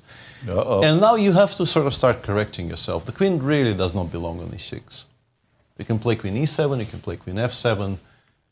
This idea of taking on E5 and taking on D8, judging by the fact that one of the moves on my screen is Bishop A7, B6, I think it would suggest that at least in some positions the engine is worried about allowing DE, DE, and Queen takes D8. It currently likes Queen F7 the most. Very much intending, I'm guessing, to put the knight on E6 if allowed. White can take. As we've established, GF knight H4 is just bad, so you pretty much have to take E takes F. But the position remains unclear because we've dealt with the idea of E4, E5. Now with the queen on F7 and no knight on G4, we don't really worry about E4, E5 all that much. E5, let's go. Sure.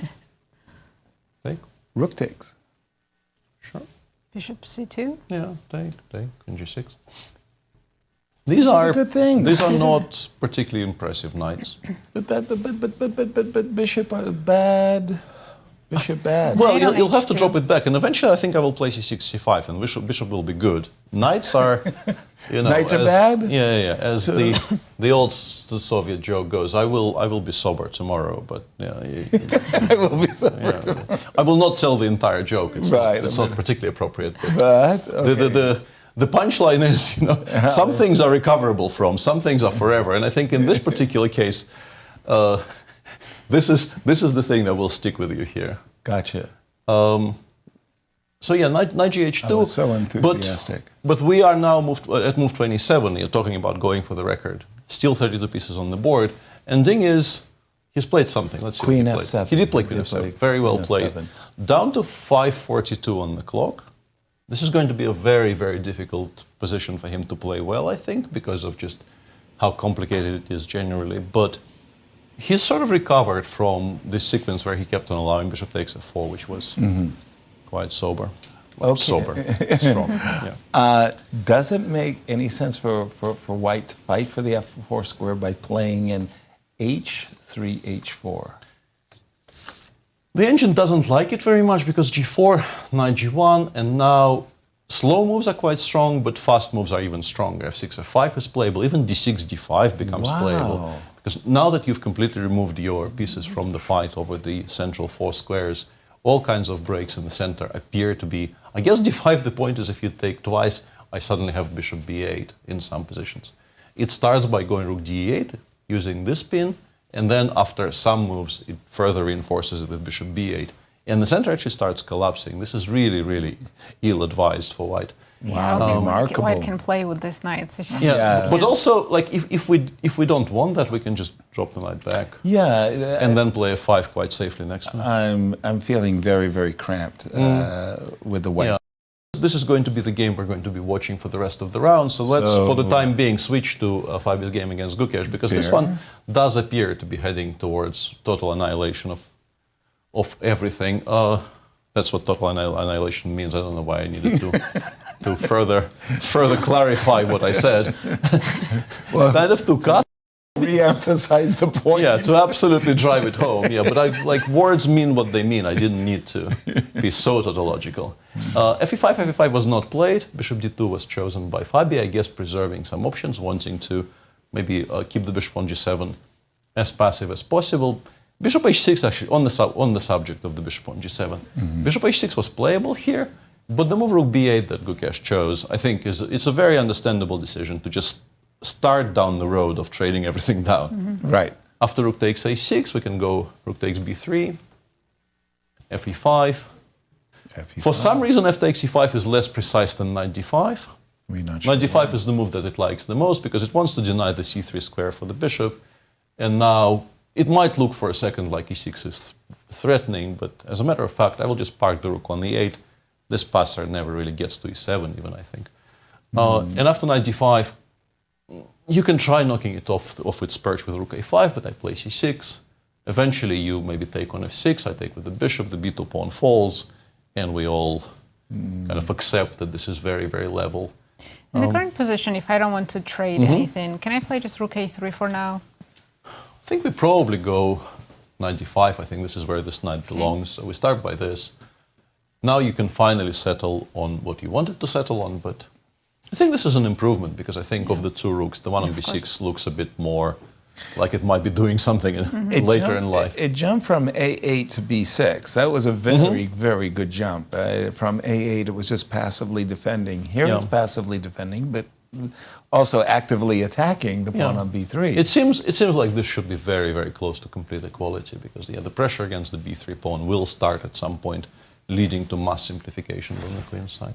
Gotcha. This is still ongoing, and there might be a surprise down the line, but it feels to me like this is very close to complete equality now. So let's go back to the main event.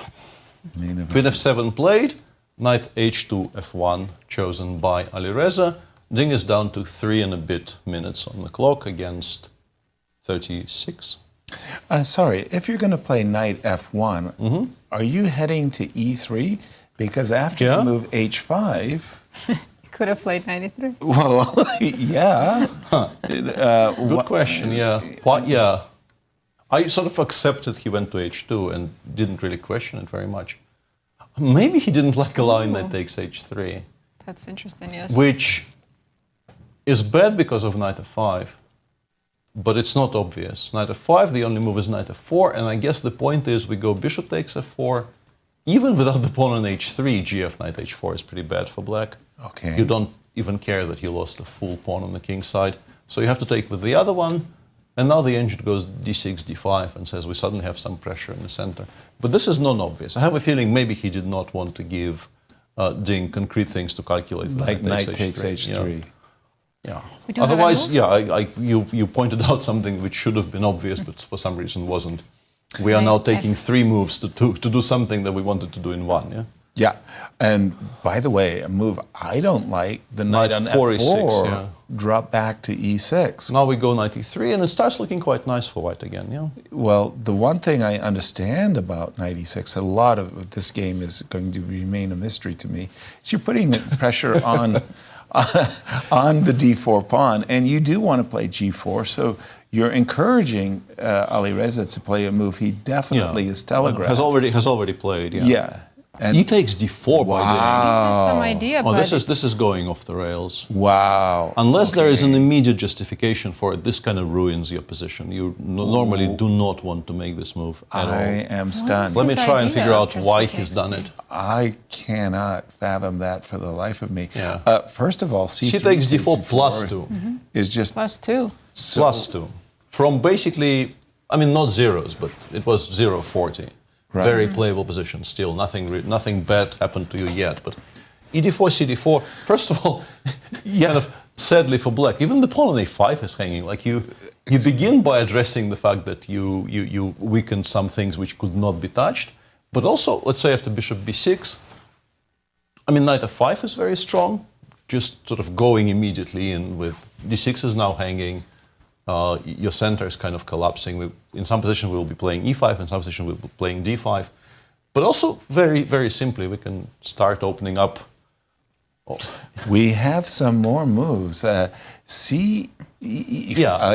This must have been the explanation. He wants to play d6, d5 here, and he wants to break things open. But Isn't pawn just hanging on a5? yeah. Yes, but the training is working. Just very simply, e takes d5. Yes. You have to take cd. Everything else looks even uglier. Yes. She takes g6. Queen takes a5 or bishop And takes? yeah, Bishop G6 and then first, and then maybe. queen takes a5, and you've lost more than one even. Because in order not to losing lose that d5. bishop, you have to play bishop b8. I will take on b8. I will take on d5. Honestly, I don't even understand what Ding could have missed. It's all This is very kind of forcing. checkers. You know, I take something with Bang, every move. Bang, bang. Yeah. I think he just Yeah, forgot e5 about played. the I don't A5 know pawn. what happened there. But that move e5 takes d4 is like he blinked.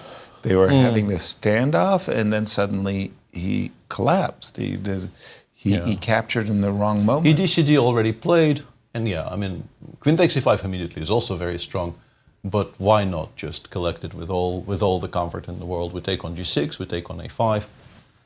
Black has to either give up the pawn on g5 or make the... Like, if you take on g6 with the king, you can play b7, b6, preserving the bishop on a7. But then you start crying, right? It's just... so bad. Yeah.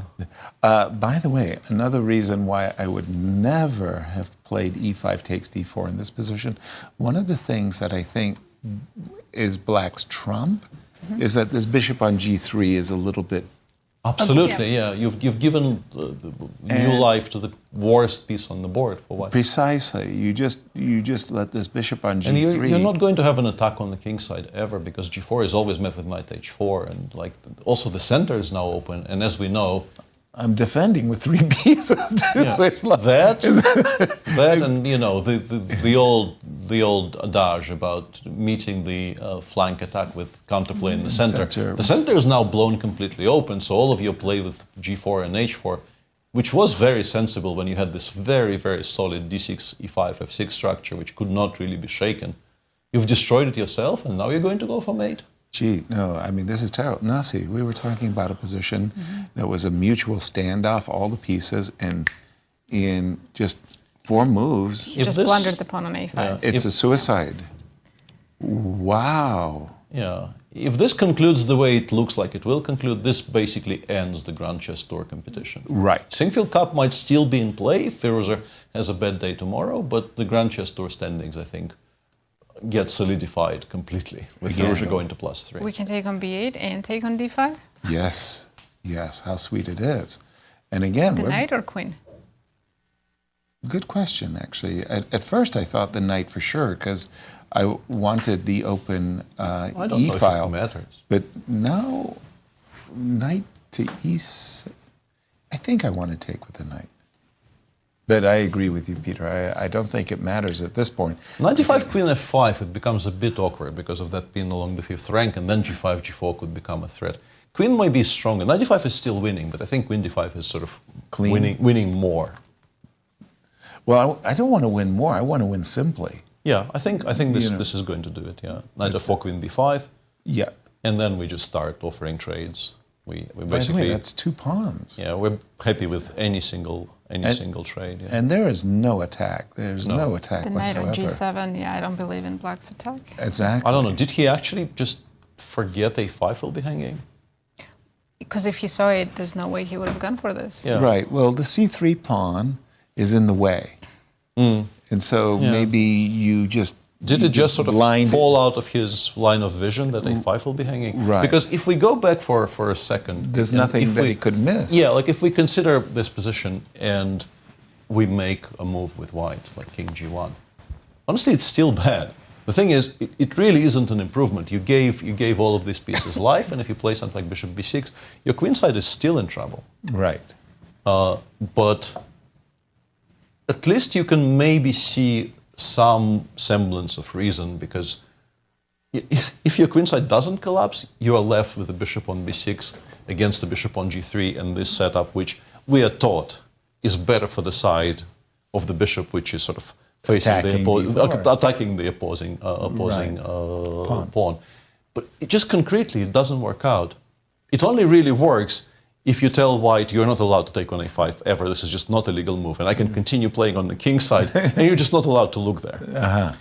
As soon as you realize it's going to hang on every single move here, this stops being an option. Yeah, and not only that, but just to again re-emphasize it, flog a dead horse. Queen takes a5, comes with a tempo, wins a pawn, and it wins a second pawn by force. It's like a very important pawn. Yeah, there goes the center pawn and all of white's pieces. Rook on d1, rook on e1. This is firmly winning. This is like wow. And Ding is like wondering, what on earth did I do? What happened? I mean, sometimes we confuse ourselves. We're sitting at the board and two thoughts go through our mind simultaneously. The bad thought wins. Yeah, it's really sad because he was defending so well for so long, and then just one blunder and it's over. And he could have, this knight on g7, which really is a weak knight, that could have been correct option play. Beautifully placed on the f4 square. Well, we had looked at knight f4, queen b5. Yeah, I think queen b5 is very logical. Keep b7 and check, stop knight d3 so that you never have to calculate. It's just a very, very natural square. And push him, baby. Yeah, d5, d6, d7 is a very big threat. And honestly, I kind of hate this narrative. I really dislike, psychoanalysis by the user peak, as they used to call it in the old country.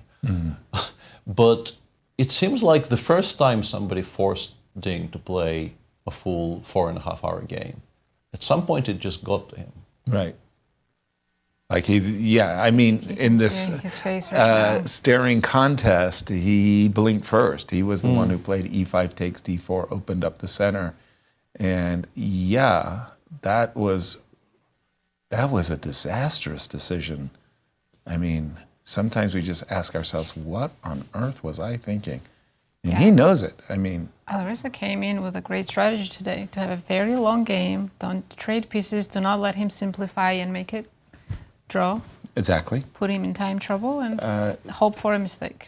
Exactly. Let him use as much of his clock as we can, and he will, under the pressure of the ticking clock, force a move, and it will be a win. Exactly what happened. He's played queen b5, and again, I mean, I think we're going to see g4, right? He has to try something. g4, knight h4? g4, knight h4, your position continues collapsing. It's really not an improvement. More things go wrong. Well, he has to try something. Exactly. Okay, g4 is, you've got to I think he's also interested in wrapping this up as quickly as possible. He knows he's lost. He doesn't want to sit there and lose for another hour and a half. Right. I think, and this is kind of reminiscent of that thing that Ding missed against Wesley. You can't just start with HG. HG actually thought that the pawn on g4 is hanging. I'm opening up the h file, but I think I'm opening it up for myself, not for my opponent. Just take, play knight h4. I guess queen g5? g3. Exactly. Yeah. So queen to g5, and now the simplest, I think, is just g2, g3 here. Yeah. And I will be taking on g4 in short order, I think. I think it's just falling. Knight h3, king g2, and as you say, who's going to exploit the open h file? Well, probably white. Yeah, probably white. Oh. The way things change so quickly, I'm just still in shock. Yeah, exactly. And it's tough to see with Ding Liren, who we know is, well, not just the world champion, but a great, great player, suffering this moment. He really let a decent position go away. Wow. And he's got a world championship match. I mean, it's not good for the confidence. Of course, but before that, I think he's also playing the Olympiad, so he'll have another. And then tournament. he'll win some games in the Olympiad. That's for sure, and that will bring him at least some measure of respite. Right. And by the way, I'm on fire today. I guessed another Fab's move. Well, let's jump there. And Nothing has changed. Just one move, but well, okay, but it was predicted. yes. Rook A3. So it's not an obvious move. It's not even a good move. I wouldn't take great pride in this one. I'll take what I can. Rook A3. I like your idea, defending the pawn. What was your idea? And wants to keep as many pieces Knight on the board E5 is as fine, possible. and also, I want to mention Bishop H6 is Especially. very playable here. I think Bishop H6 deserves trying to get rid of that one slightly mediocre piece that we still have in our position as black here. True that. The one thing that I would say, Peter's mentioned it several times, the knight on E4 really is a beautiful, splendid. beautiful steed. Yeah, we usually don't get those in our games. Somehow our opponents just, no, I refuse. I will resign before I will allow you a knight on And the E4. rook b6 is a really good move. And 10 minutes against 15, so if they decide for some reason to burn 10 minutes each here, it might become interesting, but generally this is a very level position, I think. Who's got the 15? Who's got the 10? Gukesh has 15 and 10 for Fabi. Ooh, okay, that's... I think it's Fabi who's trying to go for something more. Yes. Right. Well, I think especially the move Rook A3 really does make that point. Yeah. Otherwise, it would be true annihilation. What did Peter call it? Extreme annihilation. And by the way, Alireza did trade on G4. He's not afraid of the open H file because he realizes if anyone can use it, it's him. Yeah. Again, for those of you who are joining us late, we are witnessing a similar movie that took place in 2022.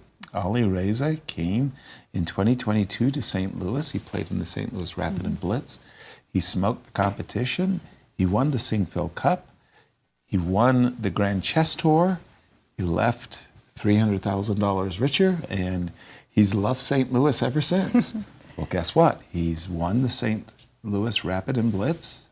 He's leading the Sinquefield Cup. Coming into this round, but he's got a victory. And he's leading the GCT Tour. And he's leading the GC Tour. So he might be repeating the same movie that we saw in 2022. Queen G5, just as you predicted, Peter. Yeah. G2, G3, the most G3 is natural. good. Knight E5 is also completely winning. It's difficult to go, like you kind of need to drop a piece somewhere here for the evaluation to change significantly, which is unlikely to happen here. But G2, G3 is so suggestive because G3, King G2, Rook H1, you're going to take this pawn on G4. There's going to be a huge prize sitting on the H file. So, and clock times, Nasi? 30 minutes for Alireza and 6 for Ding. Ding did blitz out a couple of moves, so he gained a little bit of time, but his position is now just lost. So Definitely 2 extra pawns for Alireza, and the compensation. He is going to be the one on the attack after G3 and King G2. I like Knight E2 F5 just to have Rook E7 available next move. Yeah, I think that's very compelling, isn't it? By this point, it's a matter of taste, I think, what you play here. Right. Rook E7. And any trades are just going to be very helpful. To take with the queen, yes. Yeah. Yeah, I'm hoping you will take my queen. He played. Yeah, he's got Knight E5. Okay, liked your move.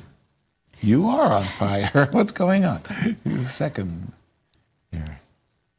I've been watching these players for 2 weeks now, so it's rubbing off. Osmosis is working. Here we go. Knight E3 to F5. Knight takes. Yeah, he'll take with the queen. I think Ding, if he doesn't want to resign, will take queen takes F5 and go King G6. But really, you don't really play too much longer. Too many drawing chances in an endgame like this. You can win it in any kind of way. Knight E7, D5, D6 kind of comes to mind, but other options I'm sure exist as well. Something like Knight E3 followed by G3 is also extremely discouraging for black. True that. Although, as Nasi was saying, she kind of liked having the open line, maybe there's nothing wrong with keeping the line open. Absolutely, for just that brief moment. Knight d5 though. Yeah, I kind of wanted to deny the blockade. That is annoying, you know. Still completely winning, of course, Yeah. but I didn't really want to give black this beautiful square. A good point. Good point. I want to argue that. Again, nothing wrong with knight f5. G2, G3. You took with the queen. Was there? Knight h3, and then I guess king g2, f5. Ah, 5. And Okay. Without Okay. There is no threat, so you could absolutely have done that. It's really not a without problem. queens is 0-0 risk for white, and I will definitely grant you that. 0-0 risk. Yeah. The risk Queen- of 0-0 is 0 here. And I'll see. Annihilation. I'll see myself out.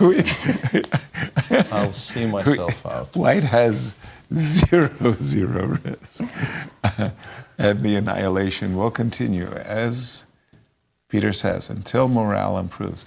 I like what you were just saying there, Peter. After knight takes king g6, there was something about knight e7 and d5, d5, d6. d6. yeah, it's unstoppable. Yikes! I mean, ouch. That could wrap things Seems to up in be. a hurry. Seems to be doing the job. You also have rook e7 check, by the way, right now, which might be even stronger than everything we mentioned, right? That's a beautiful The internet reason zone. knight takes f5 hasn't been played yet is that we can throw in rook e7 check if we wanted to.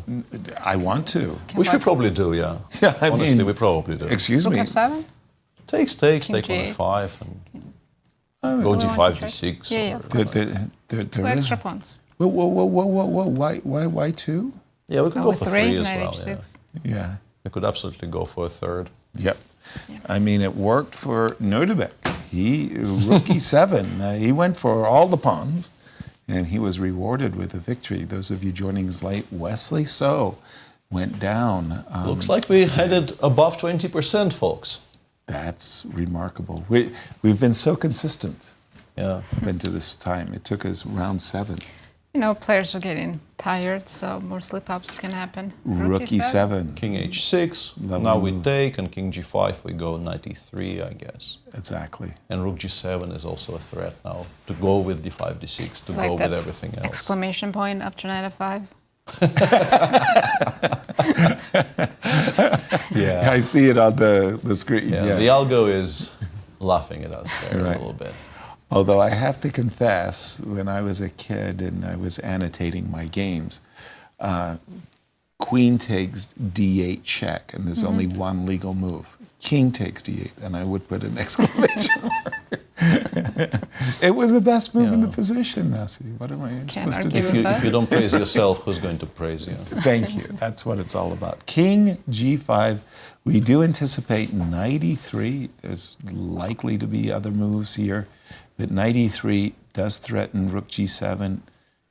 Soon the d pawn is going to make itself felt, and those 2 extra pawns are more than sufficient. Absolutely, yes. We have 2 extra pawns, great position. Rook on the 7th already.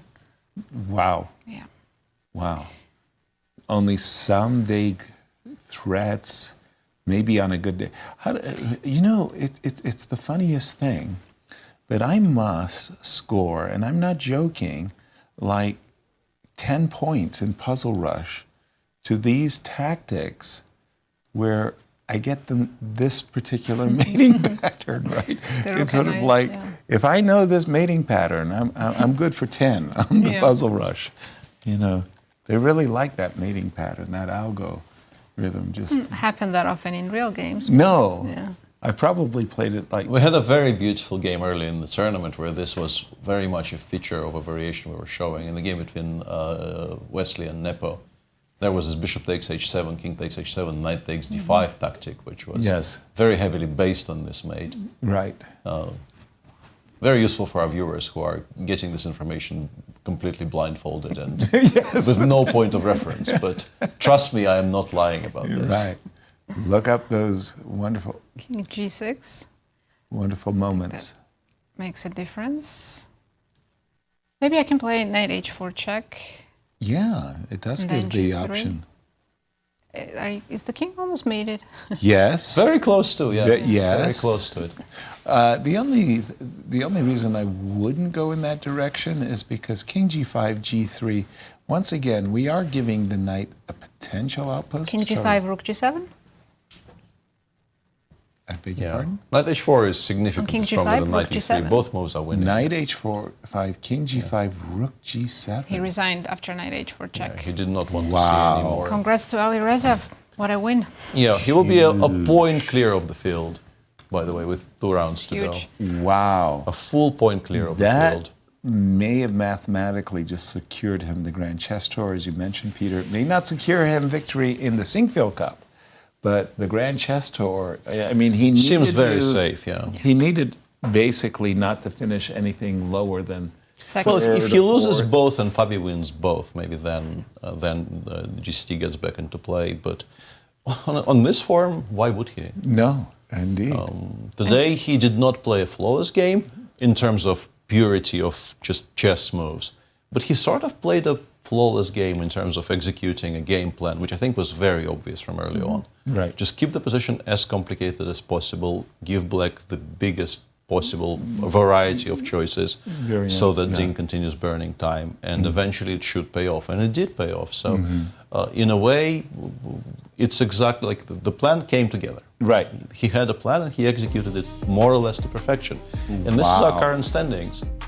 Huge lead, 5 points for Alireza. Unless Fabi wins his game, it's Yeah, going to be I very was hard to I was a catch bit too early with the full point. Fabi does have some winning chances now, and if he wins, he'll be within half a point actually. Yeah. Okay, but that was just absolutely fabulous for Alireza as he goes to +3, and the gap, especially with Wesley losing too, that it's a 2-horse race. There's one game remaining.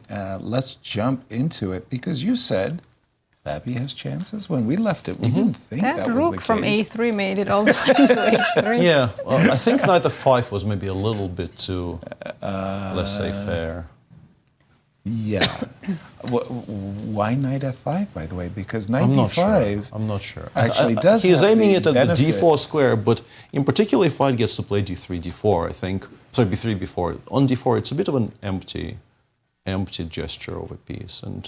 And here, I think, after rook h4, after rook h3, the previous move, I noticed on my screen that the engine was absolutely not playing h5, h4. It gave me a number of options how to defend tactically without actually defending on h5. I think c5 was an option. I think it was also even maybe playing e5, e4 to revive the bishop on g7. Rook g6 somehow was an option. I'm guessing with the intention of going knight d4, knight f3. h4, bishop c3, suddenly you find yourself in a situation where white more or less completely stabilized. It's going to be difficult to attack the pawn on b4 with really any of your pieces. The knight is stuck protecting h4. And white wants to play something like knight e4, maybe rook ef1 in some positions, maybe the knight goes to c5 in some positions. But you start seeing the outlines of something that could be maybe slightly difficult to defend. The evaluation still, I think, is very much within what you say about this is engine holds this without breaking a sweat. Right. I'm pretty sure. But in a practical game with 7 minutes against 8, I think we've gotten to a point where I can safely say anything can happen here. Fair, but definitely I'm seeing closer to 2 results that are favorable for white. Maybe not everything. When I see this position, and again, I'm not really a big fan either of h5.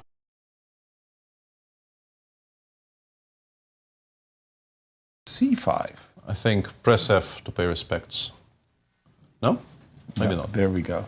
It might have been just a electricity malfunction here on set. And welcome back, everybody. We just had a little hiccup. But here, I'm thinking that I have both a5, and if you capture, I capture. If you capture on h5, obviously I Rook take e8 that was just played by Gukesh is also maybe not the best. And now after even rook e4. And the difference is that once the bishop comes and defends b2, no c5, no a5, I don't have to worry. And rook e8, and now rook e4 looks very strong. I mean... And then rook f3 next move, and Yeah, we're starting really to play against the h4 pawn more than anything else. Passive play by Gukesh. Could we be seeing both champion and challenger losing in the same round? Fabi saw Alireza win, so he was like, I have to win too. And Wow. I love the move rook e4, by the way. That's a beautiful post. You can start with rook f3 once again. By playing rook e8, Gukesh kind of forbade himself the option of going knight d4 because he just drops a piece. You cannot recapture with the pawn. So rook f3 kicks that knight away to d6, but maybe you don't actually want to force that knight to go to d6 because it doesn't achieve very much. And I think black would love to play e5, e4. So I'm not sure this is useful. We can go back. We can play rook h3 here, and it will force knight f5 back. But I don't know if we have anything better. he played rook e4? I'm still not sure that knight. I can win the dark square bishop and maybe my. None of this happened because he played what I thought was a really good move, rook e4, and we're getting to kind of significantly dangerous territory for black. Let's pause our analysis and turn things over to Christian, who's with a happy Alireza. Alireza, yet another victory for you, +3 right now. And by the way, all 3 victories came in the Italian. 2 of them with the white pieces, 1 of them with the black pieces. What is it about the Italian? Yeah, I mean, I'm playing it for a long time now, so I know most of the positions. So. Yeah, I prepared this a4 today, and it's a very sharp line and... much more different approach than the game you had against Anish, if I remember correctly. Yeah. I had to take risk because I think Fabiano is capable to win few games. So, okay, for Grandchester point of view, it's not so important, but Sinquefield Cup is still on the line. So. And maybe the Grand Prix points as well, the FIDE Grand Prix for the candidates. Yeah, this 2 years later, right? That's something that Fabiano was mentioning. Okay, Fabiano is... By his perspective. Fabiano is...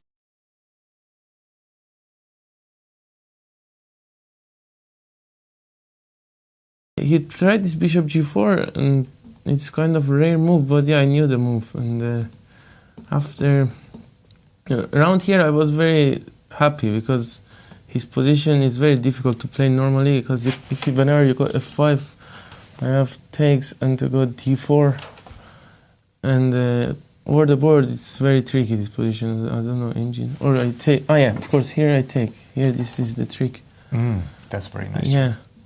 But yeah, whenever you try this, I have some kind of jumps. And yeah, here I was very happy because he was getting low on time, and it's very difficult position for him, practically. Maybe engine will say it's okay, but I have a lot of plans. I think the engine was always recommending this bishop takes f4, but it doesn't feel necessary. It feels like the way you kept the tension in the position was the right way to do it. Yeah, of course, because I have always planned to go knight e3, knight f5, and this was always in his like in his head, right? He's annoying him.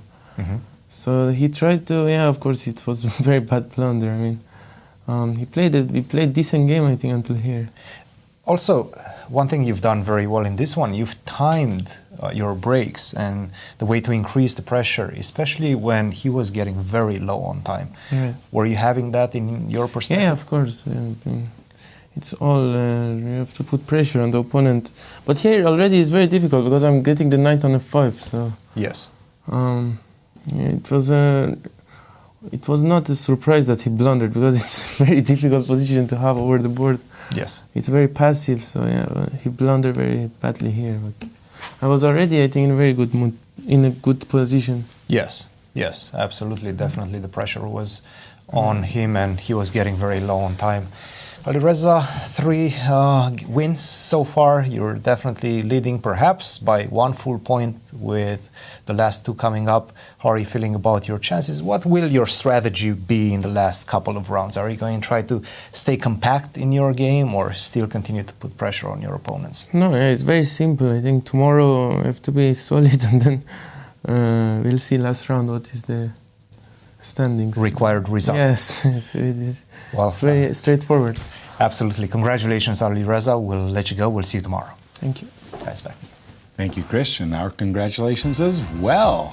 Alireza extending his lead with this win today, and he now has 5 points, and we'll see if Fabi can get closer to him if he wins today. It almost feels like he must win. Good move. Rook b6 to g6 by Gukesh, and you still have to win the position. I just love how White's pieces are posting up and pressing against the weak black pawns. Now, having said this that, is getting very, very concrete now. Right. You're holding on by the skin of your teeth. If we go back to the current position, we can, White can play Rook f3. He played knight d3. He played knight d3 okay, already. So Rook f3 more or less forced to move Rook g5, and now we can start kicking the black pieces around. Oh, that's funny. Yeah, like knight d6, knight h5, knight e4 maybe preserves some sort of equality. But we already enter the territory where you have to start playing these types of endgames where this will get picked up. Ooh. And maybe it's still a draw after something like c7, c5, and you go for immediate counterplay. And maybe it's not. Yeah. Knight d3 is also a very decent choice, but it maybe gives black slightly more leeway. Rook e7 is being suggested as maybe the best option. What's the best option? Sorry? Well, we're giving up on e5. We're not trying to protect e5 here. Yeah. We have the pin if it gets taken. So I'm not sure if it's even hanging right now, because if we imagine White taking on e5 here, instantly so much. Rook f4 does preserve the material, but so much immediately comes off after. Sorry. Actually, Rook takes e5. Yeah. Gukesh is down to less than 4 minutes now. So this is not an easy position to play with no time on the clock. No. Not at all. But Rook e7, in this position, Rook f3, Knight d6, Rook g7 was played. He's played Rook e7. Nicely spotted that he doesn't need to panic about the attack on the e5 pawn. And if Rook f3 here, I assume Knight d6 now is playable because we kind of played ourselves into a fork, right? Rook takes h4, e4. I understand. This did not exist earlier. Is this a queen? Knight It's a f5? queen, right? Bishop c4, ed3. So bishop c3, bc, c3, ed3. ed3. It's not a queen. You have rook d4. d4. You have rook d4. Okay. Let's go back. Yes. Let's go back. Rook e3. e4, There has to be e3. something here. Trickies. Knight f5, there is rook e4. Knight f5, some rook takes on e4, I'm not even What sure. about knight c4? Knight c4. Rook e4 anyway, yeah, we cannot really touch the... Still hanging. Yeah. So what's the reply to rook f3? Maybe it's just rook g5, maybe we don't have to. Yes. You mentioned that possibility earlier as well. It gets shunted to h5 by bishop d2, but h5 might not be such a horrendous square for it. It was actually a funny thing a moment ago. You were kicking around the black pieces, and I thought you were having a really good time too. but now the rook on e7 is not hanging, so this no longer works, right? Very important. Maybe this is why rook e7 is so good. Exactly. That the knight on f5 defends it. Yes. But I thought that was fun. It was a fun variation I was showing, obviously pointed out to me by the engine. Rook e7. This is the current position. I wanted to ask you, I thought there was a 2-to-1 time advantage. Not anymore. No? No. It's 4 minutes, 40 seconds for Fabi, 4 minutes, 12 seconds for Gukesh. They've caught up With on the one clock. another. Yeah. But the trend has definitely favored Fabi over, I was going to say. Knight d3 slightly improved Gukesh's chances of survival, I think. The knight to c5, it's a beautiful square, but I think the kingside pawns kind of matter a bit more than those. And they aren't even hanging yet. The rook on g6 does a good job of protecting things. Black can play bishop f6, defend h4, so then I can move my knight. Right, I was about to say this move knight c5 preps rook f3, right? So I always have rook takes h4 without suffering the I consequences. think the issue for Gukesh here is that he is now completely devoid of counterplay, and he has to work out where his pieces belong, how to reorganize them. I guess bishop f6 also introduces the idea of rook e7, g7, maybe? Which is... I didn't see that. At least there's some counterplay. I was going to clip a pawn. You were going to play rook e7. Rook e2, only move. Rook e2, and now... Exclamation. Maybe e5, e4, actually. Put this pawn on e3 and claim I've achieved something. Bishop, or immediately knight c5. Yeah. e3. Okay. Great blockading knight, ha ha ha ha. Not even ha ha ha ha. I kind of believe you, Maybe rook but F- there is Can't some do rook counterplay F3 here, right? Rook f3 you can Yes. play, but I have knight d4. It starts feeling like I should be making a draw from here, right? Yeah, it starts feeling like, wait a minute, why did I allow this counterplay? Not what I intended when going into Gukesh these is down lines. to 2.5 in the meantime. It is not an easy decision to find a good move here. I think his pieces are Bishop kind f6, of stuck though. in. The moment you see rook e7, g7, you have to be drawn to that type of an opportunity because you're looking for it, right? There's also rook d6 and rook d1 just going to the open file. And this is kind of relevant because I noticed on Nazi's screen, instead of knight c5, the engine was suggesting playing king f1. What? Well, stepping into the open file is really not an easy choice at all, but it was suggesting playing either king f1 or king f2 with the idea, yeah, I'm pretty sure, of following it with rook f3 to cover the king. Knight c5, bishop f6. Can I play rook f3? Yes, Knight d6? I think this is what the engine suggests. Rook f3, knight d6, and drop the rook back to e2. Right. Now a6 is hanging, we cover g2, e5, e4 is still not a threat. You have to continue making precise moves. Knight b5 maybe, but then we can maybe bring them... Yeah, bishop f6 play. Bishop f6. Bishop f6. By the way, didn't that cost him like half of his remaining Yes, time? a lot of I mean, that time. was huge. Yeah, and Fabi instantly goes rook f3. Fabi, I think, agreed with our assessment of knight a6, rook g7, doesn't want to allow it. Right. Knight d6, rook e2. Defending g2, as you were saying, Peter. Knight b5, probably? Knight b5. I don't know, maybe not knight b5, but I'm not sure what move I'm supposed to make here. By the way, not for nothing, but I'm very impressed with the way Fabi is snapping out his moves. Like he's saying, look, I calculated this, you're playing the best moves, but so am I. And I'm playing them 3 times as fast as you are, which means that suddenly he has a lot more time than his. Almost 6 Gukesh. against under 2. Almost 6 against under 2. Yeah, knight b5 does look good. Yeah, I kind of want to have something to do after knight takes a6. I will take on c3, I will push e5, e4, I will feel a bit happier about things, hopefully. e5, e4, and then maybe even bishop takes c3 if the rook moves somewhere, because I have rook takes a6 in the end. I don't have rook e3, there's bishop g5. And that as well, yeah, Nazi is absolutely correct. I have to go to maybe a lesser square like rook h3 is not, but if I could knight b5 not in the everything- top 3 on my screen. Best move appears to be bishop somewhere. Currently, basically a flip between bishop g5 and bishop h8. I do not understand why. What's wrong with knight b5? Knight b5 just h2, h3. Stabilizing, then putting something on e4 yet again. Gukesh is Interesting. about to go down under 1 minute. We have seen this movie before in a game with MVL, the epic of yesterday. He was playing on that 30 seconds. He came up with that incredible fortress at the end.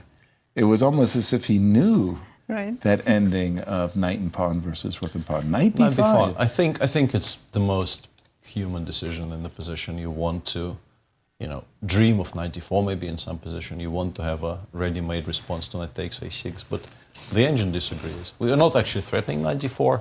If I play h3, knight d4 loses a piece in 2 moves. So that's not very good. But it's a cute tactic nonetheless. Yeah, which is why I very much wanted you to show it. Yes. Thank you very much. Yeah, Yes. Rook takes f6, rook takes e7, and there you go. That's a piece to the good. For So- Fabio, I think now the task is to realize there's nothing concrete that he can do, and he should now go back to slightly improving his position. And in that respect, h2, h3 makes a lot of sense, just fixing it on h4. Right, and it does. Going from there. Yeah, h2, h3. It's tough to play a move like h2, h3 because you really feel as white, you want to cash in. You've got some certain advantages. You've been attacking the weak pawns. Knight takes a6. It's a very desirable move. You don't want to allow those e4s. No, I think keeping the bishop on f6 quiet is far more important than a single pawn that doesn't win the game immediately. But do Bishop you, c3? Yeah, that was my question, Peter. Do you go into this rook and I pawn? think I or do. no? Yeah, I think Because there's so few left that. I will that's what feel you're that. banking Yeah, on. I feel that I will be able to somehow survive here. Also, I'm currently not even down one, and I feel it's almost inevitable. I will Yes. win one pawn, Yes. but maybe not necessarily. Black the game. still needs to be precise, but it kind of feels like it should be foldable.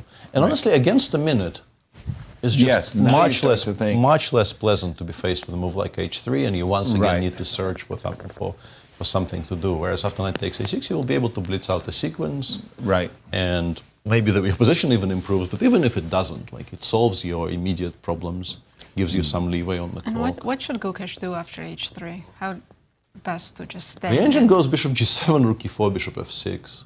It becomes shuffles. Yeah, it becomes very ugly. The evaluation still kind of hints it's a draw if you play really, really precisely, but it's clearly a struggle for black. Exactly. I don't know. Would I come up with h2, h3? I would really be thinking about moves like, wow, Fabi. Nicely done. And the precision, my goodness. Precision and also the practicality of it. He clearly knows what he's doing against somebody who is on low time and defending a position where there's no counterplay. You kind of badly want to give no hope. You want this to be as unfun as possible for the defending side. Unfun as possible. A moment ago, the engine was saying something like king f1. Here it starts to become a little bit more attractive because maybe in an ideal world, if you could get your king to e4 instantly, you would like to be there, and you just say, I'm in the zone. I still don't quite know how we're supposed to take it apart if black just shuffles. Because I pretty much never want to take on a6 if it allows e5, e4, which limits my options severely. 20 seconds for Gukesh. Yeah. Ooh. So he has just got to chill. G7. And he just did it. He just chilled. They're both making the best moves. Remarkable. Yeah. Even just with 20 seconds on their clocks. We'll see rook e4 now, and then after bishop f6 you can take on a6. Talking It doesn't, language. though. I wonder why. I don't quite understand why it doesn't, but it doesn't. Maybe rook e g7 followed by knight takes e3 and g7 is e4. still there. It's still Rook there, yeah. e4. So after rook e4 and bishop f6, it goes rook f3, f2 for now. It's Knight continuing takes to a6. maintain this shape. I don't know if I should take first or go rook g7 first, but this is my hope here. Am I checkmate? No, you're not. Let's put the knight. I don't want to take on c3 unless I can immediately follow it up with something attractive. Let's go rook g7 first. So rook g7 first, king moves to f1. I was hoping maybe knight rook f2. knight d6 will do something, or Knight d6 will provoke rook. yeah, I don't know. E4, Rook he's e4 played played. rook e4. Not a shock. Bishop f6 will be blitzed out because Maybe you instead lose of- the h4 pawn, you lose the game. Instead of rook g7, black has rook d7, Instead of, sorry, what take on moment? a6, Yes, I did and it. rook d7. On rook d7. So this is how we create counterplay. It And starts to. I don't know. I'll Knight c3, rook d2. knight c. This way you don't lose the bishop with check. Or maybe a right? check first, and then rook e1 is. Yeah. Still. Starts reminding us of that game between MVL and Gukesh, right? Like take bishop g5, e4, e3. We see this back and Yeah. forth between the bishop going to g7 and f6. By the way, some echo of the game of Wesley So today. The pawn on h4, Wesley's h4 pawn became the problem child in the position for Wesley, and Nodirbek extracted and it. then, as it often happens, in the process of trying to defend it, he lost all the others first, and then he also lost the pawn on h4, and that was the final one to That fall, was the final blow. which prompted the resignation. Yeah. Exactly. And his effort to hold the h4 pawn and everything else got captured. Bishop f6. And again, he's going under a minute now Yes, he has consistently. 41 seconds. And Fabi has more than 2 minutes. So Yeah, he's but in it's Still not a lot of time. suddenly it seems to say knight d3 back is strong, knight d6 rook e1, and that appears to force the knight all the way to f7, which I guess is desirable, moving it away from good squares to the square on f7. But yeah, I'm still not sure how we're taking this apart. It's just incredibly pleasant to play with white, but so far I think even the engine cannot find a proper killing blow. It's very optically pleasing. Oh yeah. I mean, Yeah. look at White's pieces: active rooks, active minors. Black's piece is a little disjointed, having to defend 2 weak pawns. So it's definitely pleasant for White. But as you're saying, Peter, as long as Black's not collapsing. Can you go just bishop g7 again? Because if you can't take on h4. Well, we can take on e5, I think. I think now that we have rook f3, we are probably reasonably... Taking with the bishop, right? Reasonably... Oh, he's gone rook g7. Whoa! By the way, that move was played not with much time on the floor. Rook f6. Rook takes f6 is very strong now. And it's by far the strongest move in the position. Rook takes f6. Although you have to calculate it very precisely, because after rook takes f6, bishop takes e5, we have rook e6. Right. So this is an actual exchange sacrifice, but we are better after rook takes h4, I assume. That's two. Oh, no, knight c5 wins the material. No. We can knight actually... c5 defends the rook. Knight c5 defends the... Oh, that's so nice. Yeah. Knight c5 attacks the rook and preps bishop takes g7 now that the rook is defended. Very nice. Yeah, rook f6. Black has the option of playing knight takes c3. Then rook g6. Rook g6, knight takes e4, but then after rook h6, we are close to getting there because both e5 and h4 are hanging, and h4 appears to be falling. Why are we taking on a6? I notice you're not taking this rook way? d7 maybe, because we can get mated in the corner Rook there. d1, knight which would be... g3, yeah. That would be unpleasant. Yeah, true that. Sorry, I'm going to go Fabi back is to also the down current to a position. minute, so this is becoming, perhaps we should I'm try sure he's to calculating rook f6. It's king f1. It's King funny, f1 I is didn't- possible and strong. It's probably the second best move, but it's significantly weaker than rook f6 because knight d6 and e4 is coming in. Time to Rook cash in. f2. Now take on c3 and rook g3 more or less equalizes it for black. Looks like a missed opportunity. Yeah. Ooh, I agree. Specifically because of rook g3. Rook If rook G3 g3 didn't exist, I guess White would still be able to reorganize and get back to a massive advantage. But rook g3 is very awkward to mid. The problem is it threatens both rook takes d3 And as rook well takes as rook h3 takes and just puts the rook on a very good square. Yeah, rook f2 is a... missed. I guess the first big mistake of the game from Fabi. He was playing a very clean game up until that point. Exactly. I don't know if Fabi's aware that rook c...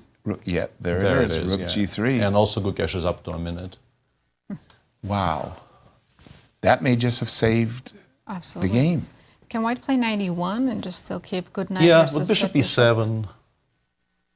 I like knight e1, by the way, because I do like this idea of... Oh, Knight no, e1, black- h3 is hanging, right? So I can just move my bishop. Yeah, bishop e7. And you've got to deal with And this. then we just have threats against the entirety of White's structure on the third. Because rook f3. But then we get to play c5 eventually. I wonder if maybe we could play rook takes e5. Oh, Can we try rook takes e5 here? Rook But we can c3? just take on c3. For some reason in my mind the bishop was hanging on e7. It's not.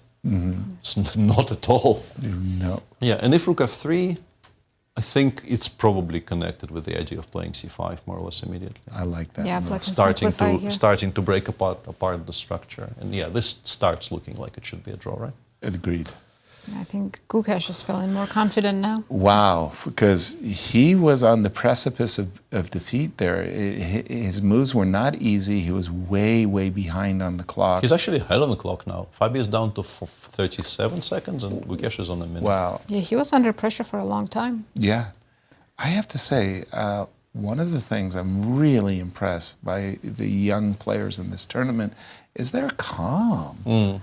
When they get into time trouble, I mean, they're playing the moves with 1 second on their clock, 3 seconds on their clock. Don't remind me.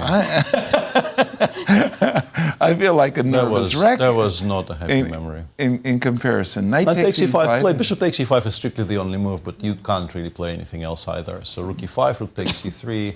I guess you play king h2 because h3 is still hanging. Do I take on You c3 can also take h3? on h3, actually, yeah. I kind of like taking on h3. That just cuts out any possibilities of a 2 versus Yeah, none.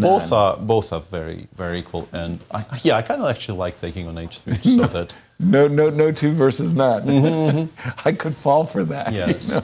Rook c5, rook d3, and then Yes. we just have enough enough counterplay. There we go. I think goes after this one. Fabi will play rook c5. He's done it.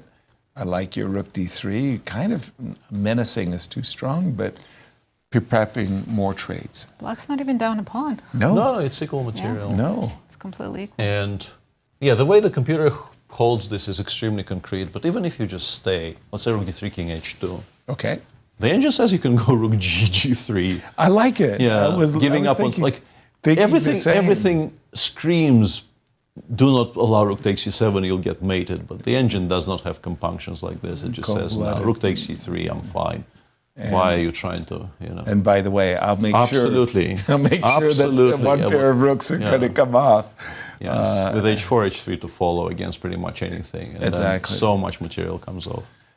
We're at that moment where it feels like a forced sequence of moves will seal the draw for Gukesh. Rook d3 is the start. Or rook e3 is the exact same thing. Okay. Rook d3 looks a lot more natural. Mm-hmm. Yeah, I think you always play king h2 here because allowing h3 is, you cannot allow h3 if you want to continue playing. And now, this moment of rook g7 to g3. I don't think it is easy and he has 40 seconds. Mm-hmm. But he's been defending really, really cleanly. Truly. And I wouldn't put it past him to continue making all the best choices here. H3 immediately doesn't work, right? Take rook h7, rook g2 check. Or rook g5, rook g7 maybe it's not that great, but rook g. But I mean, rook g2 can gap. Yeah, there we go. There we go. He found the best move. Wow. Just very, very clean play from Gukesh once Fabi let him back into the game. Wow. For a moment there, it really looked like the world champion Liren was going to lose, but so was the challenger. Goes to show how tough the field is here at the Sinquefield Cup. Challenger, champion, we don't care. Points are points. Yeah. I guess the way to continue is, either c4 or rook c2. So, of course, we're going to... But, h3. Oh, you're going to take on c7. Rook c7. And... King f8. Yeah, it goes king f8 for some reason. I don't know if hg2 is still a draw, but... Yeah. He's done it. These moves are coming pretty quickly. Well, they are low on time, so they're doing the right thing and making the only moves instantly, which is how you should be approaching this. King f8 and... Good at the game. So good. They're very good. Good at the game. I have to emphasize this point. Very good at the game. Dang. Nice play. Yeah, and now we just threaten hg2, rook g2, rook takes c3. Correct. I feel like you can play c3, c4 here, but... only move, actually. Then...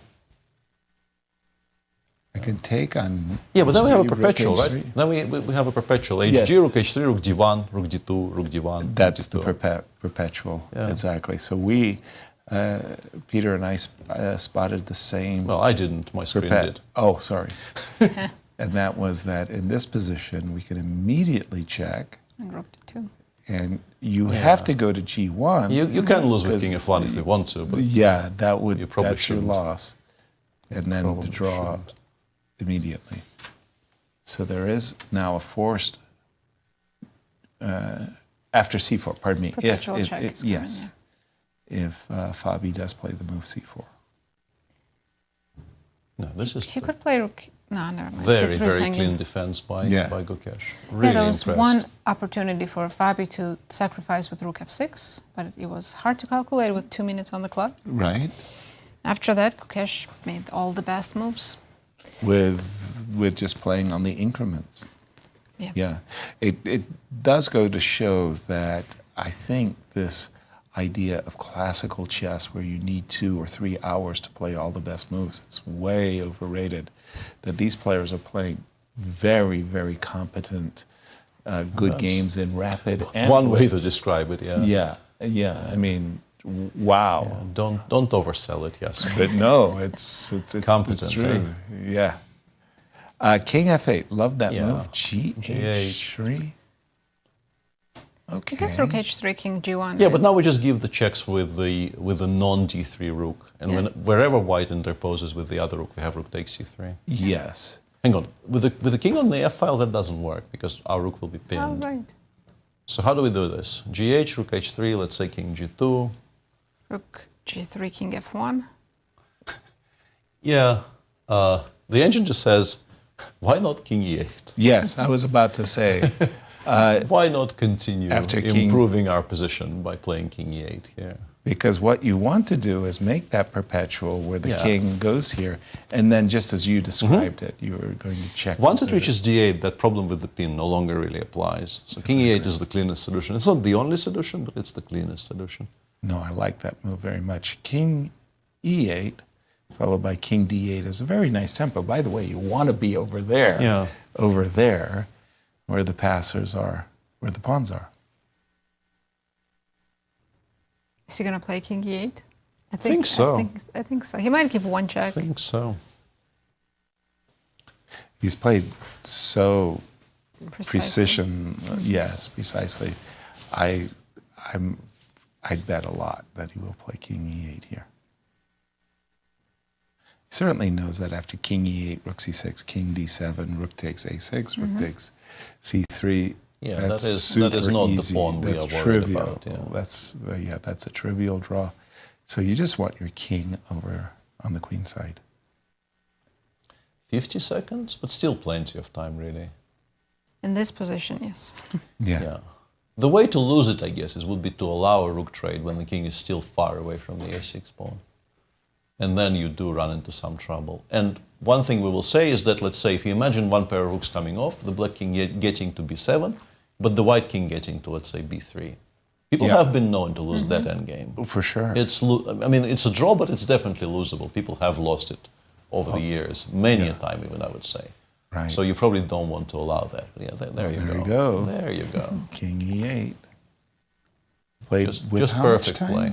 17 seconds. 17 seconds. Incredible. Nice. Yep. What does white do? Rook e2 check, king d8, rook e9. Well, you can go c4, you can go rook c5, but I'm just really thinking, like, how could I trap my opponent somehow? And I'm trying to think of some crazy sequence that might be involved with b5 and rook here. But we always have the rook trade as black. We always have like rook problem. g3, rook h1, rook h2, and Yeah. 10 seconds for Fabi. What? Hope he doesn't Whoa, forget about time. He ran down on his clock quite a good deal there. Whoa. Didn't expect that. King d8. Yes. King d8, rook g7. Still a draw, but at least we've stopped the checks. I think the cleanest way is to go rook dg3, and then after king, let's say f1, f2, we can play. I suspect even rook h2 check, honestly, is a draw now. But rook b3 is the simplest one. Where we're then threatening. Now we are absolutely threatening rook h2 check, and we're also prepared to take on b4 next move. 10 seconds for Gukesh now. That is, I think, a very clean 7 draw. Solution. 5. Goes rook h g3. Should still be fine. Because now he can go king d8, right? Yes. No more. Could I guess you have always- rook f7, but then I go back. Back to h3. If I want to, yeah. Yes. F3 check. So after King king e1, what is Gukesh's intention here? Again, king d8, I like that move. Yes, king d8 looks good. So then I can check again. Yeah. Even rook e3, rook e2 takes, and rook b3 is a draw, but you probably do not want to allow it. There's really no reason to. Yeah, that is a draw. With the king on e2, I guess I make a draw by force here. King d8. After rook b6, king c7, c5, probably a5 which makes an immediate draw. King c7, c5, I can go a5, ba, rook c3 probably, and just make a draw on the spot, right? Nice. If king While was the on king d2, is so that far would away. work. Yeah. Or maybe rook a3 would still be a draw. So we do have the move king d8, that nice little intermezzo, prepping all those trades. So we're trading on e2, nothing that Fabi would have to do that. So and rook the a7? Rook a7, okay, we trade on e2 again. Check. So at some point you I have to trade, yes. Right, okay. rather do it closer? I think it's the same position pretty much, yeah. You have to play rook b7, I go king c8, king c8, king c7, and... You have rook Let's go g7 rook G7. on the board. The same thing, trade and rook b3, right? Pretty much the same. Yeah, okay, now if rook fe3, he wants to go king f2, king g2, because he's taken away the g3 square. Tricky. Yeah. But then I'll play rook c3. Game sort of continues, yeah. Rook d3, the king runs away via c1, b2. What? After king g2. Why did he play rook? No, It's he did it still with the right fine. rook. It's still fine, but yeah, this is maybe This not is- the most obvious option. That, for me, was a peculiar move. So, On king, what do you play after rook e3? well... So That way I go to g2, right? Okay, great. I love the fact that your king is on g2. Why did you put your king away from the queenside pawns? I get your point, yeah. I mean, you're on g2. Like what? Yeah. On b2. In the on current other position, hand- the simplest actually is just to give a check on f1 Okay. and play rook b3, and we just win the He's pawn going back. for it. Yeah. Okay, I'm pretty sure he's that- intending to play rook b3. That makes And on rook great b7, sense. just rook b1. Yeah, right. Rook b7, rook f2 check is a perpetual if we want, right? We don't Right, even. king c1, Yeah, rook we f1. can make an immediate draw with rook f1, rook f2. Exactly. So, Same. yeah. Same check. So absolutely, absolutely the That's funny. same perpetual that we were giving earlier. That is a funny one. Yeah, it seems like rook b3 is the last quote-unquote difficult decision of the game, and now Fabi really has no trickies. way to continue. Like you can go rook g2, I guess, give up on b4 and pretend you're better, but you're not. So. Why would not. white be better? Yeah. He would not. He would not. That's a dead draw. Yes. Wow. Great defense by Gukesh, amazing. Yeah, tip your hat. And this means Alireza will be full point ahead. With two Yes, two rounds to yeah. go, yes. So he would clinch everything with a draw tomorrow, should this game be drawn. Which sure seems to be the case. Feels it, doesn't it? And for Gukesh, I mean, I really gave Gukesh great credit as a creative attacker, good opening player. I didn't give him the credit he deserves as a great defender. This was a revelation that he, like the MVL game, this one, he's just played really You great. could play rook h1 now. Rook d2 looks threatening, but after king c8, you have no follow-up with rook h2 coming against most aggressive moves. He did play rook h1, as you suggested. Any rook d2 check, you don't get fooled. King c8. I suspect both king moves are a draw. But yeah, king c8 looks kind of more natural, right? Just staying close to the queenside pawns. Stay close to the pawns. Also, frontal checks are no longer possible when we're on the c file. Why not? Fabi seems to look away as if he's lost interest suddenly. Yeah, in Fabi the game. knows Yeah, I what think this he's just is, going to yeah. repeat a rook g8, rook g7. I'm pretty sure, I'm pretty sure he gives this perpetual. There's really not very much left. I guess if king e8, then I don't have the perpetual. Why did Play for you a win? play king Like, e8?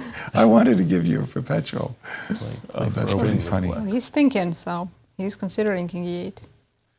I think he's mostly just checking that he's not blundering some sort of weird mate with the king in the corner, but he's not.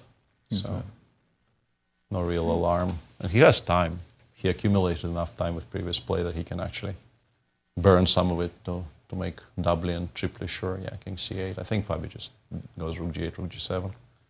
Yeah, Fabi not looking particularly happy with things. Alireza got yet another gift. He played well, but Ding also just gave away the whole game in more or less 2 moves in a row. Indeed. And As you he knows he missed predicted. a chance today.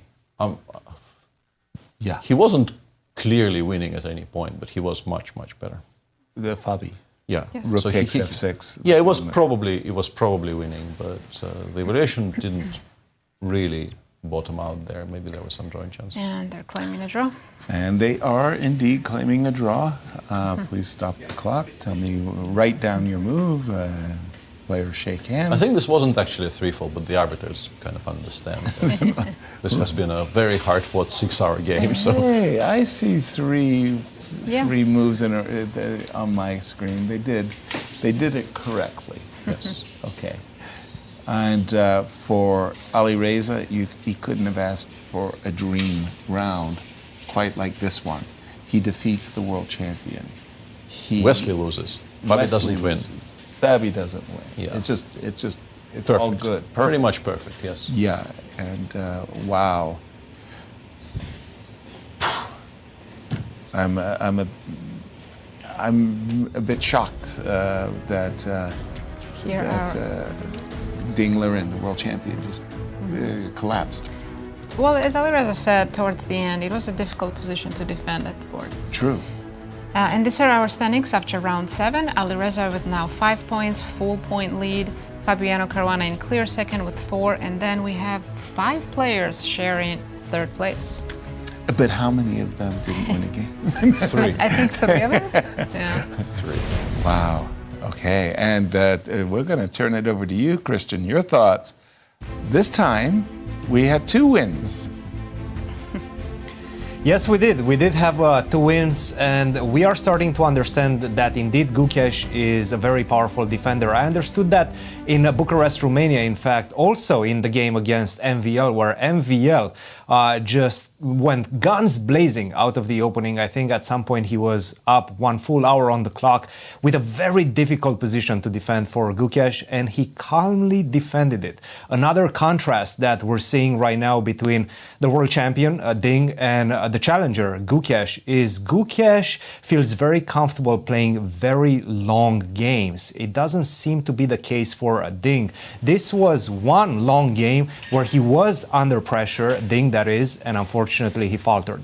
So this is the big contrast that I'm seeing between these 2 players, Ding and Gukesh. And as you can see, these 2 players are still discussing this game. There was so many complications and so much pressure coming from Fabiano. That H3 move, very powerful move found by Fabiano. He was up on the clock at that moment, but unfortunately for him, it was just simply not enough. And Alireza, he's having the tournament of the year for himself, not of his life, because he's had so many great successes, but of the year for the moment. Everything is working in his favor. The title right now is in his hands if he manages to keep composure, and I have a feeling he's going to be able to do so. Guys, back to you for the moment. I will see you all tomorrow.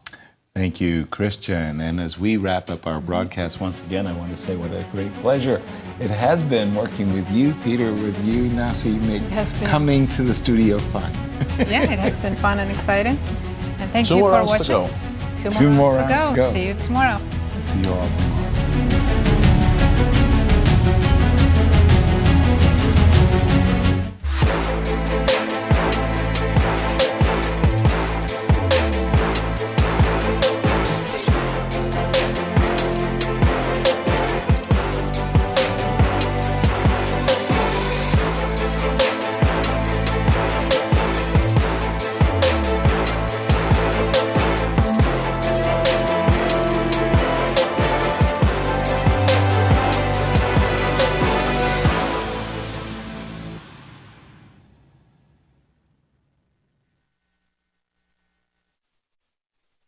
This has been a presentation of the St. Louis Chess Club. Any reproduction or distribution of this content without the express written consent of the St. Louis Chess Club is prohibited.